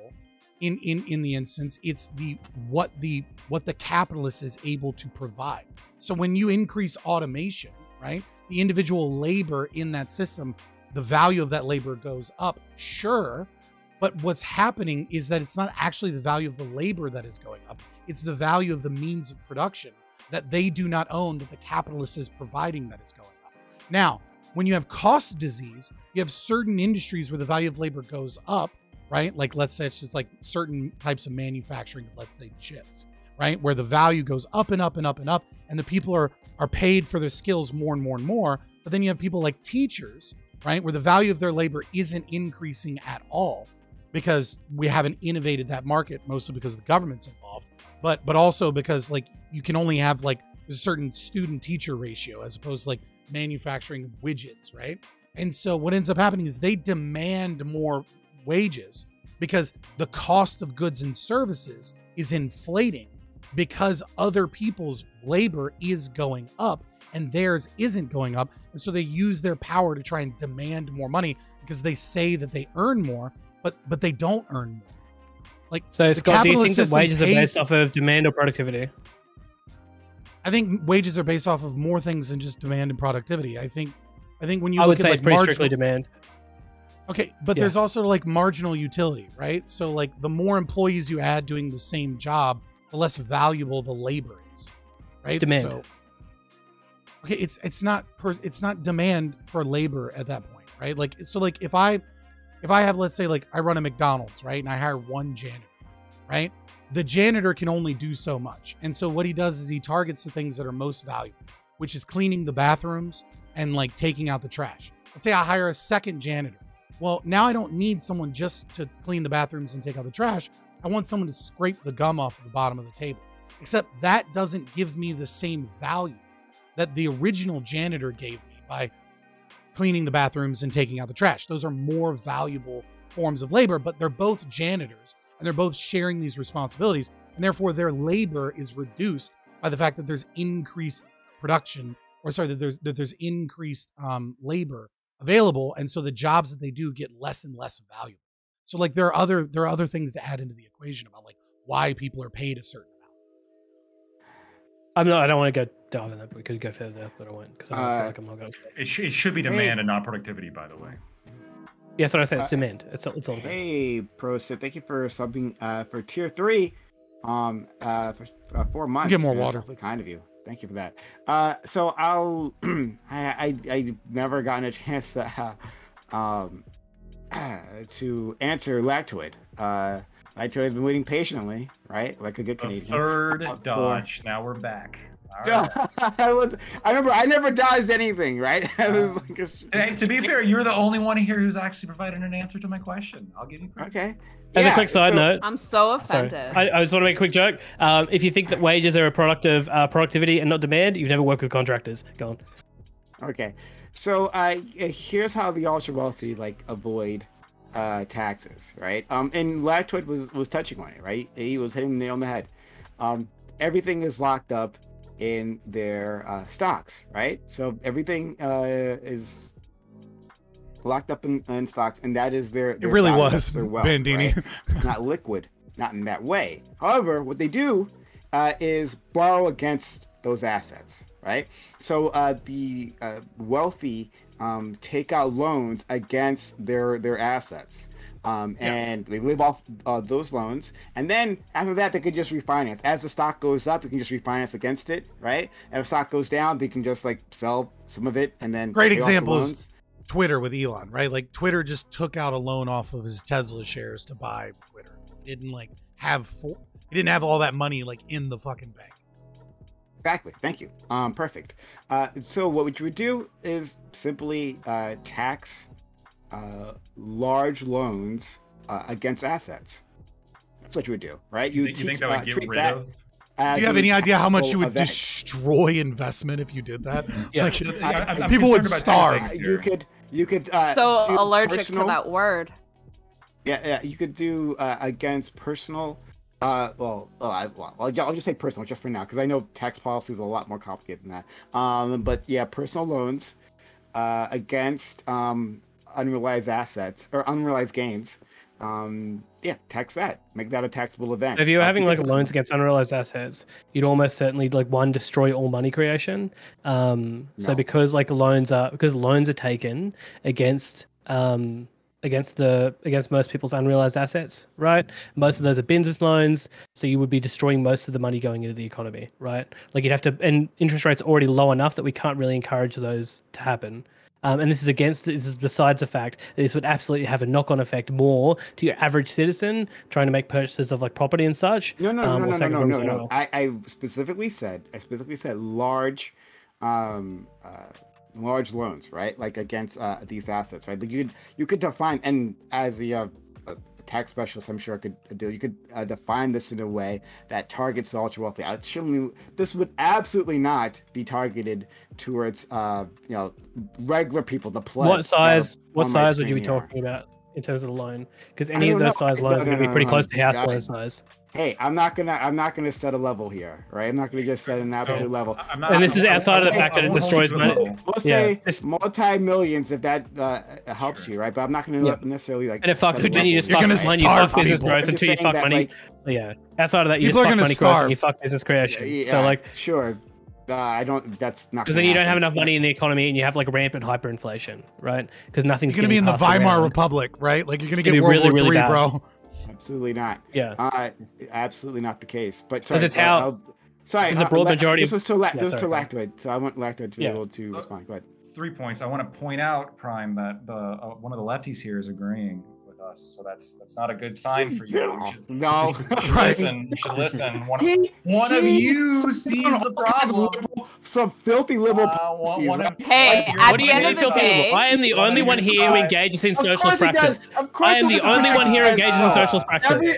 Every step of the way, he signed on all kinds of liberal policies. Hands up here if you're a union delegate. Hands up if you're actually fighting for the workers' rights. Hands up if you're fighting for the workers' rights. I like unions, right? And that inoculates me from all this criticism. No. Hands up if you fight for workers' rights. Hands up if you actually think about your fucking policies, bro. He can't help himself. He can't help himself. Yeah, because I'm right. Because I'm right. I actually fight for workers' rights. I'm always right. You forget this. Right? Not only am I right, I have the moral high ground. You just can't touch me. I'm just a level above you. It's okay. Lefty that has somehow. I'm the only one here.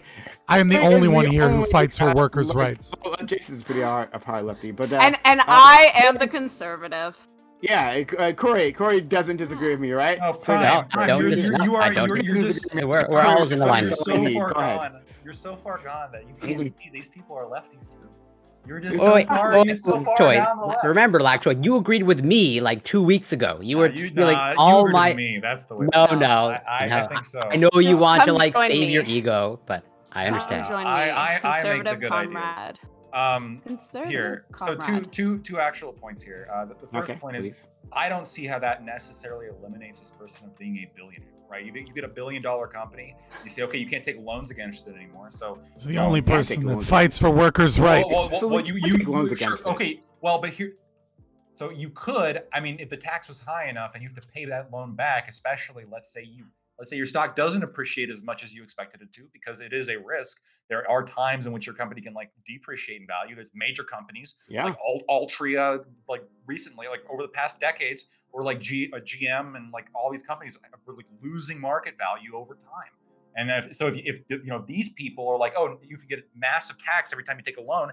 Oh, surprise! You also got to repay this fucking loan now, and you're doing it with less market value, and you got taxed on it to begin with. First of all, you're economically fucked, and second of all, I do think it would really hurt investment, because when you take out loans against your company, what most of the time are you doing? You're using that money to like invest in other things for that company. Maybe if they're so. We will use the power of the state to enforce low time preference. If it's an investment within the company of itself, right? If you're reinvesting in the company, well, okay. There is that could be non-tax, or maybe tax less. It depends. But yeah, you could decide that that's not a taxable event. We can account for all of this. Absolutely. But that's what the loans are for. Be like anyone on this. That would defeat the purpose of the loan. Even Doobie wouldn't be subject to this, right? Because not even, no one here is wealthy enough to be subject to what I'm proposing. So yeah. But what you're proposing is that's what they use those loans for. So if you made an exemption for the only thing they fucking use the loans live off these loans. They literally live off these loans. They're not liquid at all. Okay, but the overwhelming majority of these, like, you're not going to get any tax revenue. If you're trying to come up with some cockamamie central planning for unrealized assets only for the money that they're using for their personal selves, like then it won't be a problem. Then it won't be a problem. Yeah, it will be a problem because it'll be mounds of fucking red tape and growth of the state. We absolutely want to be a waste of fucking money. See, a waste of time. See, look at that. Interesting, right? So if it's an ineffective policy and they're as they're saying, putting all the money back into their company, right? Buying equipment, buying real estate, all that great stuff. Then we won't raise a dime, and there's no problem. There's no problem. You change your position. What if the company depreciates and you can't pay off the loan now because you were taxed? Now the state has to give them tax refunds for the depreciation of the value. Do you get a refund for the depreciation? Yeah, you get a refund for the depreciation since it was off of unrealized assets. We'll start giving out checks to big corporations for bad decisions that they made in terms of investment. That'll work out great for the economy. In terms of I will invest investment. in Oh, no, everything. sorry, in terms of investment, Fucking every high risk investment you can. Like, is fuck the it. company investing because I just said that wouldn't Then, be the then case, it wouldn't. right? Then it wouldn't be taxed, right? Yeah. Yeah, exactly. Well, hold Right, on, but what your if I take a original massive position loan and then wasn't take that, it out? like- amazing. It's like I already covered that. Amazing. Like I No, already you accounted didn't for all cover that. anything. You just changed your fucking Just- position, and then once you No, change your hold on, position, we were when did like, I change my well, this is position? just I like didn't change my position meaningless. at all. I literally Yes, just you gave did. it to you. When did I change There my we go. position? What part of my position has been changed? God, he's saying you Really, can't it's really buy tough yachts. when they put words in your You mouth. added, Like, you Amazing. added No the yacht- addendum. no yachts and mansions. You added the addendum that like you wouldn't do this for investment in the companies, which is the overwhelming majority of what we were talking about before. I started off saying that, like, hey, when Latwood first brought this up, I said, hey, what we want is for them to invest in their own company, right? Then I say, like, if they're not doing stock buybacks, right? If they're actually investing in the company, well, then that's fantastic, right? And we can have a conversation about those types of investments, right? That's Those what you added investments later. not being- I know, I did that, hon. Latwood, did I not say that to you? You did say did. it. Yeah, But I wait, did say wait, that. but Thank you. Thank you. Nice try, Scott. Okay, hold Nice on, fucking hold try. on, hold on. You did. But what if the company? Keep saying nice try, you pivot. Nice Okay. fucking try. What if the company invests in art? Oh, don't gaslight your own What if audience. it's an art No, company? it's not. Look, we got a fucking VOD. Try it again, Scott. Try it again. Anyway, sorry. Go ahead. So like for when we're talking about like appreciation, if you reinvested in the company, like you kind of escape this taxation. I mean, isn't there kind of the issue there of like what if I invest in like kind of like subject, like kind of getting right out of the way the same way churches do, like invest in either communal property or kind of subjective property like art. I buy some art that like happens to increase and do really well for my company, or happens to like deteriorate, like lose value, depreciate over a short period of time. Like Elon Musk is going to build a mansion attached to his factories since he sleeps there you would have anyways. to do like a lot of like IRS codes and enforcement and shit, which you could be in favor I of. would love to. Yes, I would love to empower the IRS to do that enforcement, to do the stealing. Right? Yeah, the stealing. You're just going to waste more money. Stealing. Yes. You're just Right? going to Yes, hurt I investment it is profits stealing. and waste more money. To harass billionaires, right? To call them the way that we harass people of little means, at least here in this country, right? The way we treat them as I would love to empower the IRS. So yeah, so billionaires get calls from them often talking about their assets, right? Let's take a look at your assets. I didn't get that. Hey, maybe we should drug test you. I don't know. And if you drug tested billionaires, you get a lot more hits. But in any case, wait a second. No problem doing that. So I thought- absolutely, yes. You want more money to the IRS? It's like constant communication between the two, right? I want Only constant. weed unless you're rich. Then no. Yo, real talk. I thought Janet Yellen was terrible as the Secretary of Treasury, but I'm glad Prime Kais isn't in charge of shit because we'd all be fucked. We'd be starving. Okay. Yeah, sure. Weed for the poor only. Says the ANCAP. Amazing, right? Criticizing economic policy from the ANCAP. Beautiful. But anyway, you mean the one that's always educating you on economic policy? Sure. Nice try. In your own mind. Blaze, go ahead. Well, what you said, you want more power to the IRS? The same IRS Absolutely. that's taking the most money out of the middle class? Yeah, actually, no. This is exactly why I want to do that. No, listen. Yeah, I agree with that. Here's what I would say. hear him out. Hear him out. He's making a point. Expand it to poor people too. Take all their money. So we've seen an increase in audits, right, to people of lower means, right? That's because the IRS has been defunded. I would empower them, right? Give them the money to go after millionaires and billionaires. Absolutely. I would give them because it takes a lot of resources, because their taxes are complicated, right? As we understand this, as I've been pointing out, I would empower them to do so, right? And then I would honestly give them a mandate to not be so worried about like people of working class or why wouldn't you middle just class. simplify the tax code so that we can get rid of these By the way, loopholes instead of I was spending gonna make a Good point job, here. Good job. Like that's so silly. I see Blaze shaking his head. Like, what do you think costs more? Do you think it costs more to audit some Joe shit a plumber, or do you think it costs more to audit Jeff Bezos? Yeah, it costs more to And how many I more was asking people? Blaze. do I'm you asking think are Blaze. I'm involved asking in that Blaze. process? Right. I'm asking Blaze. Let me answer your question. I'm asking Blaze. The main Oh, point Blaze. would be not to tax anybody at all, especially the fucking middle class and low class that's losing money So do you constantly think by the state. Do you think it costs more to tax audit Jeff Bezos or tax audit the shit? I would say that there should be no taxation in general, especially when the taxation is fundamentally hurting the middle and low class. So do you think that it costs more to audit Jeff Bezos or audit the plumber? I just made He a answered. statement He said he didn't answer the question. Nobody should be getting taxed at all. He did. It cost the least to not do this at all. That's his answer. That's not an answer to a question that has a binary yes or no answer. Like pivoting and not answering the question isn't an answer to a question. That's why I repeated the question.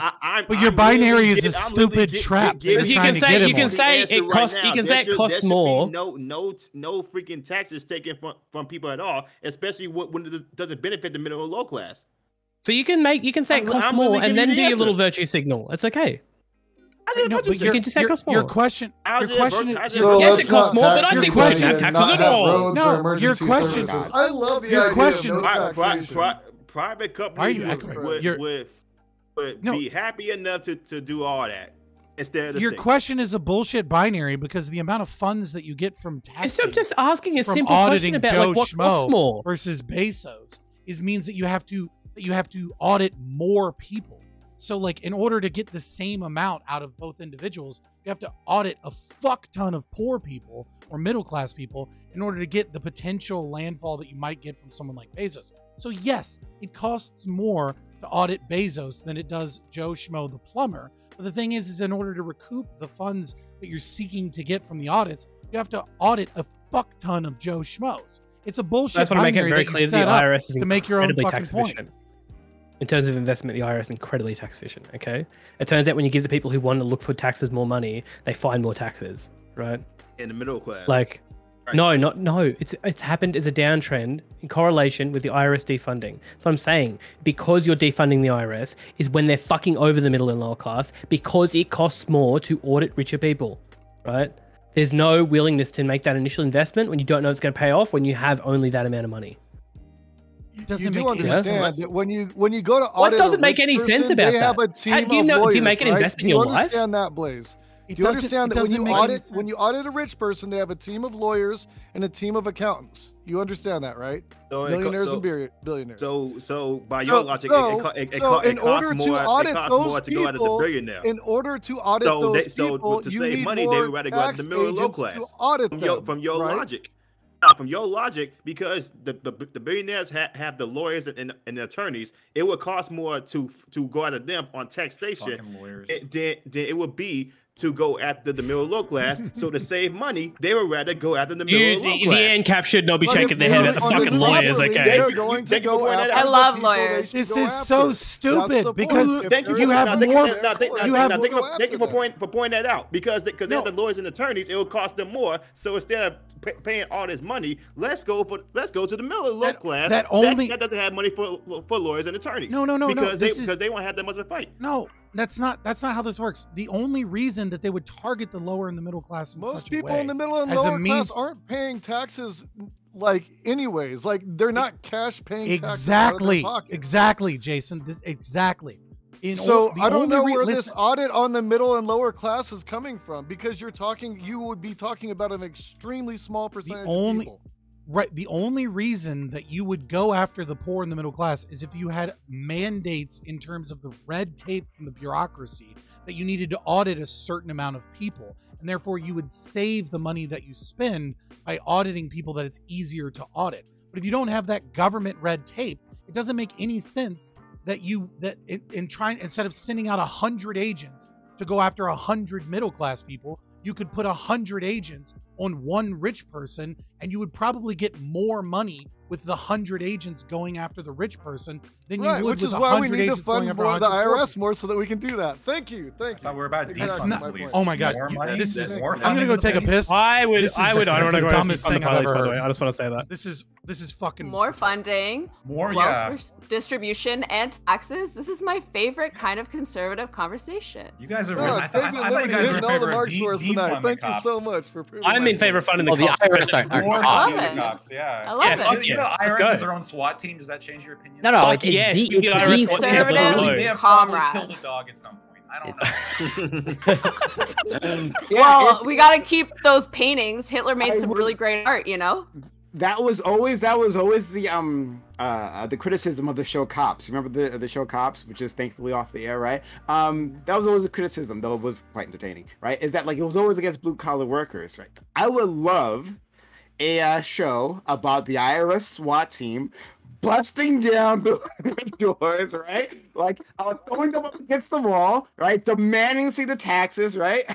Show me your assets. It wouldn't be as funny. Violence porn. Yes. Oh. Oh my What this god. is.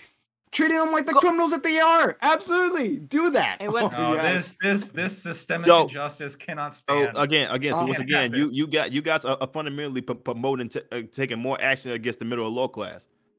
No, I literally just said not to do that. I literally just said not to do that, though, right? Cops was a great show, though. That's really what y'all are advocating.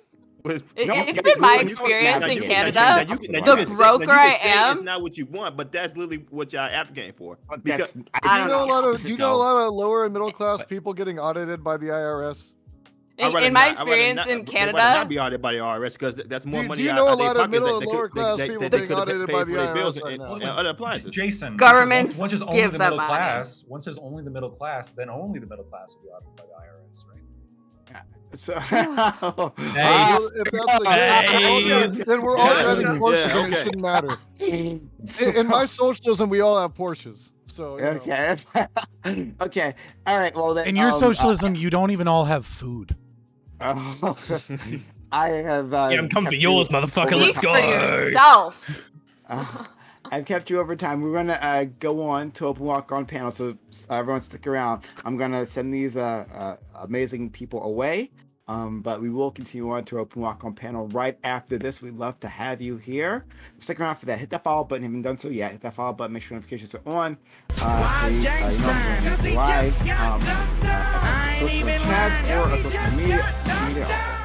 Social, excuse me. In chat for our social media, follow us on Twitter, Discord, where we do all of our conversations, including with Walk on Panel, which is coming up, TikTok, and YouTube, which is where you find the VODs. Like, comment, and subscribe. And if you want to get me ever so closer to being a billionaire, right, so I can be hoisted by my own petard here, right, then subset channel, and then one day I'll be rich enough to like not care about the rest of you all, and I'll be demanding low taxes. I'll replicate all of Lactoid. Somebody save this VOD, please. I gotta download it. Yeah, exactly. So, all right, I'm going to give an outro to all these great people. Remember, we're not done yet, so stick around. We'll start with the aforementioned Lactoid. Lactoid, thanks so much, friend, for coming through and putting up the good fight as you usually do. Always do, excuse me. Thanks, Lactoid, for stopping by and sharing your, well, let's call it wisdom, but, you know, we know better. Go ahead. Yeah, no, thank you so much for having me. Prime, I look forward to the day that you join us and become a libertarian. And I don't think you'll need $1 billion to do it. I think we'll get you there. The logic and the facts and reason are just too much for you to handle sometimes. You're absolutely right. I would sell out for a lot less than that. No, you're completely you're on the money. No, but I do appreciate it, and thank you everybody for talking to me. I thought it was a really fun panel. I thought the second topic was actually really, really fun, really lively. Yeah, it was great. So if you liked what I had to say, you can find me on Anti-Communism United on Discord and Twitch, or Anti-Com United on Twitter. I'm more active there since Elon bought it. So you can find me. Hey, thank you so much. And everyone, please check out Lactoid, right? Like, he does good content. He's a fun guy. And you all helped us out last week, getting you to 100. Yeah, so let's keep that. Yeah, that was awesome. Thanks. No problem. We have our friend Scott, who's also trying to reach a goal. Scott, thank you for coming. You know what, Scott, despite us driving him up the wall. He keeps coming back, right? And I honestly appreciate him for that. To a place where he's surrounded by people who disagree with him, and he's always ready to put up a fight. So I like debating politics, and you actually debate politics instead of drama and bullshit. So I respect that. You know, I hope that one day, you know, all of the education that I'm trying to give you eventually get through your skull, and you will gain wealth, measurable wealth, as a full-blown libertarian. And I hope, unlike Bezos, you don't just do this evil PR stunt. Instead, you're smart with your profits and your marketing, and you invest tons and tons of money into fracking and nuclear energy so that we can have true green energy in our country. And it'll all be because I was here letting you know the base libertarian takes. What a beautiful dream. Yeah, beautiful dream. I want that for everyone. I want everyone to be fracking and nuclear and have nuclear power plants. It'll be beautiful. We'll all be great. Fly off into the sun, into our post-scarcity world that the communists always envision. And yeah, I'm Scott from Fabian Liberty. You can check me out on Twitch, Fabian Liberty, youtube.com/@Fabian Liberty. I need like 17, 18 subs to like apply for partners. So please help me out. That being said, tomorrow, I think I'm going to start doing, so many people are so triggered by the things that I say. I think maybe every now and then on a Tuesday, I'm going to take some of my hottest takes, and I'm just going to say, call in, come into the Discord. So tomorrow, I'm going to be arguing in favor that the patriarchy is actually good, and that we should bring back some portions of the patriarchy, and that everyone that argues against the patriarchy is actually hurting women, hurting men, hurting children, and hurting our society. So if you want to get mad and say, "How fucking dare you? The patriarchy is evil," you know, come stop by, and I will debate you and play Mechanicus. Should be fun. No, absolutely, right?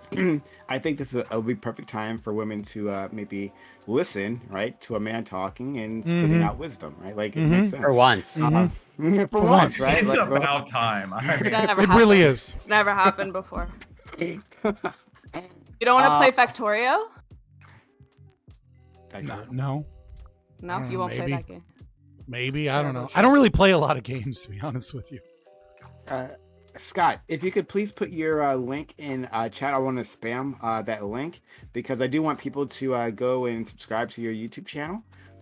Get that partnership. I know it's a big pain in the ass to make that happen. In fact, I got it. Destiny was here, and I did like a hard sell to get enough people to get partnership. So yeah, let's spam that link. People, like, he does good content. He really does. It's entertaining content. Check him out. Him and his partner. So we'll go to our friend Kyo-san. Like, I don't ever want this panel to end because that means separation from Kyo-san, right? It's like separation from God. It's hell. Kyo-san, I've missed you so much, and I don't want you to go away. Thanks for being here, buddy. It's been pretty good. I should be around. Like I said, I'll try to be around more in the next 2 weeks and see how I go from there. Just depending on making time for it. But you know, with work and other commitments as well, it's been hard. But I'll try and do it more. So here's my little linky do, the Linktree thing that's got all my doobies in it. If you see me there, I will hopefully do some stuff in the next couple weeks. Thinking of dabbling with some short shit. That seems fun. That seems like a really fun space. So I might even have a look at that. But in the meantime, I generally like hang out in the same sort of spaces. For the first sub. Here's the Discord I've been hanging out with. Awesome, it's been American. fun there. A lot of good Appreciate arguments, a lot of healthy discussion. So if you're interested in that, come hang out. And you guys follow too. Invite Subscribe us to too. the Right Wing Guide people here. I really appreciate the other people here on the panel, because if I'm just standing here talking to a camera, I'm not that interested. You know, I'm a pretty charismatic guy. I'm not that charismatic, so it's good to have like people to talk to. I love to reflect Scott's position here. I love talking about politics. I hate talking about philosophy, but when it comes up, I'll talk about it. So I appreciate you putting these kind of things together, Prime. And even if I do have to talk with Babies First philosophy and Babies First political movement libertarians, they are still people to talk to about things that I enjoy.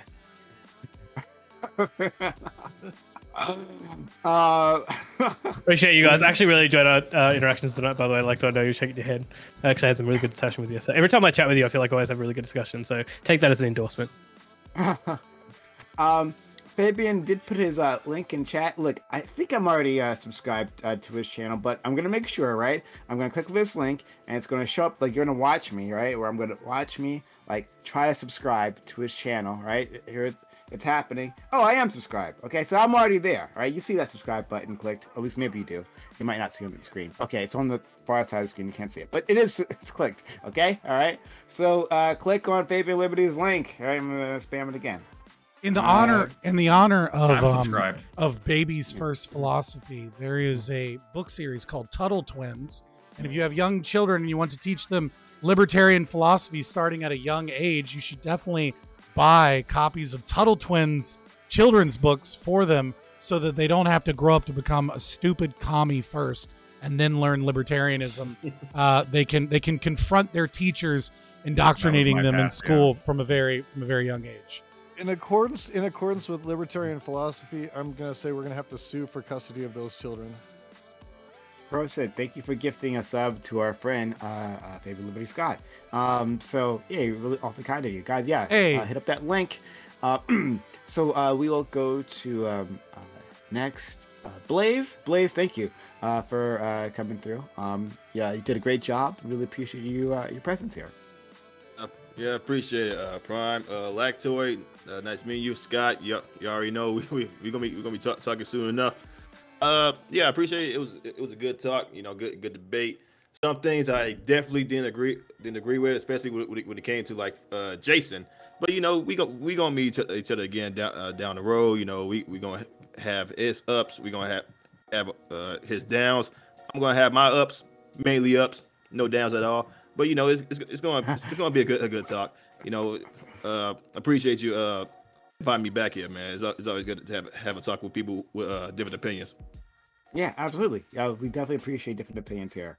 And thank you. Yeah, again, thank you, Prosit, for gifting that sub to Scott here. And then American 1812 for subbing, right? Following the channel, then immediately subbing. Awfully kind of you. Hey, we get one more individual who subs or get bits or give subs. We give ourselves a hype train. Oh, we're back to hype trains now? We're not doing boost trains anymore. Okay.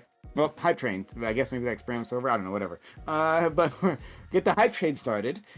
So subs to the channel, get bits or give subs. How about this channel? If you want more of this content cannot happen without your assistance. We need your help to make that happen, right? To keep gathering these individuals. Even Prime got boost trains? And have these great conversations. Subs to the channel, get it bits feels like or everybody give but subs. us got boost trains. We have 3 minutes until the hype train disappears, so help us out. We have our friend Jason Society. Jason, thanks for coming through. We've missed you too, Jason. You were admittedly you were a lot calmer than you usually are. But we love you. We love you either way, right? We love chill Jason. We love hype Jason. Okay. Well, I'm happy to be here.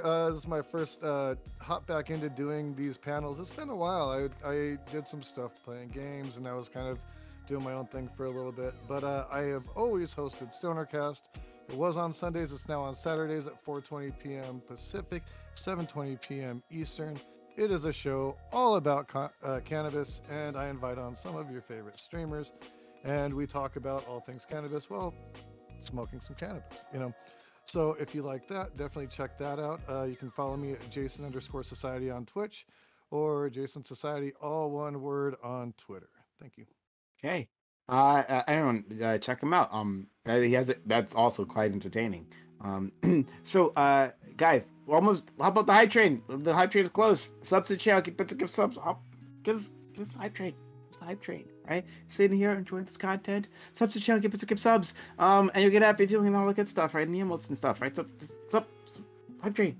Subs, help it out. Okay. We have Amanda. Amanda, thank you for the kindness. Hey, Norias did help us out with 300 bits. Hype train has started. Help us keep the hype train going. Amanda, thank you for coming through and fighting. And not being, because you're an improvement on our friend Corey, right? Like, jumping in, right? I'm a low bar, really low bar. I try. Putting up a fight. I love to see it. Not letting these assholes talk over you, right? And they will absolutely do that, right? Because of the patriarchy. What was that, Prime? I don't know. It's all good. I mean, like, I am Canadian, but like, you know, to the point, I am from a working class community, so I understand. You know, sometimes you gotta put a little bit of teeth into the fight. So I understand, I respect it, but you know what? It sucks. As long as I'm here, you're gonna hear a little bit more about Canada. So sucks for you, but I know so much about your country, so. It is what it is. But thank you so much. It's been so nice to be here, and it's been chatting with you guys all again. I really appreciate it. And if you want to see me again, like, you know, who to bully in the comments. But otherwise, like, I'll see you guys soon. And thank you so much for having me. And thank you guys for the chit chat. It's been fun. Yeah, it was really fun. I think you're a great addition, so I'm really happy to have you around. Now taking a step down. We have Big step down. We have our friend Corey. He's not that short. Oh, yeah. Oh boy! Pocket Jesus, size. it's so mean. I didn't I don't care. say it. We are, and Corey also, he's so kind, he won't mind me saying. Well, look at 47% of level 1 hype train. 53% left. Can we get to a level 2 hype train? Subs to channel, give subs to support this content. The content disappears. Corey disappears, right? His kind, smiling face, right, disappears if you don't support the channel. Now's the time. Help us out. Help us get to a level 2 hype train. Support what we're trying to build here. But we need your assistance, Corey. He doesn't disappear. Just because he's short doesn't mean he's getting short. Oh my God. Oh God. Jesus, I can't believe you, Prime guys. Be nice to him. Bring it on. Yeah. Spoiler alert. I'm not a real man. I'm short. Amanda is a much more man than I am. I have no problem admitting that. Thank you. So mean. So thank you, Prime, for allowing me to, you know, weasel my way onto the panel late. I just saw that there weren't enough Canadians, you know, Lactoid and Amanda, and like there needs to be at least 3 Canadians, and just not enough bisexual lighting either. And yeah, it's great to be here as always. Super fun. Always a pleasure, Lactoid, Scott, and a pleasure to meet you, Kaiason. Or at least I don't think I've encountered you before. And pleasure to meet you, Blaze. And always an absolute pleasure, Jason. Great to see you on the panel. And yeah, always so far a pleasure, Amanda. But I assume it will remain to be the case because you're Canadian. And always a pleasure, Doobie. I am Corey Campbell. You can find me on twitch.tv, CoreyCampbell84. I cover science, news, and I do workout streams because I have to really compensate for my short stature, and that's why I'm so jacked. No, and you're you can find me compensating on for being a vegan. That too. Yes, I have my my Vega cup. You know, just so much Pure soy. vegan water. The gynecomastia is just developing 24/7. And so you can also find me on Twitter and Instagram. Literally, it's Corey Campbell. Thank you so much. Thank you, Remy LeBeau, for the 1,000 bits. We had 97% of a level 1 hype train, 3% left. Help us make it through. It's 1 minute left on the clock. Help us make it to level 2 hype train, guys. Sub to the channel. We're so close. Don't let the hype train die out. And just, you know, shout out to this guy, whoever he is, Kaio-san. Like, I've never seen him before. He appears on my panels. This is a phantom individual. One day, I'll figure out who this person is. But thank you so much. And guys, how about the hype train? Don't let the hype train drive. 3% left. Subs to channel. Give subs. Doobie. Doobie is here. Doobie, our Dark Lord and Savior. Doobie, thank you for coming through. And thank you for participating more in that second topic. Yeah, thanks, buddy. Yeah, thanks for having me. So the reason I was actually not so talkative tonight, well, there's 2 reasons, right? So reason number 1 is if there's a topic that I don't know anything about, well, like Kyo suggested, I try not to talk about it. Right? I don't have a lot of ads, so I'm not going to let people who do have a lot to add to speak, which is a lesson that I think a lot of people on this panel could learn from. I think a lot of people could do that more.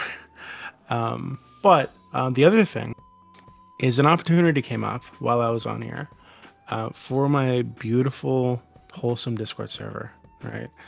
And the opportunity was that we're going to have Ben Geller, who's a legislator in New York, on for an AMA on the 26th, which should be a good time. So if you guys are interested in that sort of thing, interested in talking to somebody who's actually affecting the way your life works in New York, yeah, be there. You'll be able to yell at them, be mean to them, or be nice to them if you really want to for some reason. That'll be on the 26th at 4 p.m. Pacific. exclamation point doobie in chat for that. Yeah. Hit up his Discord server. Link is right there for you. It sounds like a really good time. And he's bringing on actual lawmakers, right? And you can criticize them for what?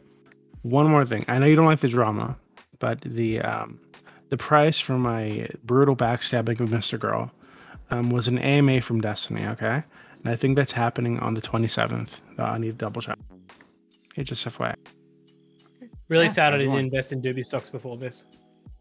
Oh, by the way, the only reason I came on this panel is because I happened to come across a message in the Discord where this Doobie seemed seriously troubled that I hadn't been on a panel in a while. So I decided to come on. Bro, I miss you guys. Because Doobie, you're a nice person. Even though I think the last time we spoke, you were like saying a lot of mean things to me, but that's okay. I probably deserve it. Yeah, I mean, you know how it goes on these things.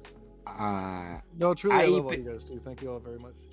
Okay, I ate Big Cakes for the resub, and then Corey Campbell, thank you for gifting 2 subs to the channel. Off the kind of you saving the hype train, level 2 hype train, 35% done, 65% left. Yeah, that's the math. 65% left. 2.5 minutes on the clock. Let's see if we can get to level 3 hype train. Guys, support this channel, support the content, and because we're gonna give you a lot more of it, we're gonna go to open welcome panel right after this. Anyone here can join us, but if not, that's okay. Thanks for spending your time, your energy, your knowledge, and your passion, my community. I know they appreciate it just as much as I do. Have a good one. Bye. Always a pleasure. How dare you call me a fucking... Oh, he's gone. He's going to call him out. All right. Thanks for the chat, everyone. Appreciate it. Love a good convo. Love a good sparring convo. Spicy. Love it. Have a good night, fellas. And ladies. Corey, Amanda, you too. Kyle. It's lovely meeting you all. Have a good evening, everyone. Bye. Take care. Be well. Yeah. Lactoid. Yeah. All right, Lactoid, Scott, Corey. I'm out, man. I gotta go to bed, man. Yeah, you get your ass to bed, man. All right. So I want to clarify something, or attempt to clarify, because heritability was brought up at one point. Oh no, not on Twitch, please. No. And you seem to want to chime in. So like Listen, what? I have a lot of studies on this. I don't want to talk about this on Twitch. This is you don't want to quote Charles Murray right now. Like, come on. Well, it's only one chapter. All right. Yeah. Pussy. So. Well, I'm not necessarily wanting to do a deep dive on that. But you seem to at least profess some sort of understanding of heritability. And so I'm curious, so what is your understanding of heritability and how it relates to whatever trait you want to talk about or use as an example? Who are you asking, Lactoid or me? Yeah, no, Lactoid. I mean, you can chime in too if you want, but. So I'm curious to see how this goes. I'm sticking around for a minute. Hold on. Oh no. Okay, so generally speaking, heritability is just the likelihood of that trait being passed on to offspring, right? That could be due to a number of reasons. It could be due to genetic factors, right. Or a trait being passed on from one generation to the next. And heritability, it's essentially like a statistical analysis. They're not looking necessarily at genes. They're trying to correlate things, but yes. So just something being passed from one generation to the next.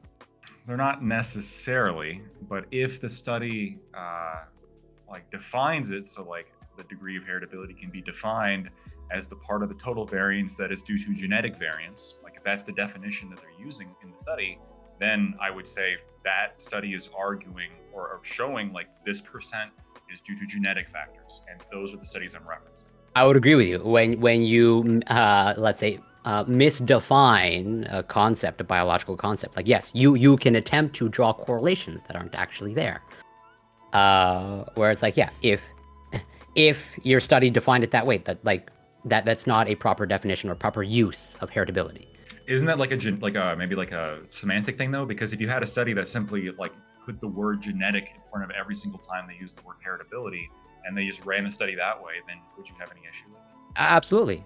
Because again, heritability, it's a measurement, and it's a statistical analysis. Okay. And this is very often used in whatever genome-wide association studies. And it's the technical definition of heritability is not rooted in genes.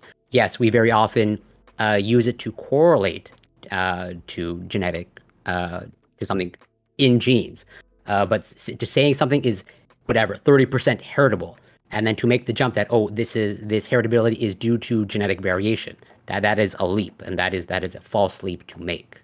No, I'm saying if the study does the analysis and says this trait is the difference in this trait between people is determined on average this percent genetic and this percent environmental. You're saying this can't be done because that's what these studies try to yeah. So they try to do that. Yes, they try to do that. You can't for example there's all these there's all these factors that there's so many factors that it's almost impossible to do it. You kind of just have to do a guess, right? So one example could be people that live in inner cities, right?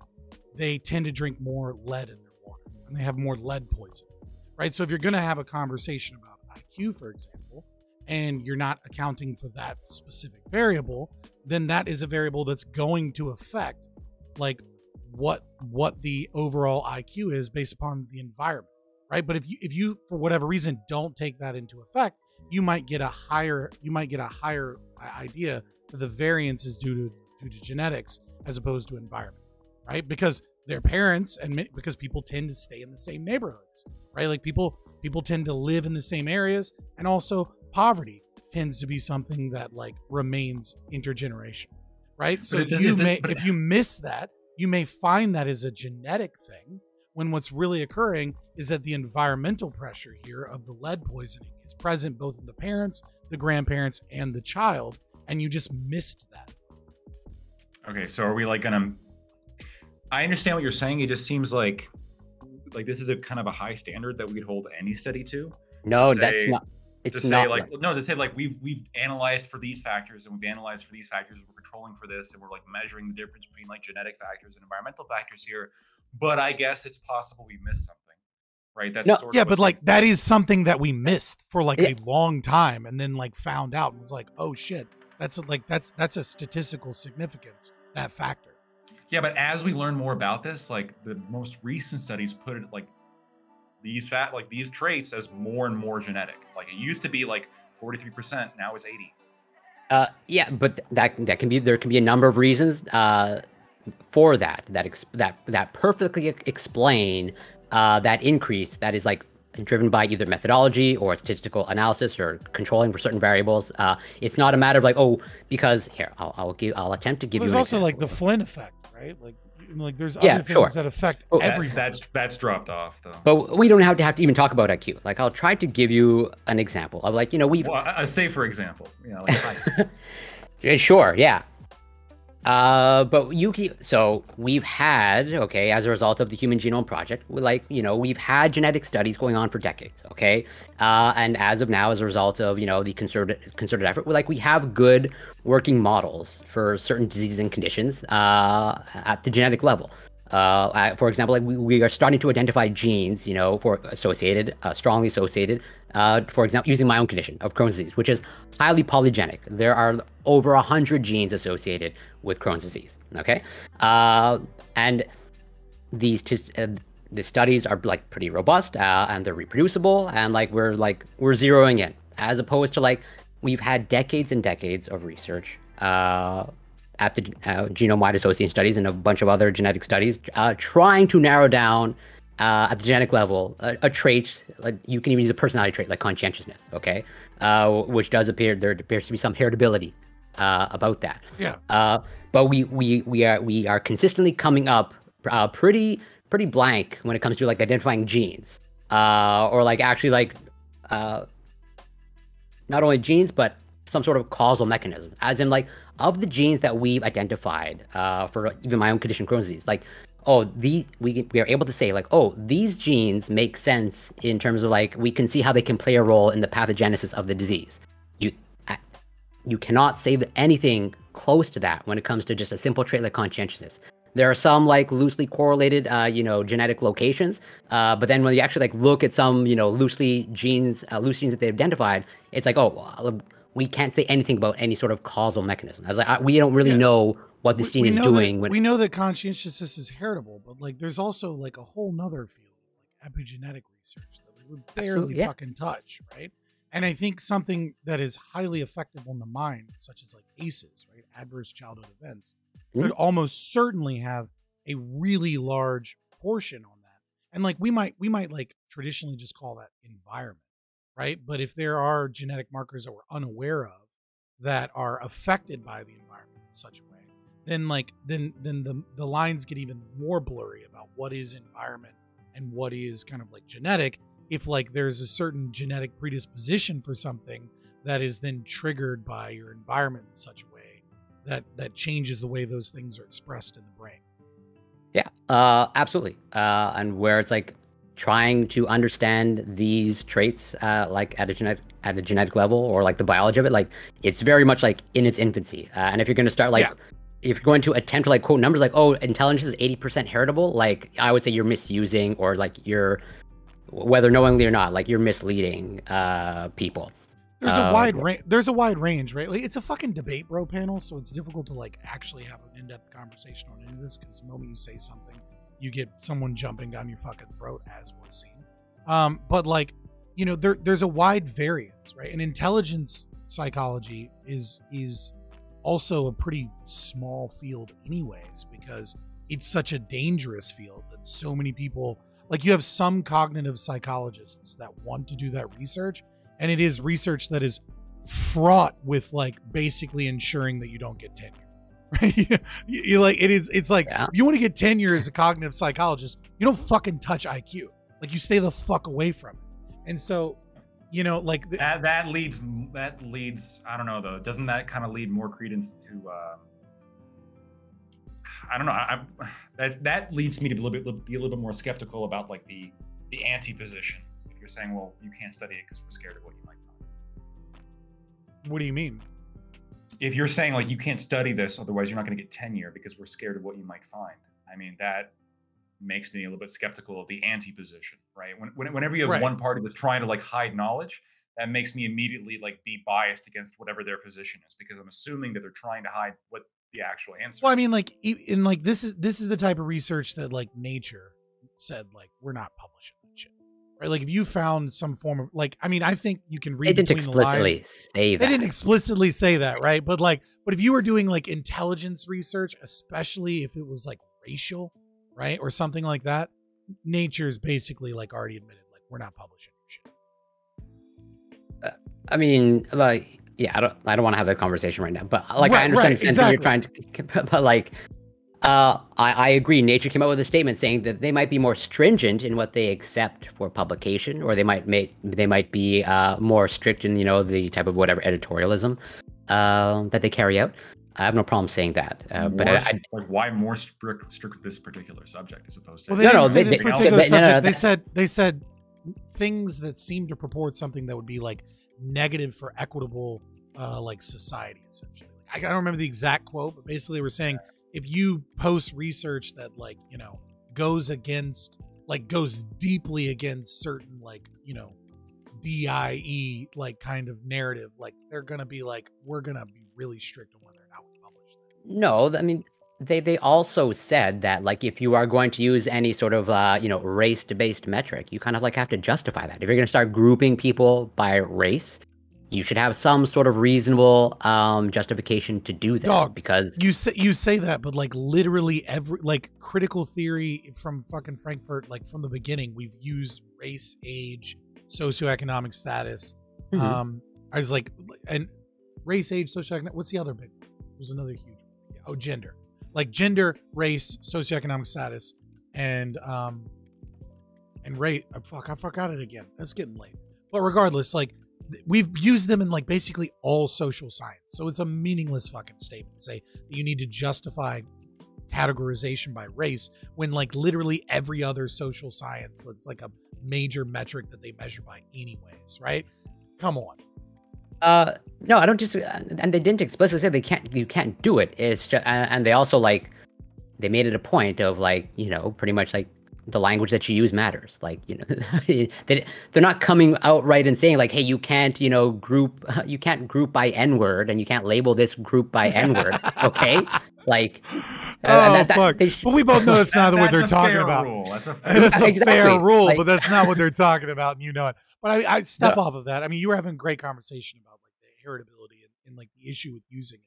And I do think there are a lot of issues with using it, right? And so like, and when you don't know what level something is environmental, and you don't know what level something is epigenetic, then like the idea that like nepotism plays very low role, or that like environment plays a very low role, is problematic because we don't fucking know what level environment plays. Like, you know what I mean? Like, there are some studies that seem to suggest that it is mostly genetic. But the problem is that there's so many like unknown factors that correlate with genetics, right? So it becomes a chicken and egg situation, right? Like, your parents are rich, so you don't live in as much crime. Well, your parents have more IQ. Is it the fact that it's genetically heritable based off of the fact that they have high IQ, therefore their genes are passing on high IQ? Or is it because they're high IQ, they live in an area with less crime, which means that less crime has less of an effect on like stunting your intellectual growth? And it's like, and they're more educated and less likely to, you know, traumatize their children, probably. Right, exactly. So it's like it becomes this chicken and egg situation where we don't know. But I don't think it's unfair to say that heritability is high, and that regardless of whether or not it's environment, or whether or not it's genetic, or whether or not it's epigenetic, or some other factors, that it is fair to say that it's not particularly predominantly nepotism why like successful people are successful. It's predominantly IQ and personality trait conscientiousness. Now, what degree is that? Like, could that be leveled by wealth redistribution or something like that? Like, that's an entirely separate conversation that doesn't hinge upon my argument. Yeah, no, so I agree with you with the overall sentiment of, I personally, okay, going with like a technical definition of heritability, I have no problem saying like, yes, IQ appears to be highly heritable. My concern is with maybe an individual like Lactoid trying to conflating, like, oh, it's heritable, therefore it's rooted in genes. That is a false assumption and jump to make. As in, like, yes, I will recognize and totally admit that IQ and other personality traits appear to be highly heritable. It does not mean that it's being passed down at a genetic level. That's all. Yeah. And read that study I sent you. I just want to know what your thoughts are when you get a chance. But there's also like there are studies that seem to suggest that a lot of it is genetic, right? Like we can compare, let's say, impoverished communities in mainland China versus individuals in Beijing, and we can see that like these are entirely different environmental circumstances, and like you're getting like 4 to 8 points depending on the study, right? Which is half of a standard deviation. Standard deviation IQ is 15 points usually. Like, I mean, like maybe like one specific population or demographic or something is different, but like overall the metric is determined that like, you know, average, the mean is meant to be 100. One standard deviation from the mean is meant to be 85 or 15. But it's not a perfect standard distribution because when you go to the left, right, the further down you go, the less and less you get at a higher rate, because like if you're 2 or 3 standard deviations below the mean, like that's rarer than a genius, because you're like physically incapable of surviving. You're non-functioning at that point. Right, like you might die in the womb if you have an IQ of like 45, right? Whereas like you can have an IQ of 165, survive perfectly fine, possibly even flourish. Yeah. No, and I take all your like, and it's just so interesting to me. Like, whatever. I agree with everything that you're saying now. It's just like the way you were framing it on the panel. So I think it was a little bit different. I wasn't framing any different. I was just, it's fucking blood sports. I came out there and said, yeah, it's highly fucking heritable, and then he was like, define fucking heritability. And yeah, I slipped up slightly on my definition, and then he fucking loses his shit because he doesn't want to talk about it because he's an SJW that's afraid it'll go into the wrong space, and it's blood sports, and I got cut off before I was allowed to like fucking explain anyway. Which I get. Prime is like worried it's gonna go into like certain areas, you know. But like, no, I've looked into a lot of intelligence research. Like I went to fucking grad school for counseling. Like fuck off. Yeah, no, I never said that you don't understand these things. I don't mean you specifically. okay. I was like, Corey, there's somebody in my chat. He's a friend of mine. He agrees with you. He thinks like all the research, it's all really racist, but he's like a trad calf, and so he thinks like evolution is like teaching evolution is like racism. oh god, Teaching evolution's The low horseshoe. IQ behavior. the horseshoe effect in full swing. I see. He's a good guy. He's a good guy. I like him. I like you, That- Crypto. You're a good guy. But yeah, so like Lactoid, I would want to talk to you more about this in detail. Like, well, a bunch of other, in addition to a bunch of other things. Like, I will gladly read what you just sent me. If Okay, you'll, right. have you read anything that I've sent you? Oh shit! All right, you boys have your discussion. Take I care, love it. Scott. I love you. I'm gonna hop out of here and go say hi to my chat. Be well. Have a good one. Catch you later, Scott. You just watched a clip from our Twitch channel, Fabian Liberty. If you like content like this, please like and subscribe here on YouTube, or go ahead and give us a follow on twitch.tv/Fabian Liberty.